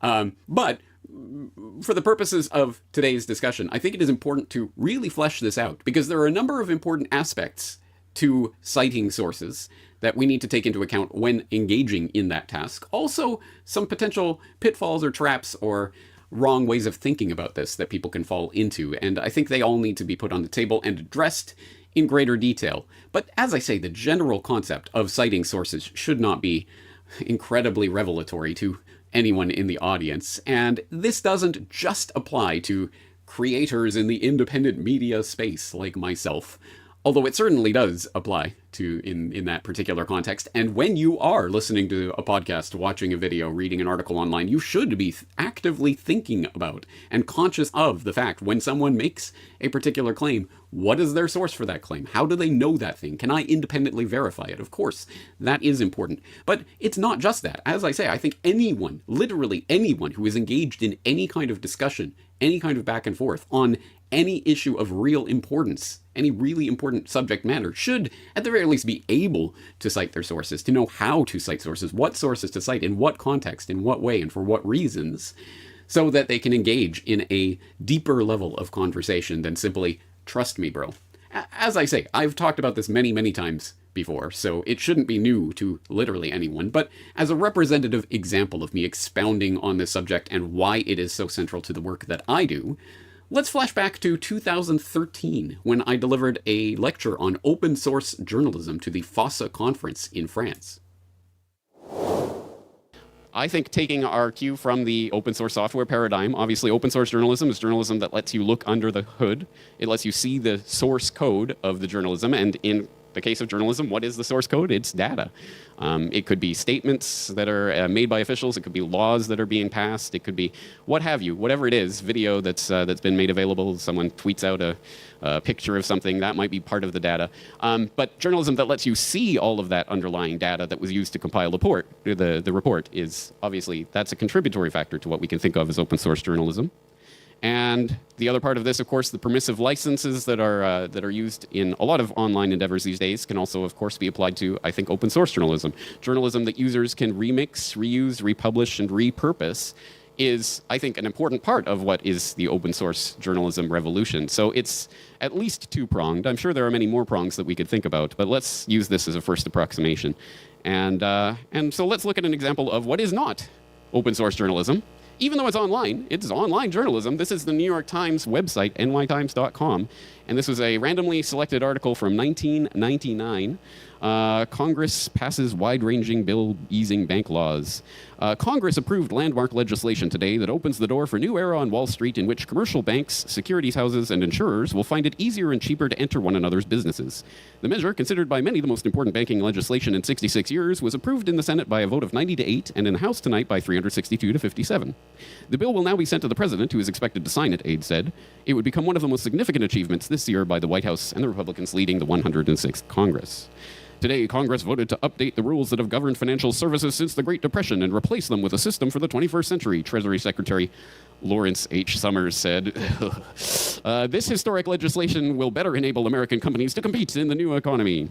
The decision to repeal the Glass-Steagall Act of 1933 provoked dire warnings from a handful of dissenters that the deregulation of Wall Street would someday wreak havoc on the nation's financial system. The original idea behind Glass-Steagall was that separation between bankers and brokers would reduce the potential conflicts of interests that were thought to have contributed to the speculative stock frenzy before the Depression. All right, again, this was a pretty randomly chosen article from the New York Times Archives, nytimes.com, 1999. Do you notice anything about this article, stylistically? Do you notice any hyperlink anywhere in that text, anywhere, to anything? Hint, the answer is no. No, you don't. Because they don't. They don't link to anything. Nothing whatsoever. And think of all of the opportunities for linking to information that are embedded in this article when you look at it. Congress approved landmark legislation today. Show us the legislation. It's available online. Link to it so we can actually go read it for ourselves if we want. There's a statement from Lawrence H. Summers. I bet you that's on some government website somewhere, or there's a recording of it on some website somewhere. Why not link us to that? It talks about the Great Depression. The Great Depression, wow. The New York Times was publishing during the Great Depression. Wouldn't that be an incredible thing if they, I don't know, curated some of their articles from the Great Depression, created a link so that you can go and find out more and browse through the archives? Even if you want to stay on NewYorkTimes.com, there are obviously ways that they could do that, and they could open up their journalism just a little bit so that you can actually go and see some of the underlying data of what they're talking about. But never fear, New York Times is cutting-edge journalism, and they're on board with this online news thing. This is New York Times 2013, a randomly selected article from just the other day. This is an article about Obama picking a new replacement judge for U.S. District Court, Circuit Court, Court of Appeals judge or something. Nothing of any particular relevance. But look at this. Look at this block of text that's embedded halfway through the article. Do you see it? Do you see it? I'll highlight it for you. They've learned how to hyperlink. Whoa! The New York Times has hyperlinked in one of their articles. It's unbelievable. Mr. Obama issued a statement saying blah, blah, blah, and they link to the statement on whitehouse.gov. Well, my work is done. I think I'm just going to stop my website and just give it up to the New York Times. So this is the extent of how far New York Times has come in the last couple of decades, and I don't know, maybe I'm crazy. I think we could do a little bit better than this. Well, again, not to toot my own horn, but obviously the Corbett Report is my website. It's been in circulation online since 2007. Tagline is open source intelligence news. It's been that tagline since the foundation of the website. In the About section of CorbettReport.com, I link to a Washington Times article from 2006 that notes that the CIA has an open source intelligence office, OSINT, which obviously Tom was talking about earlier today. And the director of that OSINT center was talking about how these days most of the important information that the CIA gets is not from HUMINT, it's not from James Bond's, smuggling across the border and spying on people. It's not from SIGINT, it's not from the fact that they're listening to literally everything you say, do, and think, probably. It's from open source intelligence, what they find online, what they find in books, TV, newspapers, and online. And more significantly online. And I thought, hey, if it's good enough for the CIA, it's probably good enough for independent journalism. So open source intelligence news, that's where that comes from. And here's just an example. This is kind of the bread and butter of my website. It's my podcast, now up to 280 something or other episodes. This is an example of a recent episode. It's a half-hour to 1 hour audio/video documentary type exploration of a given subject. In this case, it was Rockefeller medicine, exploring the Rockefeller Foundation's role in creating our modern concept of medicine. And you see the text, kind of the description, and the link to the YouTube version for people who are still stuck on Google. And there you go. Underneath every single episode of my podcast, there's a documentation list. Every time I mention a document, every time I play a video or play a recording or what have you, I'll link to that in the show notes with the time index. So you hear it on the podcast, you go look at the time, you go look it up in the show notes. There it is. You can go read it for yourself. Because my entire premise is that I'm not really doing anything other than presenting my opinion that's been gleaned from this and this and this and this and this source. Go look it up for yourself and come to your own opinion. But if you value the work that I'm doing, then yeah, continue to listen. All right, so far, so straightforward. As I say, this concept will not need a great deal of elaboration for anyone, but the details of how and when and why this is done are important because there are better and worse ways of citing sources. There are also, as I say, pitfalls that we can fall into with the what's your source question that I think we'll come to in a bit. But let's go through this again for everyone. Some people out there may never have heard. I barely ever talk about it, but I do have a website. It's called CorbettReport.com. And I would suggest you go there maybe once or twice if you are interested in my material, because that is where I will always be. Anyway, if you have been there recently, you probably know how this works, but let's just take a look at, for example, my most recent podcast on Further Down the David Kelly Rabbit Hole, which, if you haven't seen or heard yet, I suggest you do so. I think there's a lot of important information in this particular episode, and as always, when I make a particular claim or cite a particular article, you better believe I will have it by time reference and the title. At least for the podcast episodes, I do the time reference. Generally, in an interview or what have you, we'll just have a chronological, as it were, list of references and citations. But anyway, if I talk about it and it's of importance, it should be in here. For example, when I'm talking about David Kelly's last emails and his email with Judy Miller, dark actors playing games, oh yeah, okay, so you click on that link and you will get the free library link document of the Sunday Mail 2003 article, Dark Actors Playing Games, talking about and quoting those final emails and what they contained. And you can go and verify, was I quoting it correctly, accurately, in context, etc. So you can verify that for yourself. Or when I'm talking about the Anthrax War documentary, well, you can go and here's the link to the actual documentary. You can go watch it for yourself. Or at the very end, when I'm talking about the Dark Actors, The Life and Death of David Kelly by Robert Lewis, and I talk about the interesting sharp turn that book takes at the end, well, don't take my word for it. Go read it for yourself. You can literally get the link here to the archive.org version of this book, and you can go and flip through the pages and read every single page of this book for yourself. So it is available 100% for free for you that way. So again, if I talk about it, I do my level best to link to it. And I think it is important. Sometimes, I know there's going to be a million things that are cited in every particular podcast and every editorial, sometimes far too much for the average person to go through for themselves. I'm not expecting that every person is going to look through every source of every show note in every episode that I ever do. That might be a form of madness. But certainly when something catches your ear, piques your interest, there's something you want to know more about, there's something you want to verify for yourself, well then go and check for it. So for example, in my recent Descent into Madness editorial series, which again, if you didn't catch, I suggest you go and browse through them. I think there's a lot of important information in this series. And for example, in this one on the weaponization of psychology, if you scroll down, you'll... Existing users log in? Is this a paywall? I knew you were a shill, Corbin. I hated you from the moment I laid eyes on... Oh, wait, click here to access the editorial for free. Okay, and then when you do, you'll get the free version of the editorial because my life's work is available for free. You're welcome. Descent into Madness, the Weaponization of Psychology. For example, that 1983 Dr. Walter Reich article on the world of Soviet psychiatry, I would hope you, if you're interested, give it a read. There's a lot of information in this 6,000-word article that I link up. Of course, the archive version, because I'm not going to link you to New York Times directly if I can help it, but you can read through the entire 6,000-word essay for yourself and discover a lot of really interesting information that I could only do my best to summarize and encapsulate in the couple of paragraphs in which I'm dealing with it here in this editorial. And likewise with the dozens and dozens and dozens and dozens of other things that I'm linking to. Did you read about the tranquilizing chair that Benjamin Rush was coming up with? And people like that back at the founding of American psychiatry, and information about the DSM and other such things. Especially, I bet you a lot of people did not click on this particular link, The Reestablishment of Peacetime Psychiatry by George Brock Chisholm. Who is he? Oh yeah, the man who'd go on to serve as the first Director General of the World Health Organization. But I would highly suggest, if you're interested, check this one out. It's insane, and there's no amount of me saying it's insane that can accurately capture the essence of the insanity going on here. We need a cadre of millions of psychiatrists to go out and break the conditioning of the public that's been conditioned to believe in this morality and good and evil. No, we need to break that mindset in the public and live in peace and harmony thereafter, says George Brock Chisholm. Again, read it for yourself. It's crazy, but here's the actual document from 1946, and you can actually, again, go and read this for yourself, again, on archive.org in this case.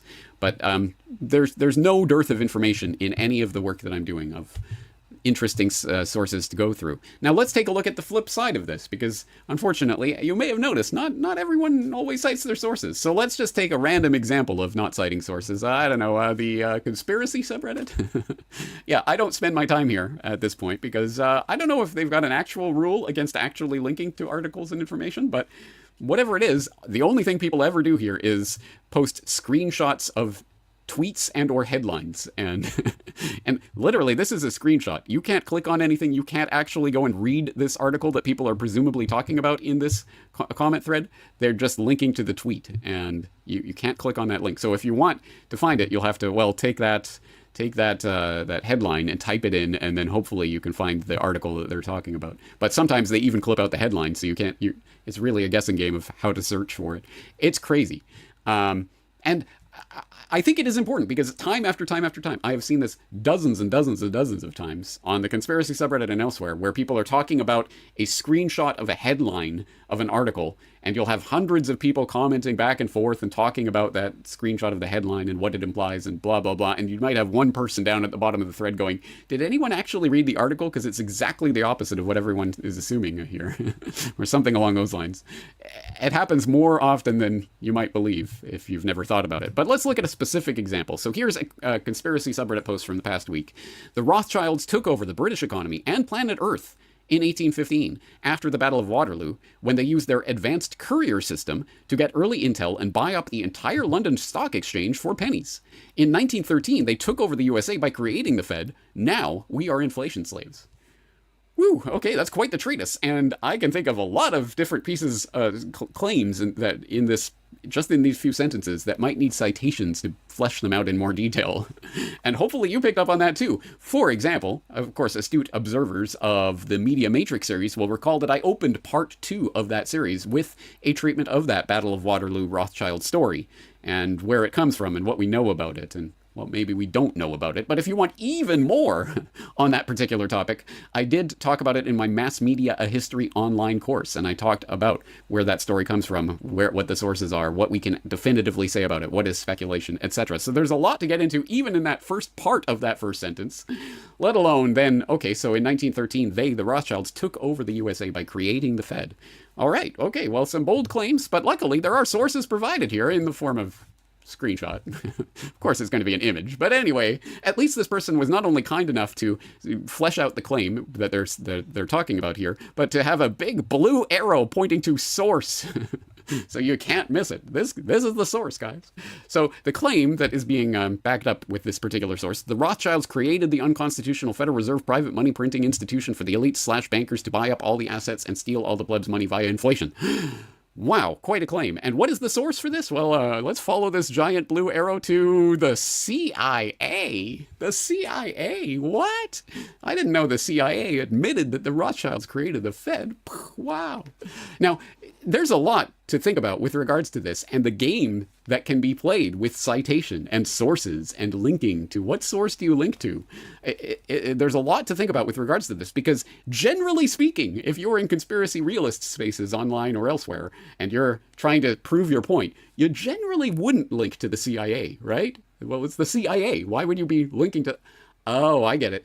It is, of course, it's a deft move here because it's an admission against interest. Well, the CIA, of course, they know all the secrets, and they wouldn't want the public to know too much about the Rothschilds creating the Federal Reserve. So if the CIA is saying it, it's, well, there you go. Even the CIA is admitting this. It's so out in the open that even the CIA is publicly admitting this, right? At least that's the implication of this. But let's drill down on the details here, because there might be more going on with this citation than you might think at first glance. Secrets of the Federal Reserve, the London Connection, which must be some kind of article on CIA.gov. Unfortunately, it's not linked, but so you'll just have to trust me, bro. But anyway, Secrets of the Federal Reserve, the London Connection by E. Mullins. Well, I guess E. Mullins must just be some CIA agent, right? Who wrote some sort of report on the history of the Federal Reserve for the CIA. That's why it's on CIA.gov. That's why he's citing CIA.gov here, right? All right, well, I'm sure a lot of the people in the audience already know where this is going. Secrets of the Federal Reserve by E. Mullins? You mean Eustace Mullins? Yeah, I've heard of that, of course. And CIA? Well, at least... publicly, officially, Eustace Mullins was definitely not CIA, right? He was a conspiracy realist, wasn't he? So what's going on here? Well, what is going on here? Well, specifically with regards to the Rothschilds creating the Federal Reserve and the way that this particular citation from this particular book is being used, with the big handy red arrow pointing to Rothschild representatives in this sentence. So you know, there you go, it's the Rothschilds that did it. And even the CIA is admitting it. There's so much more to talk about and interrogate with that claim and where it comes from and what it's saying and what it's not saying and how it's sourced, etc., etc. I could do an entire episode on that.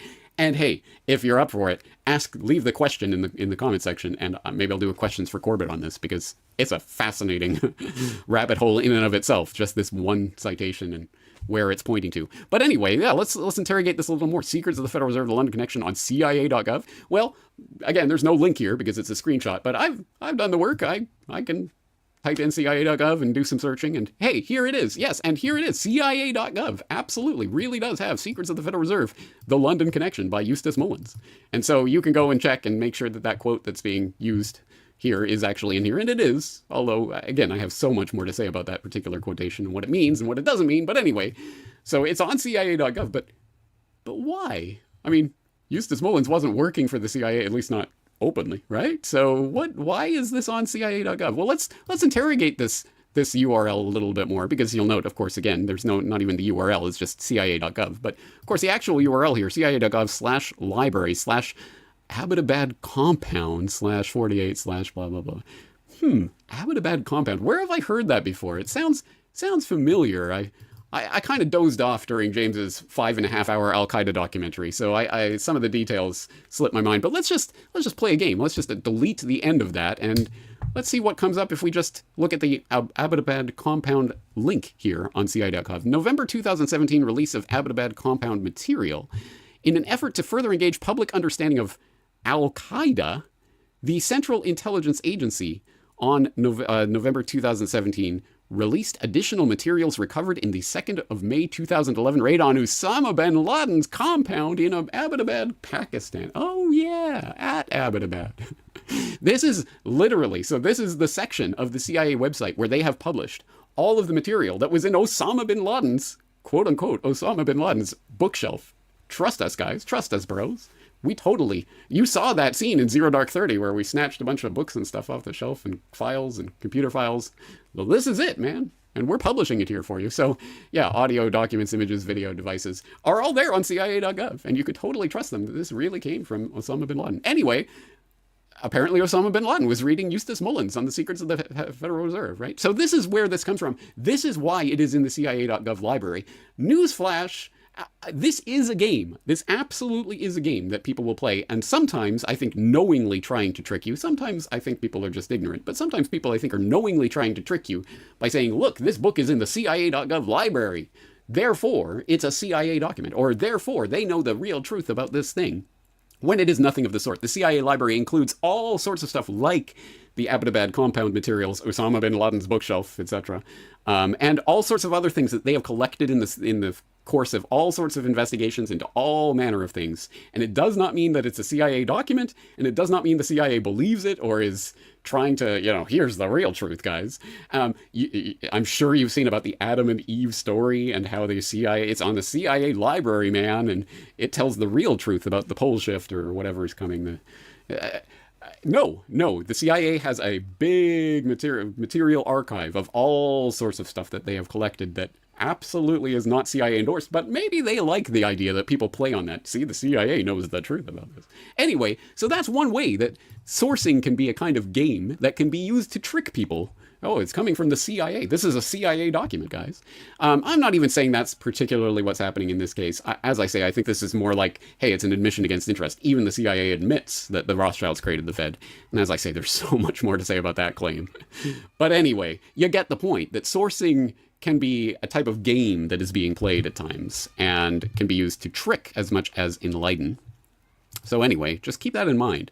But let's start exploring this in a little bit more detail, because this is specifically a subject that came up recently on an interview that I did. So, for example, interview 1813, what just happened in Russia with Rollo Slavsky, and in which, as I hope you've heard by now, I talked to blogger Rollo Slavsky about his work on the Prigozhin mutiny and on the Russian not war in general. And we had a discussion, and as usual, I cited various articles that he had written and that we talked about in the course of this conversation, and then several articles that I specifically quoted headlines or talked specifically about certain things that were being reported. So of course, as usual, as I always do, when I talk about a specific article, I'm going to link you to that specific article, right? So pretty non-controversial, except, of course, this is a controversial topic in conspiracy spaces, so it became controversial. So, for example, we get various comments, like, for example, Dregai, who says that this report is reminiscent of James's reports, in quotation marks, because they're not real reports, with Riley Wagner. quote-unquote show notes, because they're not real show notes, primarily links to the interviewee's own writings, which lack references, mixed with Western publications. Most of Roloslavsky's statements seem to be hearsay, with none of the Corbett Report's typical reference links to sources. The one Moscow Times is created/run by Dutch Dirk Sauer. Wikipedia link to Dirk Sauer. Seems unquestionable source, in my opinion. Bracket, yes, as is Wikipedia, after linking to Wikipedia. But yeah, Wikipedia is unreliable. But anyway, rely on Wikipedia to see why this is I like how even this commenter caught himself in the performative contradiction there. Anyway, no mention of other independent on-the-ground journalists in Donbass and Russia. None. In short, Corbett Report reports, in quotation marks, because they're not real reports, on Russia are lacking incredible, quote, show notes, in quotation marks, because they're not real show notes. And how does Roloslavsky know all the assertions he claims? In war, the first casualty is truth. Proper credit unknown. Okay, an interesting series of assertions here. So let's take them one by one. So again, okay, so it's just rhetorical slander. This isn't a report like my reports with Riley Wagman aren't reports. Anyway, show notes primarily linked to the interviewee's own writings, which lack references mixed with Western publications. Well, yeah, as I say, when I'm talking to an interview guest about their particular articles, and we talk about a particular article, and we have a discussion around what they have written in a particular article, that's what the show notes are for me to link you to their articles. So, again, this is controversial because, oh my God, it's Roloslavsky. But take, for example, my recent conversation with Jakob Nordengard. And what do you find in that conversation where we were talking about his work on the UN apex body and all of that? Well, yeah, I specifically cite the articles that he wrote about that topic that we talk about in that particular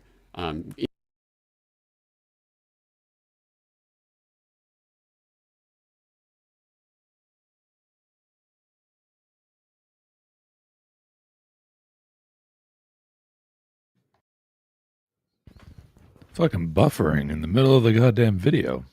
Is it?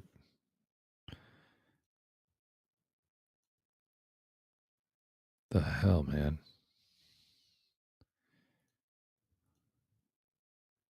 is mixed with Western publications. Well, yeah, as I say, when I'm talking to an interview guest about their particular articles, and we talk about a particular article, and we have a discussion around what they have written in a particular article, that's what the show notes are for me to link you to their articles. So, again, this is controversial because, oh my God, it's Roloslavsky. But take, for example, my recent conversation with Jakob Nordengard. And what do you find in that conversation where we were talking about his work on the UN apex body and all of that?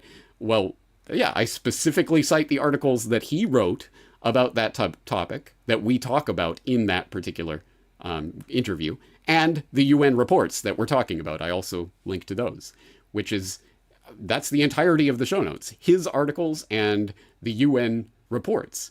Because what else am I going to link? Am I going to start linking to people who think that the UN is a great place? Because it has to be balanced. So you should link to it in the show notes, even though you don't talk about that in that particular interview. No, as always, as I always do, if we're talking about specific articles or videos or what have you that the guest has produced, I will link to those. If we talk about other specific reports or things that of general relevance, they will be in the show notes as well, if we talk about them specifically, exactly as I do in this interview with Roloslavsky. So, for example, we talk about various of his articles, which also, it turns out, are just hearsay with none of the Corbett Report's typical reference links to sources. Again, okay, so these are just hearsay, right? So, for example, we talk about various articles that Rollo had written on this subject in the past. For example, Wagner's Prigozhin issues most dire warning yet ahead of Ukrainian counterattack. So if you go and click on that link, you will find that as we were talking about in the interview, Rollo did break down a rather lengthy hour-and-a-half interview that Prigozhin had given earlier this year that made a number of startling claims. And Rollo basically broke it down into bullet points. So Prigozhin claimed this, Prigozhin said this, Prigozhin went on to make this point, Prigozhin made that point. And there's a lot of points because it was an hour-and-a-half conversation. Here are the bullet points. But Rollo's just making this up off the top of his head, right? He doesn't cite any source. Oh, wait, he does cite sources. You can watch the entire thing in Russian here. And when you click on that particular link, you're going to get the actual interview. Украинская армия готова к контрнаступлению. Ее сдерживают. Indeed. So if you speak Russian, you can go and watch this hour-and-a-half long interview, and you can verify for yourself if all of these points are true, or if Rollo's just totally making it up. totally, you can go check it because the source is there. So anyway, I think there's a number of false claims that are being made here. But this one is particularly interesting. So he cites the One Moscow Times is created, run by Dirk Schauer. Okay, so that's an interesting point. Okay, so for example, again, in this list, there are a number of things. And as I say, almost all of them are specific articles that I had cited and talked about specifically in the course of this interview. So as usual, I'm citing my sources. This one at the bottom, towards the very end, Rollo mentions the Medvedchuk swap that took place, the prisoner swap for Azov prisoners for this Russian oligarch, the swap that took place last September. And so just as a way of documenting that took place, that prisoner swap took place, I, of course, do link to the Moscow Times article that documents it. Moscow's Azov-Medvedchuk swap inflames Russian hardliners. And it talks about the fact that the documentable, verifiable fact that there was an exchange of 215 high-profile Ukrainian prisoners of war for 55 captured Russian soldiers and Kremlin ally Viktor Medvedchuk, which sparked outrage Thursday among Russian hardliners and far-right figures.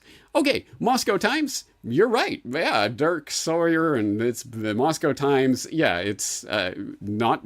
this isn't a source that we are trusting about their interpretation of events. But the question here is the documentation of the claim that there was a prisoner swap, that took place. And Russia gave up hundreds of Azov battalion members, etc., for this Russian oligarch. Did that really happen? Well, okay, so the Moscow Times says it happened, and there's the link, but let's not take their word for it. Okay, so let's not take their word for it. Is the claim that is being made here the fact that the Moscow Times is unreliable, therefore this prisoner swap didn't happen? Because then you're going to have to provide some more information that prisoner swap didn't happen.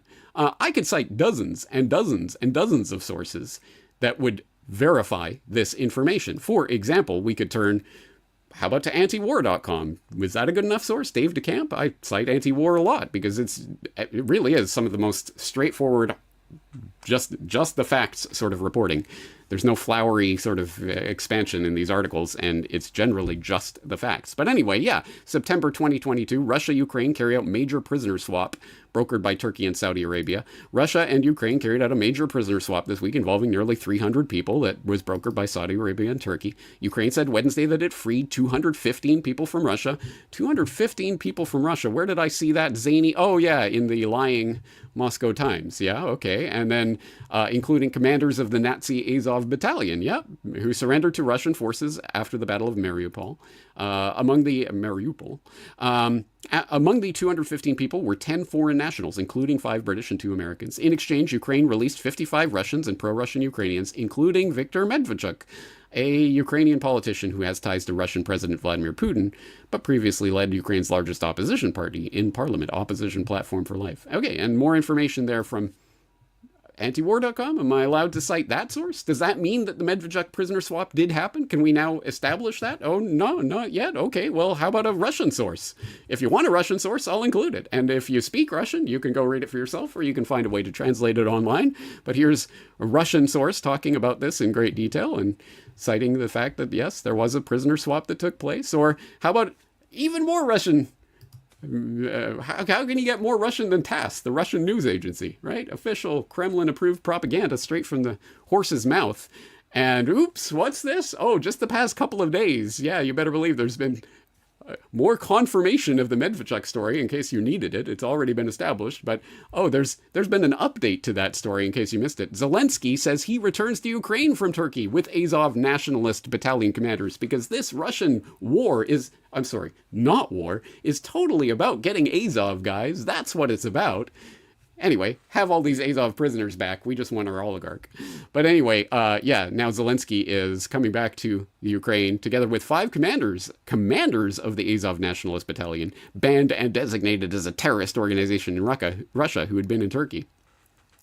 And it goes on to talk about this embarrassment, shall we say, that is now being talked about in TASS. And oh yeah, more confirmation. Yes, after a prisoner swap between Russia and Ukraine, 215 people, etc., etc. So what exactly are you squabbling about with regards to this citing of this particular source. Okay, so I should have cited anti-war or Russian material or maybe TASS. Anyway, the prisoner swap did happen, and yes, that's not being debated. So again, what is the point of questioning that source in that case? In that case, the "what's your source, bro?" is being weaponized. And I am sure that people have encountered this online, where when someone is being cornered into a corner by reality and facts, you just bring out the handy "what's your source" on that sort of rhetorical flourish, and voila, you get out of it. Because, oh my God, Moscow Times, well, that means the Medvedchuk's prisoner swap didn't happen. Wait, here's another source, and here's the Russian official propaganda news agency source. Well, is that good enough? What is it you're questioning? But by that point, everyone's moved on, and the conversation has moved on, and the doubt has been sown. Anyway, if you want more on this particular latest thing and how the Xenon 5D chessers are coping with it, you can check out Are You a Loved One Recovering from Xenon Addiction, where he talks about, oh, that 5D chess master Putin has been tricked again, gosh darn it, by the Turks. Can you believe they let those Azov guys go? And he does make the point that, releasing the Azov commanders wasn't Moscow getting tricked by their esteemed NATO partners, but a clever 5D Xenon plan. Few understand this. Thanks for sharing. Which is what this boils down to. But yes, they released the prisoners from Donbass, where the death penalty exists, so that they can now get Turkey to release these guys back to Ukraine so they can now be killed. And that was the plan all along. Genius, I tell you, genius. Anyway, the Xenon stuff is actually kind of funny when you really start interrogating it. But it does, of course, raise the question then, okay, no mention of other independent journalists. Why aren't you randomly citing other people in your interview with this person, which you, by the way, never do in any of your other interviews, but you should do in this one because I disagree with the guest. Well, okay, what sources should I be citing with regards to this particular interview? Maybe Seymour Hersh has been getting a lot of traction lately with his Trust Me Bro reporting. His, for example, Nord Stream reporting. Trust me, bro, I've got a secret intel source that tells me it was an American operation. Blah, blah, blah. I don't need Seymour Hersh or his secret sources, Trust Me Bro, to tell me things like that, and I don't need him to tell me about Prigozhin's folly. But let's see. I mean, this was getting a lot of traction in a lot of the Xenon-type friendly places that I see online. And here's Mint Press News touting Seymour Hersh's groundbreaking Substack work on the Prigozhin mutiny and what really happened. And you read through, and it's a really interesting and thought-provoking article. But what is Hersh's source on this information? So below is a look at what is really going on that was provided to me by a knowledgeable source in the American intelligence community. And literally the rest of the article is just him quoting this anonymous American intelligence source. It's literally one source article that no one, I have not seen a single person question this article or question its veracity. I've seen people actually citing this anonymous American intelligence official, trust Hersh, bro, taking his take at face value. Again, it seems really odd, except for the fact that people want to believe it. So when people want to believe something, of course, they're not going to question the source. They're not going to look at it deeply. When people don't want to believe something, they're going to question the source, even when it doesn't make sense to question the source. The Moscow Times, they're a propaganda rag. Therefore, the Medvedchuk swap didn't happen. Well, actually, it did happen. So what exactly are you questioning? So you see how this can be weaponized, how it can be gamed, how we can cite the CIA, that CIA agent, Eustace Mullins, and his Secrets of the Federal Reserve book, I tell you, where, oh, you can't believe the Moscow Times, and they're reporting on objectively identifiable facts on the ground. So anyway, it's a game. There is a game aspect to this, and it can be weaponized like anything else. What's your source on that? And depending on your answer, the person will find a way to disbelieve what they don't want to believe. So there's a lot to consider with regards to this. And that's why, as usual, as always, as with, I think, everything that I cover on Solutions Watch, and as I've stated since the beginning, I don't think there is the single silver bullet solution. Just cite your source and everything will be okay forever. Well, what source do you cite, and how, and in what way, and in what context, and what does that particular source that you're citing, what does that imply about the bigger argument, etc.? Again, it can be weaponized and gamed like anything else, and it can be used as a way to distract from online discussion rather than forwarding it. And Again, I'm sure we've all seen how discussions can get derailed by people making it into the source game. Well, I don't like that source that you cited. Well, here's another one. Do you like that one? Anyway, there's so much to think about with regards to this, but I just want to put this on the table of a way that we can start to improve, not perfect, but improve the types of conversations that go on online by being aware of the need for information to be independently verifiable, to at least be, I won't say that you need, because of course there are all sorts of things that we cannot independently verify. There's not going to be a ground rock source that you can provide for, you know, the New World Order is a big giant plan to cull the human population and keep us controlled for all time. I mean, there's a million different things in there that you would have to interrogate individually, and all of these things can be cited individually, but does it add up to that whole picture? And how much is speculation and how much is, I mean, there's never going to be that bedrock source that will provide all the information for everything. But at any rate, the more that we engage in this task of constructing information from sources, I think the better off we will be. And I'd like to think that the Corbett Report is contributory to the type of discourse that I'd like to see online with regards to having sources and being able to back up what you're saying.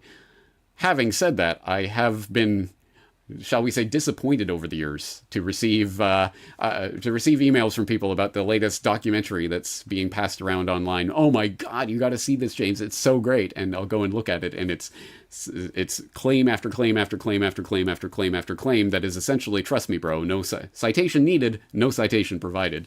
It's quite disheartening to see that people who presumably are interested in the Corbett Report because they like this type of work and the way that I do it, but will also gravitate towards things that are completely sourceless and go into the trust me, bro journalism mold. Anyway, that's not what I do. I do open source journalism, and it is there on CorbettReport.com for your free perusal and hopefully edification. And as always, I don't know everything. I'm not right about everything, but I'm doing my level best to at least put the information out there the best way that I can. And here's where I get my information. This is the way I put this information together. And I have faith in the intelligence of the people in this audience to be able to think for themselves, put the information together for themselves in whatever way they wish, search more on whatever thing they think is most important. Disagree with me, of course, come to your own conclusions. But at the very least, let's have a more informed and informative discussion with actual evidence to back it up. But having said that, I think that will do it for today's edition of Solutions Watch. I thank you for investing your time in this exploration today, and I'm very much looking forward to talking to you again in the future. I'm James Corbett of CorbettReport.com.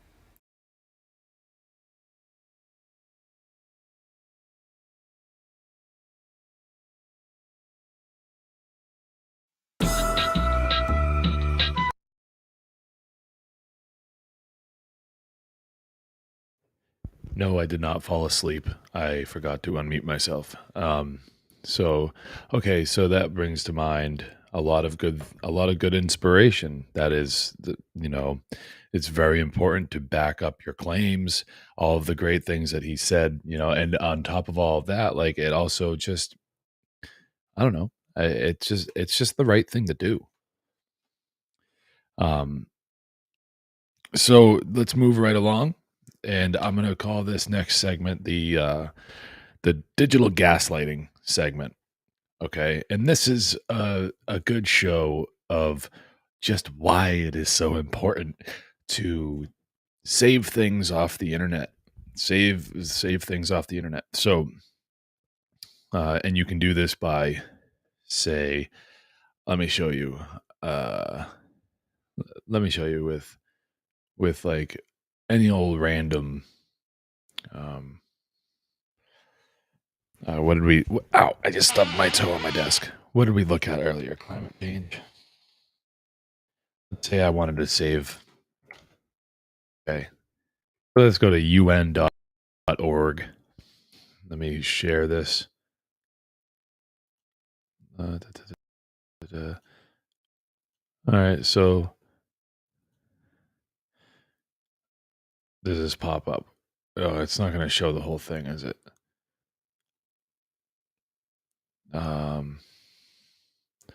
Is it showing the whole thing? Or so what I was going to try to show was how to save an internet page or an article as a PDF. There's multiple ways to do that. One way in particular would be to go and print the page, and then from there you can, from the print the page screen, the window will pop up, and you can alter what you want to do there in order to save it as a PDF. I did this, yes, at one point in time, because I, for one, got a little upset about an article that came out. Remember earlier tonight how we went over the Department of Homeland Security, the leaks, and the Intercept article from October 31st, 2022. Well, here's the thing. On the same exact day, there was another article that was released that a lot of people were very, very, tuned up about. And that was this article. Let's declare a pandemic amnesty. Published October 31st, 2022. So while the Department of Homeland Security was being outed, The Atlantic decided to pull on our emotions and to get us all in a reactive state of mind by releasing this article. Let's read the subtitle here. Subtitle says, "Let's focus on the future and fix the problems we still need to solve." Did it always say that? No, it did not. It did not always say that. Let's go and see what it did say at one point. All right, we're going to reshare here. Let's see if we get it right this time. Here is the PDF article. Let's see if I can zoom in. That's a lot. Okay. I saved this article on 11/12. So on the 12th of November of 2022, I saved this article. It was released. This is the same article. They changed the subtitle. They changed it. It originally said, "We need to forgive one another for what we did and said when we were in the dark about COVID." And then they changed it somewhere between the 12th of November and the 26th of November. The reason why I know it's the 26th of November is pretty simple. That was when Sean McCann and I teamed up for the first time for Black Pill Digest. Black Pill Digest #1, we went over some of the COVID stuff. We went over it with a few guests, and this article came up, and we pulled up the internet version of the article, to which I noticed that, wouldn't you know it, the subtitle had changed. We discovered this on air, live on air. And yeah, that was pretty disturbing. This is called this is something called it's almost like a digital book burning, right? It's a little bit of gaslighting. See, there's a lot of people out there that saw this and they saw this subtitle. They saw that subtitle there. Can I not highlight it? Yeah, they see this, and that's what they saw. And that's what was published originally. And then they go and they try to talk to their friends about it or whatever, and wouldn't you know it, within just a few short weeks, it was changed. Oh, now it never said that. Oh yeah, let's prove it. Oh, so what's your source, bro? Right? Just like what Corbett was talking about. Oh, well, if you go back to your source now, then the source that you this would be your source now, where it says let's focus on the future and fix the problems we still need to solve. There's nothing else in this article that's changed. If there's something else in the article that I've missed, well, I've provided a copy of the original article that I've saved as a PDF. That's on my Odyssey channel.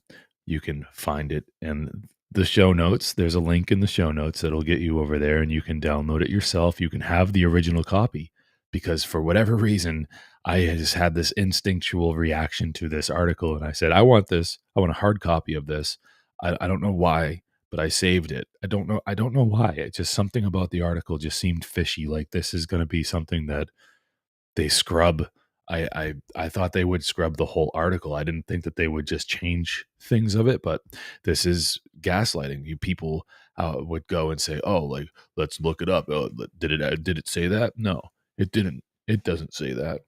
See, this is the thing about digital media, is that it can be a little untrustworthy from time to time, and why it's important to save your sources, save your links, download PDFs, convert internet, like when something bombastic or something that's come out and it's of this kind of emotional reactive nature, like this article here. Everyone was, dude, there's still people today that are like, oh yeah, fuck your amnesty. I'm one of those people. I did a whole episode. I was like, we don't need amnesty. Fuck amnesty. What we need is accountability. People that need to just take responsibility for their actions, right? Yeah. So, but I'm not about that part of it. This is just a really good example of the gaslighting that goes on. You get people to question what they saw with their own eyes. And then you go, oh, look. And then they go, oh, where's your source? And then you go to something like this. I don't know how now I just feel like I'm repeating myself. I hope you understand out there that this is not an isolated incident. This is done constantly. Digital book burnings take place. They take out whole sections of books. Sometimes they you can't even find books in digital bookstores. You can't even find them, let alone like some of the books that you can find that are of a controversial nature. They take out whole sections of those books. Entire books out there with sections missing, throwing the entire book out of context. It's a problem. So, in the old days, they'd pile the books up in a field and maybe throw some accelerant on it, like kerosene or gasoline or whatever, probably gasoline, and they'd light it on fire. These days, they don't have to do that. It's simple as highlighting and hitting the delete button, or something like this digital press where they can go in and change whole sentences, entire sentences after the fact from the original publication. If they go, well, our marketing department has decided after the fact that, we're not really getting the kind of response that we wanted from the article, so we need to change that tagline or the subtitle because it's bad for it's our PR, man. It's bad for it's bad for our image. And what this can show you, whether it's gaslighting or whatever, it's definitely they just have no integrity, no scruples at all. And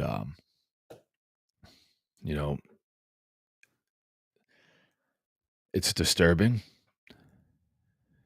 Not only the changing of the headline, but again, like the date that it was released. the same day. Which one? Here's a question for the audience. Answer in the comments. If you've made it this far in the show, answer in the comments. Which article is of more, would you say, importance, or would have a greater impact, or should have a greater impact? So I guess the clear question would be, of the two articles, which one has a more clear, would have a more clear impact? Would it be this article about let's declare a pandemic amnesty, or would it be an article from The Intercept exposing the Department of Homeland Security for having backdoor permission into social media sites to influence these social media platforms to censor individuals on those platforms? Department of Homeland Security, the United States federal government violating our supposed First Amendment rights granted to us by this Constitution that everyone holds on to so dearly. Or what? Which one is it? Which one do you think is more important? Because I'll tell you which one it is. It's the DHS stuff. And I'll also tell you which one got more attention. It was this one. It was the pandemic amnesty one. This one got more attention. So just goes to show, same day, probably hours apart. If we could find an actual time of day that this was published, because The Intercept actually publishes the time of day that they published it. It's on there.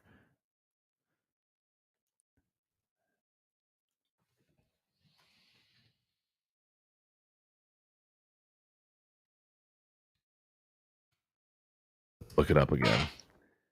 Okay, The Intercept.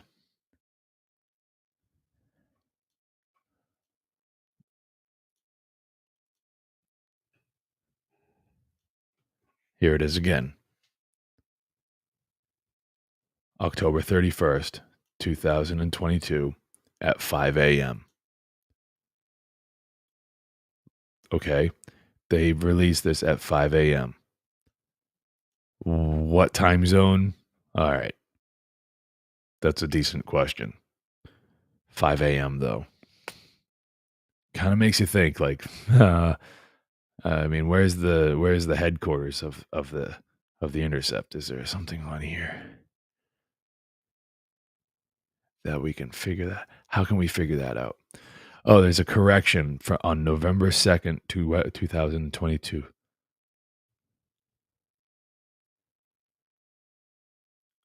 A correction that is of no consequence to the general context of the entire article, so we can move on.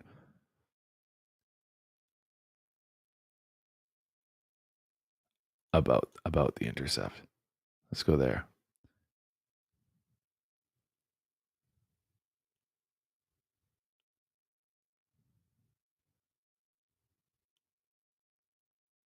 Anyways, I can't spend much more time on this, but yeah. Oh. Yeah, same day, probably hours apart. This one came out first, and then they're like, "Oh no, we need to throw something out there that's going to get a lot of people's attention." And that's like, "Oh, what's everybody still upset about?" Oh, they're still upset about the pandemic. And now, like, all the attempts at mandating certain medical procedures and doing the mask thing and the social distancing, and like all these things are starting to be rolled back and be put back in the toolbox for these sick psychos to use again later. And they will probably try to use it again later. And I seriously, I want to know, answer down in the comments, which article do you think is more important? And yeah, So, anyways,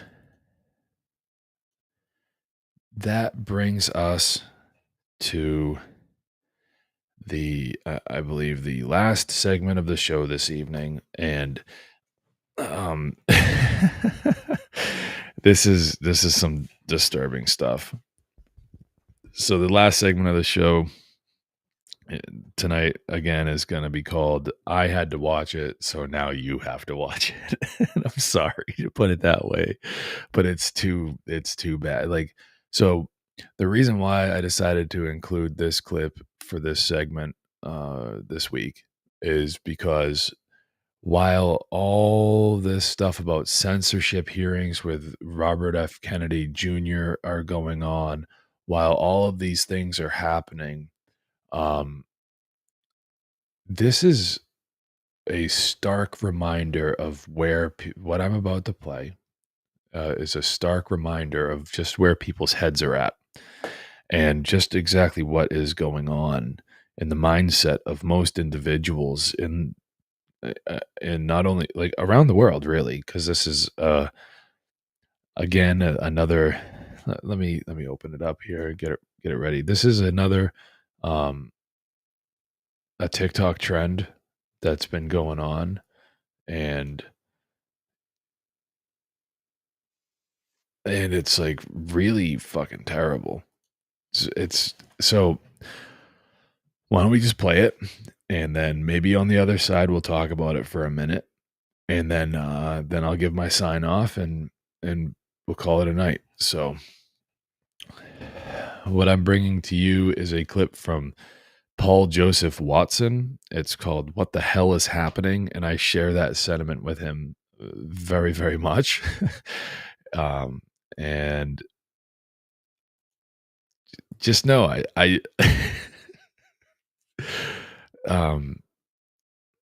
I do this out of love.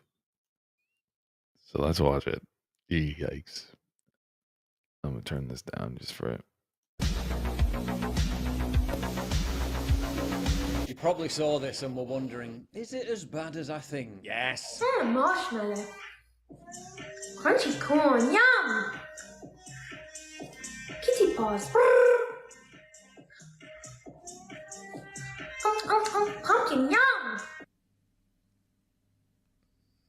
For me, for me, for me, for me, for me. Taco, for me, for me. Welcome to TikTok's latest wholesome contribution to society. It's literally called the NPC trend. Grab, fire, fire, meow. Hee-haw, yes. You got me feeling like a cowgirl. Balloon. So simps spend actual money to buy TikTok tokens in the form of cartoon stickers, ice cream cones, donuts, roses. Then NPC streamers react to receiving them with scripted catchphrases and repetitive sex robot style movements. Ooh, ooh, gang gang, gang gang. Gang gang. At the end of the stream, when the NPCs cash out, some of them are making over $7,000 a day. That's after TikTok takes its 70% cut. The vast majority, though, aren't really making anywhere near that and are just badly copying the trend. A whole generation with 1,000-yard stares, hopelessly addicted to a Chinese spy app, now literally behaving like robotic computer code to feed their narcissism-addled dopamine dependence. If you only knew how bad things really are. Marshmallow. Crunchy corn, yum! Kitty paws. Pumpkin, yum! Now spicy. Naturally, the legacy media, fresh from denouncing an anti-child trafficking movie, rush to their defense. Whenever they endorse something, you automatically know it's trash. Vice, the same publication that celebrates virtuous pedophiles, claims the trend has made a lot of people mad. Mad as in driven insane by cringe overdose, maybe. Now spicy. Mad angry? Not really. Most people are just wondering what the hell happened to Gen Z. One of the most high-profile progenitors of this slop is Cherry Crush, who calls herself an AI Tamagotchi. She's so childlike, cute and innocent. Give her money. Hot dog, yum! And of course it turns out she's an online sex worker, an adult performer, otherwise known as a prostitute. Another top TikTok NPC live streamer, Pinky Doll, advertises a free sex tape once you subscribe. Ice cream's so good. Ooh, ooh, ooh. The form likely originated with sex workers who would take donations from viewers in exchange for performing sexual acts. Right, so it's basically PG porn. The TikTok to OnlyFans pipeline. Yum. Ice cream, ice cream, ice cream. Another chance for TikTok to get underage boys hooked on the gateway drug of degeneracy. Greasing the skids for a lifetime of self-destructive simping, an actual porn addiction. Great, thanks for that. We definitely needed more of that. Sorry about that. Sorry about that. Thanks for the glizzies. Remember, a quarter of TikTok's user base is aged 10 to 19. 1 million kids under 13 were found to be using the app in the UK. They're just pushing pre-porn on pre-teens again. Basically half of what TikTok is at this point. Now let's show you something that's genuinely wholesome. Look at this little fella. He's only 8 weeks old. He's too young and, quite frankly, too fluffy to need a proper skincare routine. Me, on the other hand, well, that's a very different story. At my age, I'm going to skip over his little ad here and make sure we get back to...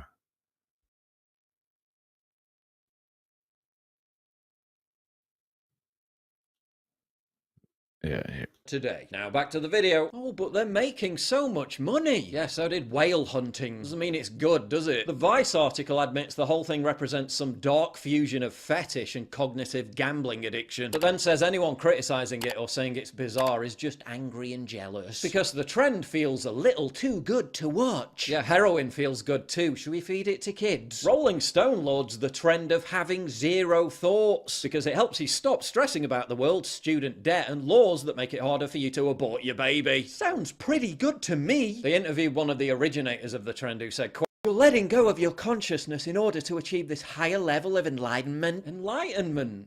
Really? Fire, fire, fire, fire. Take your lily sleigh, huh? So enlightening. Roses. Hot dog, yeah. Butter, eat your heart out.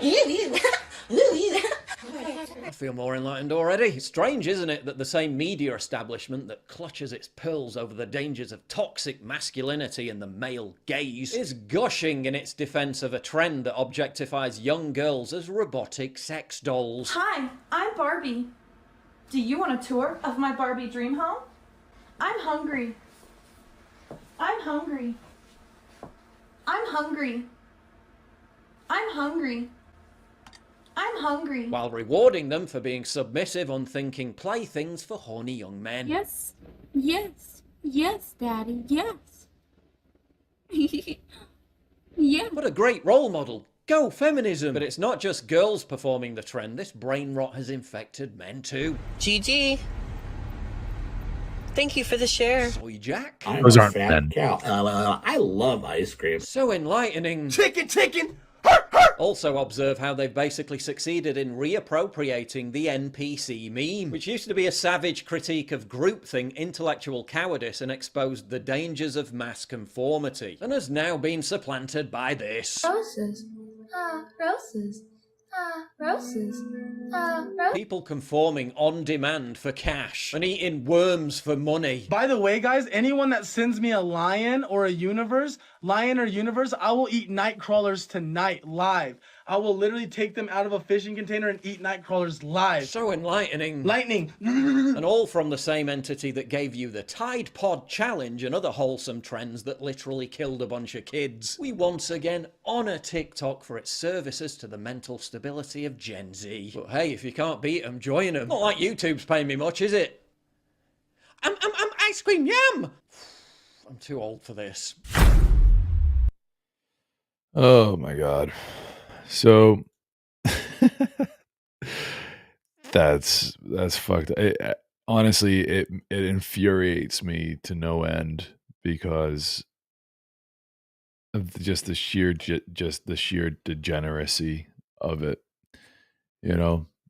And this is what people are enjoying to watch instead of the thing that infuriated me the most was the comments made about the letting go of your consciousness and this enlightenment talk and everything about it. It's just such horse shit to even bring that into the conversation when talking about perform. Like, you know what? Like, I don't want to. I don't want to, come across as a jerk or anything, and go and do what you want to do, right? But this is extremely just disturbing behavior. You're not. It's a lie. First of all, you're not enlightening anyone, yourself included. You're not doing anything about anything like that by doing this type of stuff. It's just not happening. So excuse me. um I'm not impressed. And this is a terrible way to end the show, but I mean, it just goes to show where people's attention is at. So this is what we're up this is kind of what we're up against, and where people's care lies. And this is where we need to get at people about, is just what they care about.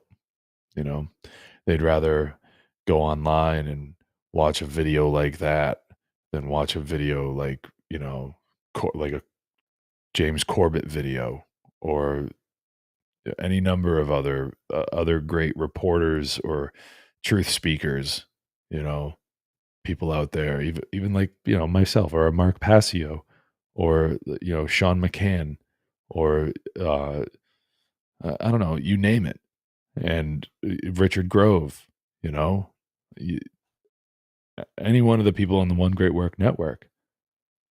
And instead, and yeah, I'll bring it there just to be real. Instead, it's people like that are getting paid $7,000 in a day to do this crap on the internet. And a guy like me I worked, I don't know if anybody knows this, but I've been up for almost 24 hours. I woke up at 3:15 yesterday. It's almost 2 o'clock in the morning where I am at right now.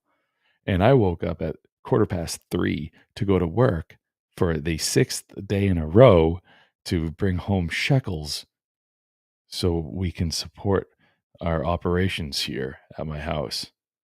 I worked 66 hours this past week, and I don't want to disclose how much money I'm going to be bringing home, but I worked at 66 hours, and it's not $7,000. I work my ass off pushing and working with trash. I stink like shit when I get home from work. I get covered in grime. I'm just, my back hurts. Like I am exhausted, and I have what's known as right livelihood. And something, this type of video infuriates me. It's not because I'm jealous. It's not because I'm desperate for money. It's because just the sheer lack of, I don't know. It's just, for a person like me to see that and to hear that you're getting $7,000 in a day because you fucking pretend to you do sexual gestures into a camera and you act like a fucking robot. I think it's a perfectly normal reaction to have, to be a little upset about that. And it's like, I don't want to really live in a world where money is such a focus. I believe that there's so many better ways to gather the resources and the materials that you would need in order to live a life of abundance, and that this system that we have, this currency that we have, actually restricts the tongue-tied. It restricts things, and it creates a scarcity mindset. And it's so powerful that even people as conscious of it as myself have trouble getting away from it.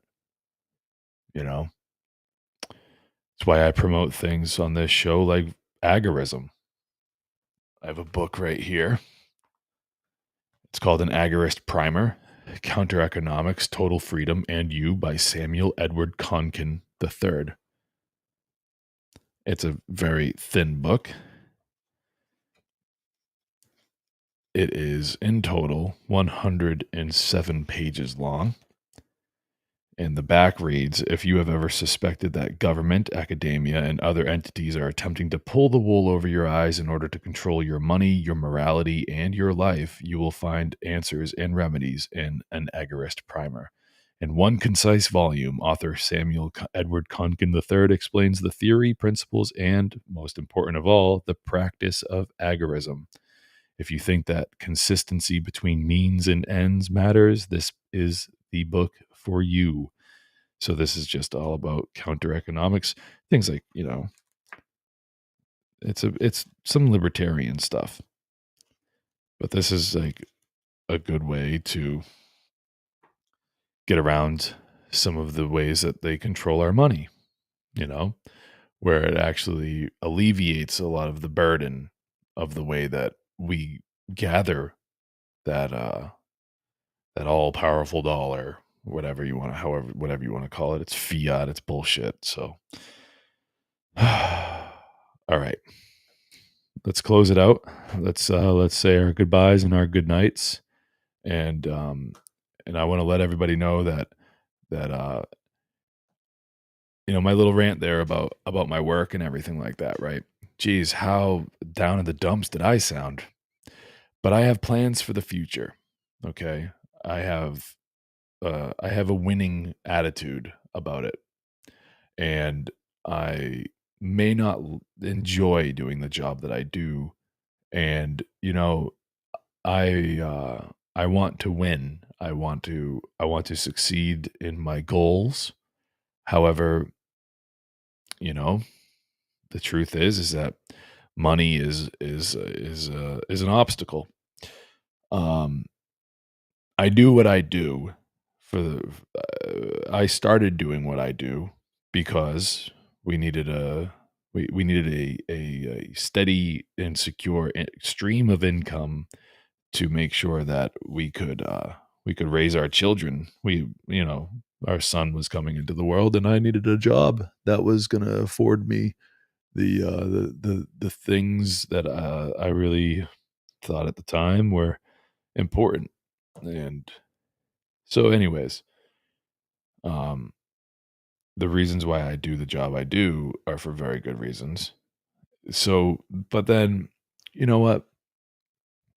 Time changes people, and situations change, and ambitions change, goals change, which is a good thing. You should be, and that's something that Cory was trying to touch on earlier tonight was, go with the flow and try to adapt, try to live with nature. And you know what? Like, things are starting to change. So that's great. My goals are different. My ambitions are a little different these days than they were back then. But what I'm getting at is that, like, I'm holding like a kind of like a fundraiser to pay for the tuition costs for the autonomy course, and that is put on by Richard Grove and his team over there at the University of Reason. Season 10 of Autonomy starts in September 22nd, and I'm well on my way to being enrolled in that, like officially enrolled in that.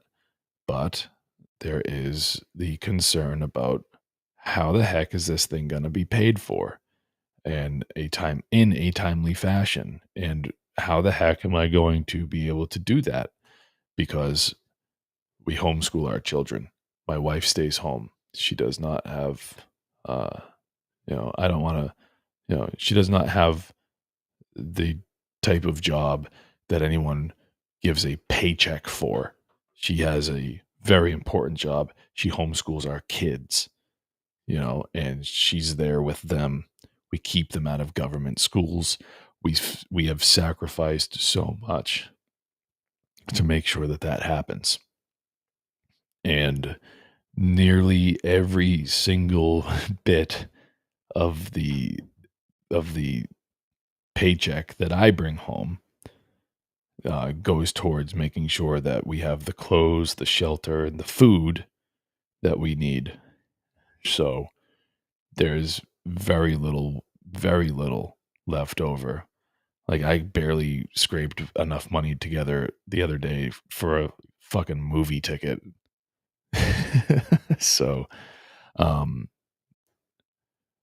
it's not a sob story. It's an explanation. And I do have a winning attitude, but I also understand that maybe every now and again, people need to reach out and ask for help. So that's what I'm doing. I'm asking anyone out there listening to this for a little help. If it interests you to maybe send a little help my way in the form of a donation in order for me to pay for the tuition to go and to the autonomy course, so I may have a chance at pursuing some big dreams and becoming a more actualized and fulfilled individual, where I could even produce more content like this in even a better fashion, and whatnot. Who knows where it would bring me? I mean, I have my dreams and I have my ambitions, and I'm hoping to pursue them. And the autonomy course is the exact route that a person like me would need to take in order to pursue those dreams and to get those things done. So that's that is my little call to action there. So if that interests you, let me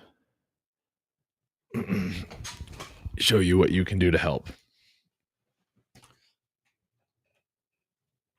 You can make your way over to freeyourmindne.com/donate. And that looks a little something like this. And over there, you find this page, and there's a few different ways that you can donate. Usually what I use these donations for, and the joke is coffee, because I'm always tired. And one of the options is the buy me a coffee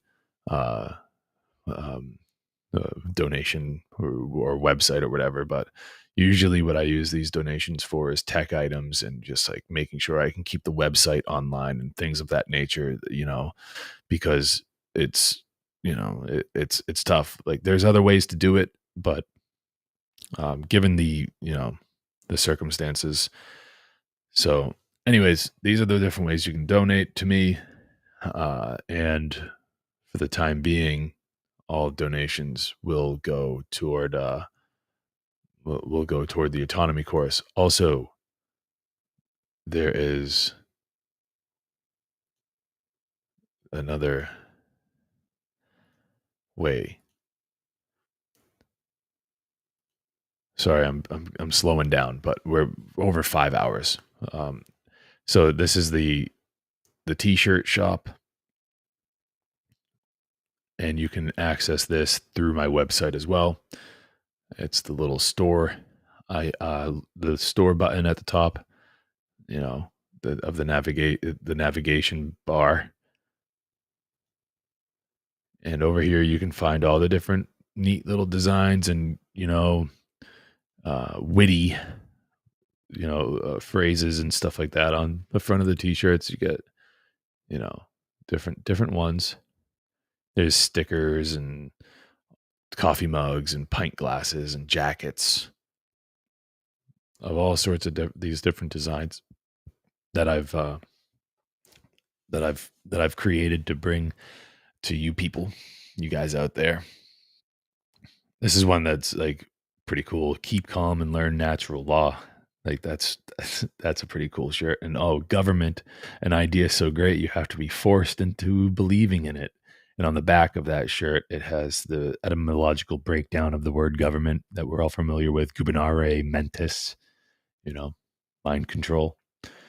And I'm trying to come up with more designs as more time goes on, but you can go over there, and I don't get 100% of these prices here that you see. I get a portion of those, but that's cool. At least you get something in return for your investment, because that's kind of what this would be. It's a pretty good way of looking at it. It's like an investment, and that investment is in me and this guy. So any little bit helps. So with that, I really, one last thing about all that talk, right? It's never gonna, whether donations come in or not, it's never going to affect my content creation. If I ever stop doing content creation, it's just because I've found a different way of producing. So, I mean, there'll always be content being created by me. It might not always be a podcast, but time changes people. As time goes on, you gotta be willing to change. My children are getting older. Who knows what that might mean? But I'm always going to be doing something, whether donations come in or not. It's not about the money. It's about the message. And that's that. So having said that, I just want to remind you all that I love you, and I really appreciate your time and attention throughout this whole broadcast. If you're watching the replay, make sure you really check out those links if you're watching. So I really appreciate that. Some people in the chat tonight, let's do some honorable mentions. We had some regulars. My guest last week popped in the chat this evening, Stephanie Kosinen. We had John Mindhack. We had Levels of Consciousness. Chris Nelson in the chat again. Angela Green, who came back, and Sarah Cross was in the chat. So we had a really nice. We had Fred Gingras was in the chat. We had a really nice chat going on tonight, guys. So thanks for showing up, turning out here. There's some other people too. Somebody named Swirly was in the chat. A lot of activity in the chat this evening. So I really appreciate that, everybody. And with that, I bid you adieu. Here to play us out is my buddy Joe Murray from freedomforall.online.